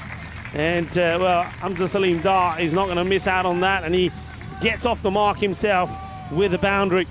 Gee, that's lovely timing, isn't it, Rico? Didn't take a particularly hefty swing. Once again, just good weight movement and a little bit of footwork to give himself some thrust towards the ball. Excellent batting from Salim Dar. One could have seen from him in this short period of time. Look at Vinny Sandu is joining in the chat as well. So we thought that Vinny will be having an early night. He's not. A bit of a misfield here, which allows the batters to eventually take the single. And that was a like shot. Do you think Maximo commentates to himself when he's just lurking in his bedroom back at the hotel, watching the action? I reckon it's probably pretty hard for him not to, really. He probably talks through every delivery. Been a great follow-up over to the first one from Tiagi. This one is hit. Oh, it ricochets off the fielder, and I think he's going to go for 4. It is. And, well, when you get 2 wickets in the first and you get the upper hand, the last thing that you want to do is become sloppy in the field. Well, we saw one misfield which allowed a single. Now this one, well, it's the man who did the damage with the ball, Niraj Tiagi, but he makes the mistake there. The ball off his knees goes to the boundary, 4 runs. Oh, that's been absolutely crunched. This is disappearing into the Carterman night sky. Bolle, Ginna Sona. Well, Babar Khan is a popular man, and they want him to do well. And this is what Baba can do. He's a destroyer. That one going long and far. That is huge. And look at them. They're absolutely loving it. Well, it's like one of those YouTube reaction videos from Dude Perfect, isn't it? And look at the end of the over. It's a pretty reasonable start from the Spanish after losing that early wicket. The wickets, they are 27 for 2. 27 for 2. You just saw the standings up there. Spain undefeated, looking to make it 4 wins out of 4. Well, Tiagi back in the action. Can he get a 3rd wicket? Oh, he should have, you know. And, well, Sababun Divatsi puts the catch down. And Hamza Salim Dar gets a life dropped on 5. Gets dropped, and Tiagi's just continuing to flummox this Spanish batting lineup. They cannot get a full strike against him. It's a question, Rico, do you just play him out this over? Well, it's not the way these guys play, and that's the thing. You can see, and I can tell you that Babar Khan will go after him. And not quite where he wants. It's high up in the air, but I think he gets enough of it. Oh, and this one is, well, there's a tremendous bit of teamwork there. I want to know what this comes off Martin Wandel. He hits him somewhere, I don't know where. Is going towards the boundary, and the fielder makes a tremendous save. Let's have a look at this again. Wow, Babar plays a little bit inside out. Marty having to run back with the flight of the ball, does pretty well. Sticks the mitts out, almost takes it on the elbow. Great commitment. And that's a nice shot, a good bit of fielding. Good dive, and oh, I mean, you can't be too critical about the throw because he's on the deck as he makes the stop, releases it early. Nice work, nicely done. Skipper Ashokan injecting himself into the game. Another light, nice shot from Salim Dar. Tiagi is continuing to bowl a fantastic spell here. Figures of 2 for 7. Can he extract a 3rd wicket? Well, this is more carefully played this time, so maybe you're right. Maybe Baba Khan thinking, okay, well, this is the demon bowler. I'll just play out this over. Looks so innocuous and so innocent. The spectacled paceman sprinting in from around the wicket. Prodigious swing. Well, this has been hit pretty well, and I don't think, oh, I was wrong. I was going to say I don't think the fielder's going to get to it, but he does. So that is Sahil Grover. Well, of course he gets to it because he's the monster. He's the monster. He's the surrogate parent of the Muppets. Of course he gets around there. Wouldn't let his children down. Tiagi, one more ball to weave his spell of magic against the Spanish batting lineup. Asking the question, and not out, says the umpire. You can see that the bowler and the keeper, well, they were interested. As Devyendra Singh carries on the appeal. We'll have a look at it again here. And, well, I suppose it's not a bad shout for me, you know. I suppose the umpire may be thinking the ball is going to continue to go over the stumps. Had a fair bit to do, but I don't mind that shout. End of the over, and interestingly poised, 31 for 2. I'd agree, Rico. I thought that was a pretty fair shout. I wouldn't have been surprised if we had ball tracking, if it would have clipped both the top of the stumps and the outside edge of leg stump, but nonetheless, I think very fair call to give it not out. Tiagi swinging the ball prodigiously, so I can understand the trepidation from our umpiring crew not to put the finger up. So they've at least seen off the main weapon. And they're sitting at 31 for 2. And they're sort of there or thereabouts on the run rate after 3 overs. Niraj Tiagi take a bow, 2 for 8. Outstanding bowling figures. No run to the fielder. So you can see there, you just saw on your screen a moment ago the like for like. And I can tell you, well, we know that the Czech Republic were 34 for 2. Spain, 31 for 2. So right here, right now, Czech Republic slightly ahead. Rico Full getting a golden ball tingle. It's a question on everyone's lips. This is hit hard, and it's going to be 4 runs, is it? You can see the power of the shot. It hits the deck and still finds its way over into the fan zone. And yeah, it's Baba Khan showing what he can do. Cuatro carreras, sí, chica, eso es una cuatro. You can see that the Spanish fans are still there. They're enjoying things, and well, of course they are. They're going to be partying into the night. Fiesta de noche aquí en La Caterma. Here comes Maduranga. Oh, good delivery. That's a good seed, isn't it? Just holds this one back slightly. Does a little bit well bowled. The difference between the best and the worst of Baba Khan is pretty significant, isn't it? When he commits to a ball and hits it hard, he absolutely rockets it off his bat. But you can see that was a pretty innocent little seed, just on or about off stump, a little bit of movement, but boy, he played it like it swung 3 different directions. I am just glad that Baba Khan is actually with us. More on that after this delivery. It's not a good ball, and that's one that you'd expect him really to put away. Going to be wide. I mean, Baba does suffer with some back problems, and he's got some pretty strong painkillers that he takes occasionally. And I know he took one this morning, and that's why in the bus he was out for the count. He really was. So when he did wake up, because he only woke up because as this one is blasted high in the air, and oh, it's another chance that goes down. So Baba, well, he gets a chance just as well, because I can finish my story. And Baba gets another life. I don't know who the fielder is here, but he gets the chance but doesn't take it. Yeah, the only reason he woke up in the end was his own snoring. But now he's awake, and well, he gets a life there, but at least he's hitting the ball well. He needed a few runs really to give him some confidence. He's starting to get some here. Yeah, starting to get some confidence, but the odd loose one. It's not a bad bit of bowling from Maduranga, drawing the false shot.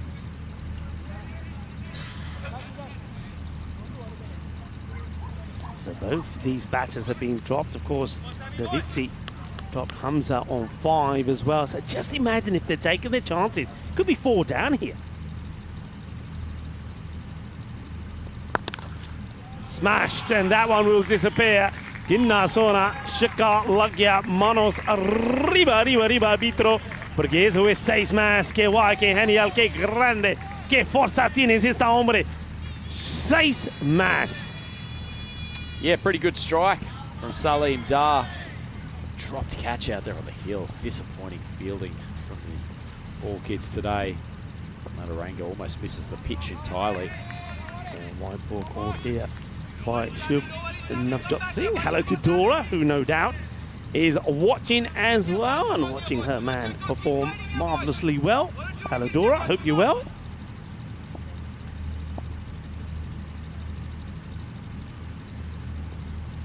It's going to be another wide. Yeah, it is. So while we've got this bevy of wides going, just having a look at the YouTube chat, and Manus throwing some thoughts in there, Rico, suggesting that when Spain qualify for finals week, thinks the top 3 batters should be DDC, Mohamed Baba and Baba Khan. He's seen enough. He's made his conclusion. Yeah, well, okay, it's a brave call. I mean, look, I know what Baba can do. He's a fantastic batter. How's that? The umpire says there's a wide. That's how it is. Shubnamjot Singh signals, he spreads his wings again. Yeah, I mean, Baba Khan, he is an extraordinary hitter of the ball. He really is.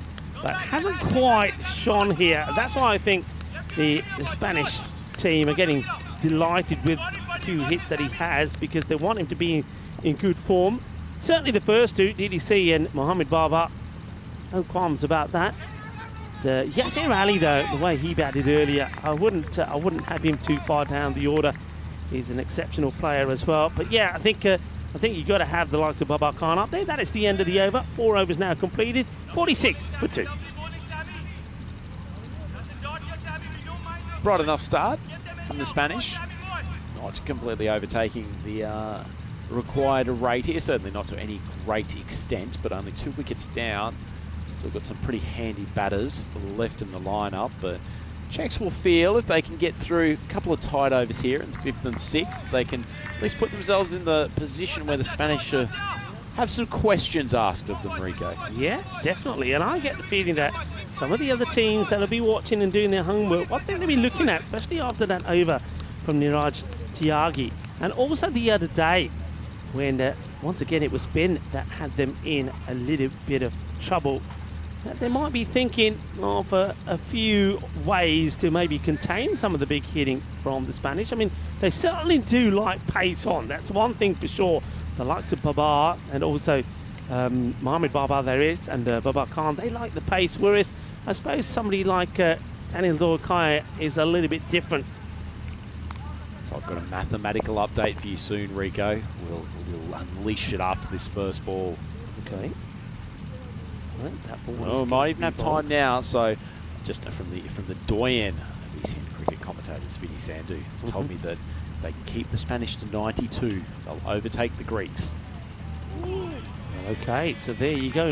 That's actually more than I thought they could allow. That's much more than I thought. Yeah, that's a surprise to me. I'm not doubting what Mr. Maximo is saying, but I mean, all right, they get the win, but with the difference in the net run rate, I thought it would be a lot more, but oh, there you go. Stand to be corrected. It's good to have the official update, though. So Spanish basically halfway there. And well, that'll help, won't it? There's nobody back on the boundary. Not for the first time that we've said that. It's nice he played. He plays this shot, though. There's nothing risky about this. Babar Khan, he knows what he's doing here. Plays it nicely. He's a lovely fella as well, is Babar. He's a bit of a gentle giant, of course. He plays some fantastic cricket in Barcelona for Badalona Shaheen. And it's great to see him getting his opportunity. And I think this was all about when we were there in Barcelona. And this guy was batting so well for Badalona Shaheen. He got spotted by Corey. And next thing you know, he's in the setup. This is high up in the air. Will he get taken this time? Yeah, he will. So, well, he's offered a few chances. He gets to 28.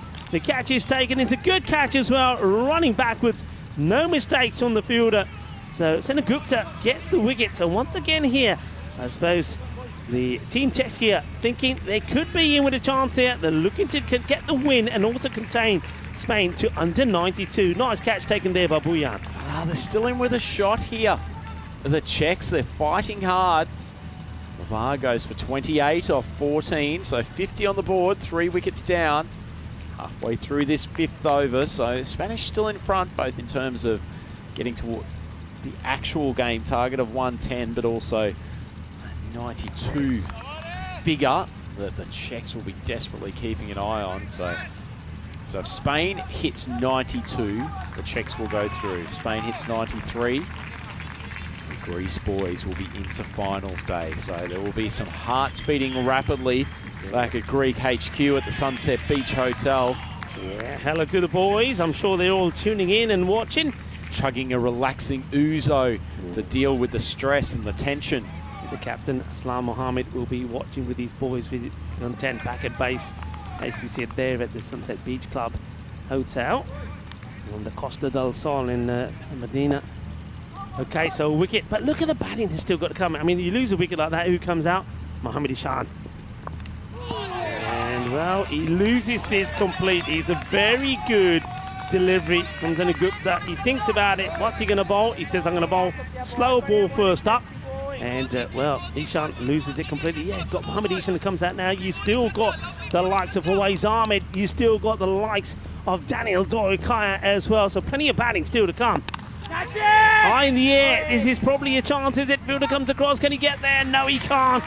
It wasn't out the middle. It doesn't go for 6. It's going to be 4. He had a lot to do, a long way to come here with the fielder. I think you take a little bit of gamble, don't you, when you don't have your man straight back.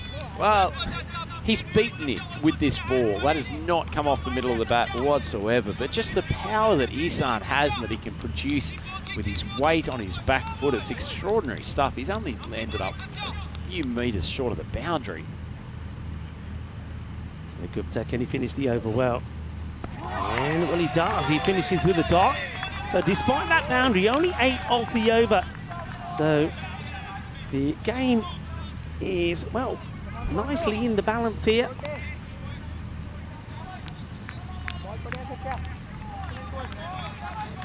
Certainly is. This is really, really tense cricket, Rico, and it shows in this tournament format that we have where almost every game matters because teams are only playing once each. But even in a contest like this, we're essentially first versus last at the moment, but the gap between these teams is still remarkably small. Yeah, it is, and it just goes to show that if you click no matter what your form has been. It's a bit like Greece when they played. When they click, if everything comes together, the confidence comes up, the morale comes up, and you put good team performances in.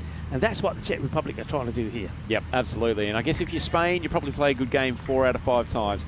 If you're Greece or Czech, maybe it's 2, 3 out of 5 times. But if you meet them on a good day and the Spain are a little bit off, this game could really still go to the Czechs. And as we said, that magical number, if they can keep the Spanish to 92 runs or less, they will go through to finals day. This one is going to be a wide delivery. And the thing is, though, I mean, though Czech Republic, they've done so well up until now, they will know that one bad over where the Spanish guys get after it, which it goes magical, that changes the whole context of this match. So they've got to keep believing, they've got to keep it tight. Buyan, he wants to now come around the wicket to Hamza. It's a short one, and it's high up in the air. It could be another one, you know. And, oh, he totally misses it. Totally misses it. And the chance goes down. It goes high up into the night sky. Not easy, you know. It goes high up. You've got to find it with the floodlights on. And Devendra Singh, he can't find it. He doesn't get there. And, well, that could be the match. Not even sure you can call that a drop, Rico. I'm not sure it touched the gloves at any stage. Fortunately, you've got to expect better from the wicket-keeper, Devendra Singh.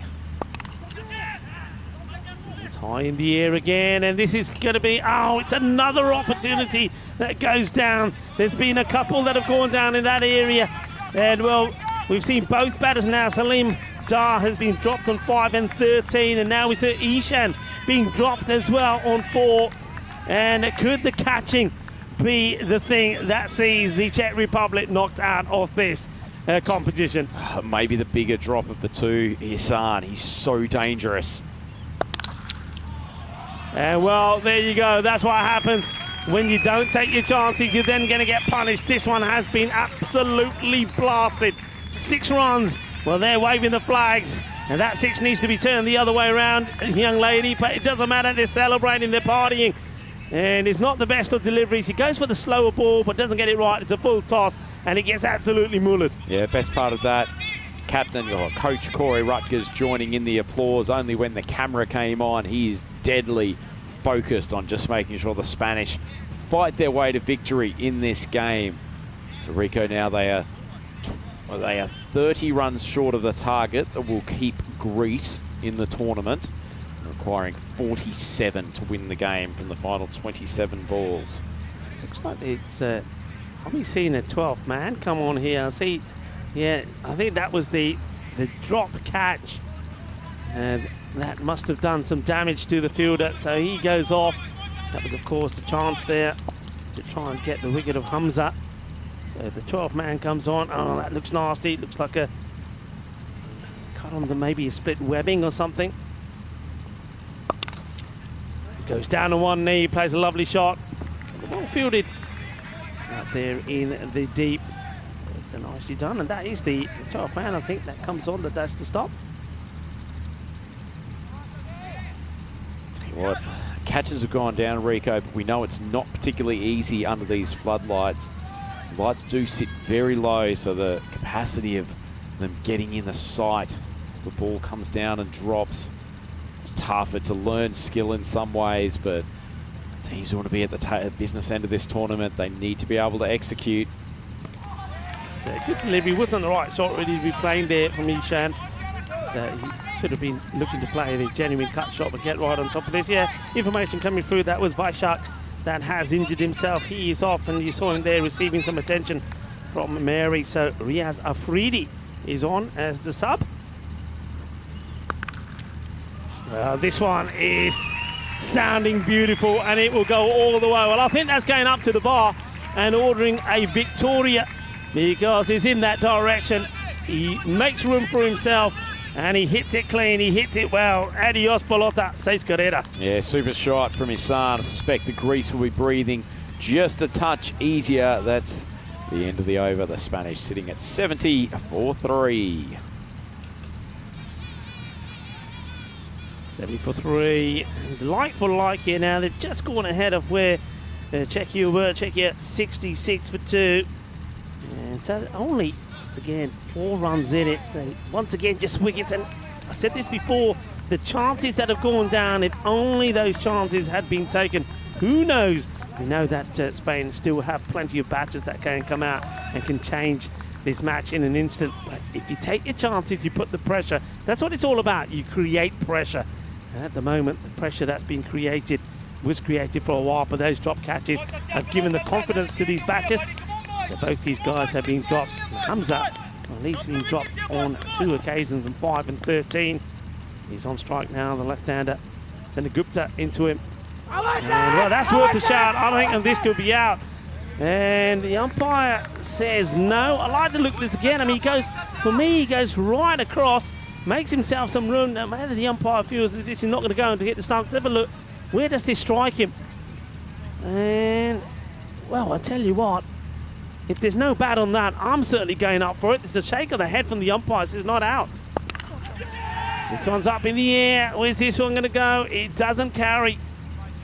Well, Rhino, what are your thoughts on that one? Just not rolling the way checks for the checks at the moment. Honestly, unless there was an inside edge on that, which I do not think there was. I think that's just a missed call. Unfortunately, that was a big appeal. Nice school there. Sent to the pavilion. Might have changed things in these later overs, but the Czechs have probably got really no one but themselves to blame with the amount of catches they've put down in this innings. Whacked, and that is going all the way.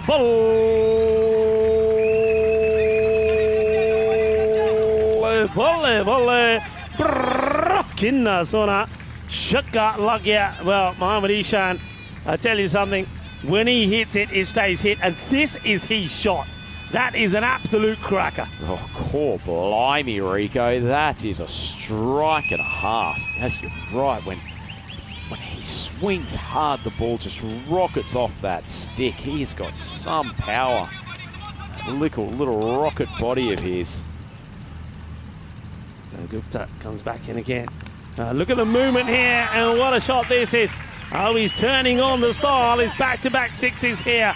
What a great shot. Well, write that down in your book. That's Nimraj Singh. I think he's probably going to find another ball to send out there, because this one has got, I mean, look where he goes. He plays that off the base of middle stump. What a cracking shot that is. Well, there you go. It's almost time for Fiesta. Fiesta la noche for El Equipo de España. Look at big Kenny Weston up there, just lurking behind the young Spanish supporters. Getting a bit of ole. Yeah, the fan zone, enjoying himself. Yeah, they're doing it, aren't they? Manos arriba, por izquierda, por derecha. Así me gusta. Fiesta la noche. Vamos, equipo de España. Now, I think what's going on here now? Well, somebody tripped up running. Well, whoever's coming on, who's bringing on the gloves there, has a trip. Falls over. I think that might be was that Hamza? Just watch here, he's coming on, and down he goes. Well, what? I love it there. Well, that's great work. That was a Fridi who's on as the 12th. Fridi doing a good impersonation of the French rugby side there, just allowing the attacking player through with ease. But I'll tell you what, on a more serious note, I can't believe he's changing gloves in the middle of an over. Well, Ishan is deciding, well, they's got too sweaty. I want a fresh pair. And let's see what he can do with the fresh pair.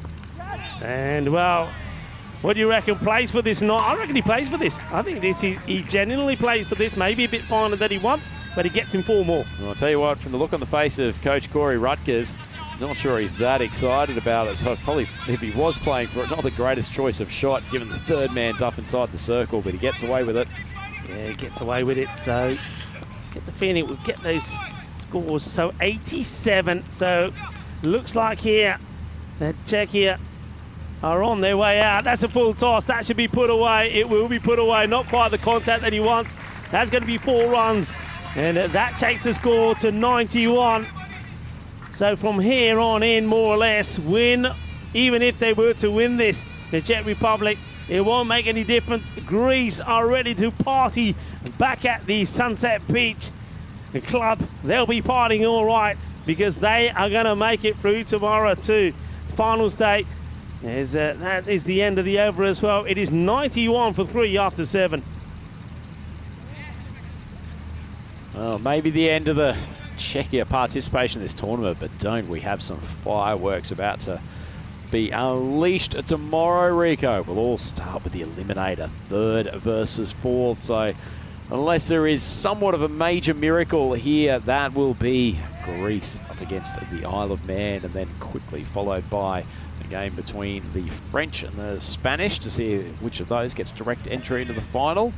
Yeah, big matches tomorrow, and that's when big teams have to perform, and that's when big players perform as well. And that's when you see the real true talents of these teams. They have to be at their best when it matters, and it doesn't come any bigger than finals day in the group stages tomorrow. Spin, it's a bit of a full toss, but it's another one that goes down, and that's been the story. Unfortunately, that's Martin Wandel that puts that down. He's been really good in the field, and even he's putting it down. So another life for Hamza. And, well, Czech Republic, you said it already, Rhino, they've only got themselves to blame here. Yeah, certainly disappointing effort from them in the field. And I sense they'll leave this tournament with a sense of frustration. They've sort of put themselves there or thereabouts in most of their games, but just some skill errors at key times. The bowlers not bowling to plans, fielding, catches being put down. They've got plenty to work on, but they've got the elements of a decent cricket side. And that one's just been pulled for another boundary from Hassan. He looks in complete control of his game now, and he's appreciating the opportunity to step out to off stump and heave some balls over the leg side. Good signs, though, isn't it, for the Equipo Rojo for Spain. We know about the batting abilities of Daniel Dolcar. He's already scored 2 half-centuries in the 2 knocks that he's had. We know the talents of Mohamed Baba, and now we're seeing the likes of Ishan coming good. This is high. It's another opportunity. Will anyone get there? Well, he called it and says it's mine, and he doesn't get there. And once again, no hands on it. He calls the fielder off. He says, no, I want it, it's mine. And he doesn't get anything on it, and it's another one that doesn't get taken. And this time it is Afridi. He's on as the 12th. So more disappointment. So Afridi, of course, he saw him call off Buyan and says, I want it, but he doesn't take it.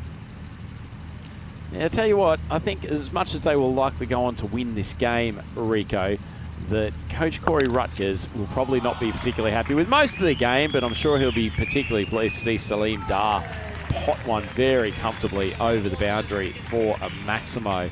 But there's a lot of aspects to both their chase here and some of their earlier bowling that will frustrate him, and I suspect after getting back to the hotel, maybe having a relaxing game of Uno or Cards Against Humanity, depending on whatever takes his flavour at the time, they'll probably sit down and review this and suggest that there's a couple of areas that they can tidy up in their game before finals day tomorrow. Yeah, very much. And, well, a bit of coaching needs to be done there with the supporters as well. Turn that the other way around. And, well, he's going for another one. Is high up in the air. And this one is going to level the score. Shaba, Kinna, Sona, Shaka, Logya. Hamza Salim Dar. And gets himself into the 40s now, 41. But yeah, I got to agree with you as well. The cameraman's getting a little bit funky there as well. I think he does a little bit of a roly-poly with the camera in his hands, getting ready to celebrate, making it 4 wins out of 4. They will finish at the top of the standings in the group, and that means that they will be taking on France tomorrow in the first qualifier. That will happen, match number 2 tomorrow. We'll give you more information on that later. Well, this one is a Gandhi ball. It might even be called a no ball, you know. And, well, it goes for 4, but that'll be it. Whatever the call would have been, if it was no ball, it would have been done and dusted there and then. But it's not called as a no-y, but it's 4. So the flags are being waved. Well, they're going to be dancing all night long. Que guay, que genial is. Ay, ahora de fiesta por España. Yeah, that one for me. It's a no-y, but it doesn't matter. The 4 has been called. It is victory for Spain. It's going to be disappointment for the Czech Republic for the 2nd year on the sport. They have come to the Euros of cricket to the European Cricket Championship here at the Cardamom Oval, and they haven't been able to pick up a win. Yeah, it's disappointing, Rico. I think they're a better team than that, honestly. They've got some constituent parts that are pretty good. They've got Davitzi, who's shown some quality with the bat. They've got guys like Mataranga and Sengupta who can do some useful things with the ball. Tyagi showed maybe he's been a bit underutilised with the ball in this tournament, but they just don't seem to be able to put it together to complete a match. As I said, they've been there or thereabouts in a lot of these contests, but there's just some fundamentals they're not getting right at the moment. Yeah, I mean, if you look at that again, I mean, you look at some of the bowling performances there. I mean, today the bowlers just haven't been backed up by the fielders at all. If the fielders had taken the catches, who knows? They could have restricted Spain to under 92, and we could have seen them tomorrow. It wasn't to be. But I think they're just missing a couple of batters. They've just been relying too much on the likes of Daviti. Of course, they haven't had the beast here with them. That would have made a big difference. He's not in the side. Arun hasn't really hit his mark. But look, they had a fantastic start. What about this for a celebration for Niraj Tyagi as Mohamed Barber? He goes for a 2-ball duck. And then, well, though there was that boundary, there was also another wicket. And this was it as, Adam Agar came in. He hit his first ball for 4, and then he hit this one straight into the hands of the fielder. And, well, there was joy and celebration. And we thought, hello, maybe things are going to change. But though they took those earlier chances, after that, they put too many down. Yeah, certainly. It was probably the fielding that was the story here. They really wasted that opening that was created by Tyaghi's opening over with the 2 wickets there. They had some chances, and particularly with Spain almost opening the door to them somewhat. They gave some additional guys a chance. Baba Gahan, he showed some flashes, but also played some loose shots. Same thing with Hamza Salim Dar. He played some excellent shots towards the end of his innings. It was a bit scratchy to start with, and they just weren't good enough in the field to take advantage of the chances that were given. Yeah, that's what it comes down to. I mean, you were saying earlier about Spain that they will look back at this. I think they will. I mean, I can see them. They're sat now at the moment in the far left of the field. They're just having a talk. I mean, they'll reflect on the good.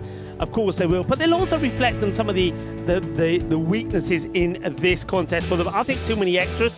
I think giving 16 wides, I think it was in this match. That was too many. They have to work on that. I think a better team will expose them on that. There were a few blips in the field. I think with the batting as well, there was some, there were some weak shots that were played, which normally would have resulted in wickets going down. So they were a little bit lucky in that department as well. But then at the same time, I think they will also look at this and say, well, you know what? If we were going to have one bad game, and not be at our best and still win, we'll take that, because when it counts is what we do tomorrow. Yeah, it certainly does. And tell you what a weapon Mohamed Hassan is to have in probably the back end of the innings, because you don't see him in the front 5 overs too often. Yeah. Tends to be a floater who comes in 6, 7, 8, and he will chase down just about any target that's put in front of him. Just an extraordinary striker of the cricket ball, and we got to see glimpses of it tonight. Yeah, you're absolutely right, and we just saw, well, there he is again. We saw some of the shots that he played there.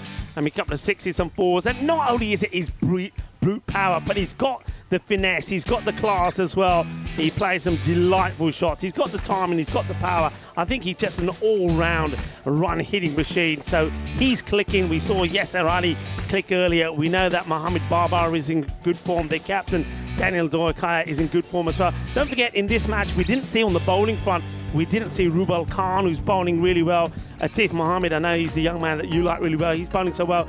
At the moment in time, even though I think they'll be well tested tomorrow by the French, who are improving all the time as well, I just think in terms of strength, all-round strength, the batting and bowling, they just slightly have the edge for me. Yeah, we'll certainly get to see tomorrow. Just have a quick look at the figures from today. Niraj Tyagi, he was the undoubted star at the top of the innings, 2 for 8 off his 2 overs. Really had it on a string. That man second there, Margashayam, bowled some decent balls throughout the game, but eventually he's gone for 45. And frankly, when you're trying to defend a team chasing less than 93, you can't really have half of those runs coming off 2 overs. So in the end, the match summary, Czechia, they fought hard in this one. In fact, pretty good performance for a team that hasn't won a game in the tournament so far, but ultimately Spain have taken them down, chasing down the target with only 7 wickets lost, and Hamza Salim Dar and Mohamed Hassan both scoring in the 30s and playing pretty good knocks to take them to the target, Rico. So nice finish for us here at the end of this